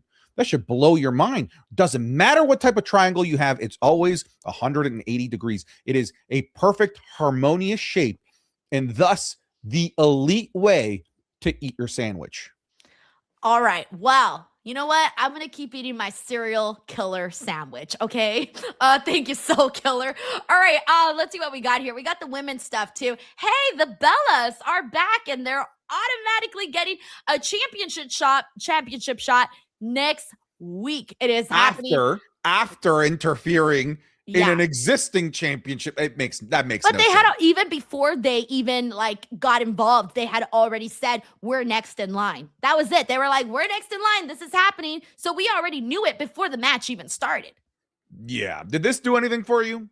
Well, I mean, other than just making it predictable of, hey, we're probably going to get a triple threat. I'm pretty sure that Lash and Nia will get involved in next week's matchup, and this will lead to a triple threat at WrestleMania. And somehow, some way, the Bellas will walk out as tag team champions. I agree. I'm actually predicting the exact same thing. Like, there's no way that does not happen, honestly. All right, I'm trying to remember if there was anything else. Oh, yeah. Tiffany Stratton versus Kiana James. How'd you feel about this match? I thought it was a little sloppy. Not the cleanest. I think more than anything, because we kind of already talked about it, about the possibility of like Julia and Tiffany Stratton. Is there room for Chelsea Green in there? Yeah, there's always room for Chelsea. I feel like as long as she's not injured and she can go, I can't imagine. She's had such a big year. It would really suck if she was left out at WrestleMania. And I like that she's still on TV, even though she's injured. Like, Yeah, would you put her heart. there? Is that what you would do if you were Michael Hayes? Would you put Chelsea Green in a women's triple threat for the U.S. title? Yes, I would. And I'd have her win the championship again. Actually, no, I would have Tiffany Stratton take that. It just feels weird not seeing Tiffany Stratton with like anything. I hate that she doesn't have a major star-powered storyline. I don't like that. I think Tiffany Stratton has worked really hard and she looks better than ever. That I just feel like she needs to be presented much. She just needs to, not that she's like not presented well. She just needs to be in a bigger story and a bigger, more meaningful feud. Like I want to see her doing something like, what we're seeing with Liv and Stephanie and Jade and Rhea. Like just because, they're not the main event doesn't mean you can't have like a really good feud. So yeah, that's where I'm at with that. Alrighty, that's it. That's Friday Night SmackDown, everyone. I'm glad that we were able to get this much, Santi. There was a point of the show where I thought, holy shit, we're not gonna have anything to talk about, but we got stuff. What, you weren't moved by the first part of the show being so Wyatt Sicks and MFT related? The fucking lantern, just end this feud. They had the lantern and then they lost it again. Then they got the lantern back and then they lost. I'm so tired of this. I don't even want to talk about it. I don't even want to talk about it. No, I did. Why do you think I didn't bring it up? I don't want to talk about it. I'm with you. We'll end there. I agree with you. And just like that, we're going to turn off the lights here on our lantern. No, but seriously, Santi, tell the people where they can find you and check out all of your stuff. You can find all of my non-written down madness over on youtube.com/Mr. Santizap. I'm everywhere. You just Google Santizap, pick the platform of choice. I'm going to be there making content. That's it. You know what? Make fun of me all you want, but do you know how many people reach out to me and ask me, hey, Denise, do you got any tips on staying organized? And I'm like, sit down, sweetie, let's talk. Oh, sweet young summer child, do you have 5 hours? Yeah. Are you kidding me? If you ask me, Denise, for organizational advice, I will sit there and have the best conversation ever. Here's the thing. I am so not organized, but I'm organized. If you ask me, like, because there is chaos around me. If you said, Santi, where's this? I know exactly where it is. I live in Oh, you're organized like, chaos. are you kind of like Dave? Have you ever seen Dave Meltzer's office where he No. has all the papers everywhere? Oh, I have seen that. Yes, I have seen that. Yes. Like I know he knows where everything Yeah. is at in there. Whereas like me, I would die if I had a room Yeah. like that. I would No. freak out. Like everything for me would have to be like in files, coordinated by color and alphabetical order. I've tried that. Doesn't work for me. I need my creative juices. See, like I need my Roddy Piper glass here. You know, why is it here? I don't know, but it makes sense in my head that it's just right there. Yeah. I got a cute little giraffe. Nice. It reminds me to be happy when I'm sad. Oh. Yeah, see? All right, that's our show, guys. YouTube.com/Denise Salcedo if you guys haven't already checked it out. I just dropped an interview with MJF yesterday. Go check it out. It was a really fun one. It was my first interview with MJF that I've been trying to get for like ever. Finally happened. Go watch it. Today dropped an interview with Vikingo, all in Spanish, but I put English translations in there for everybody. And still a bunch of other videos that have gone up in the last, several weeks. So check that out. YouTube.com/Denise Salcedo. All social medias @_Denise Salcedo. Thank you to everybody. Thank you to Santi. We'll see you guys all on the next one. Bye, everyone.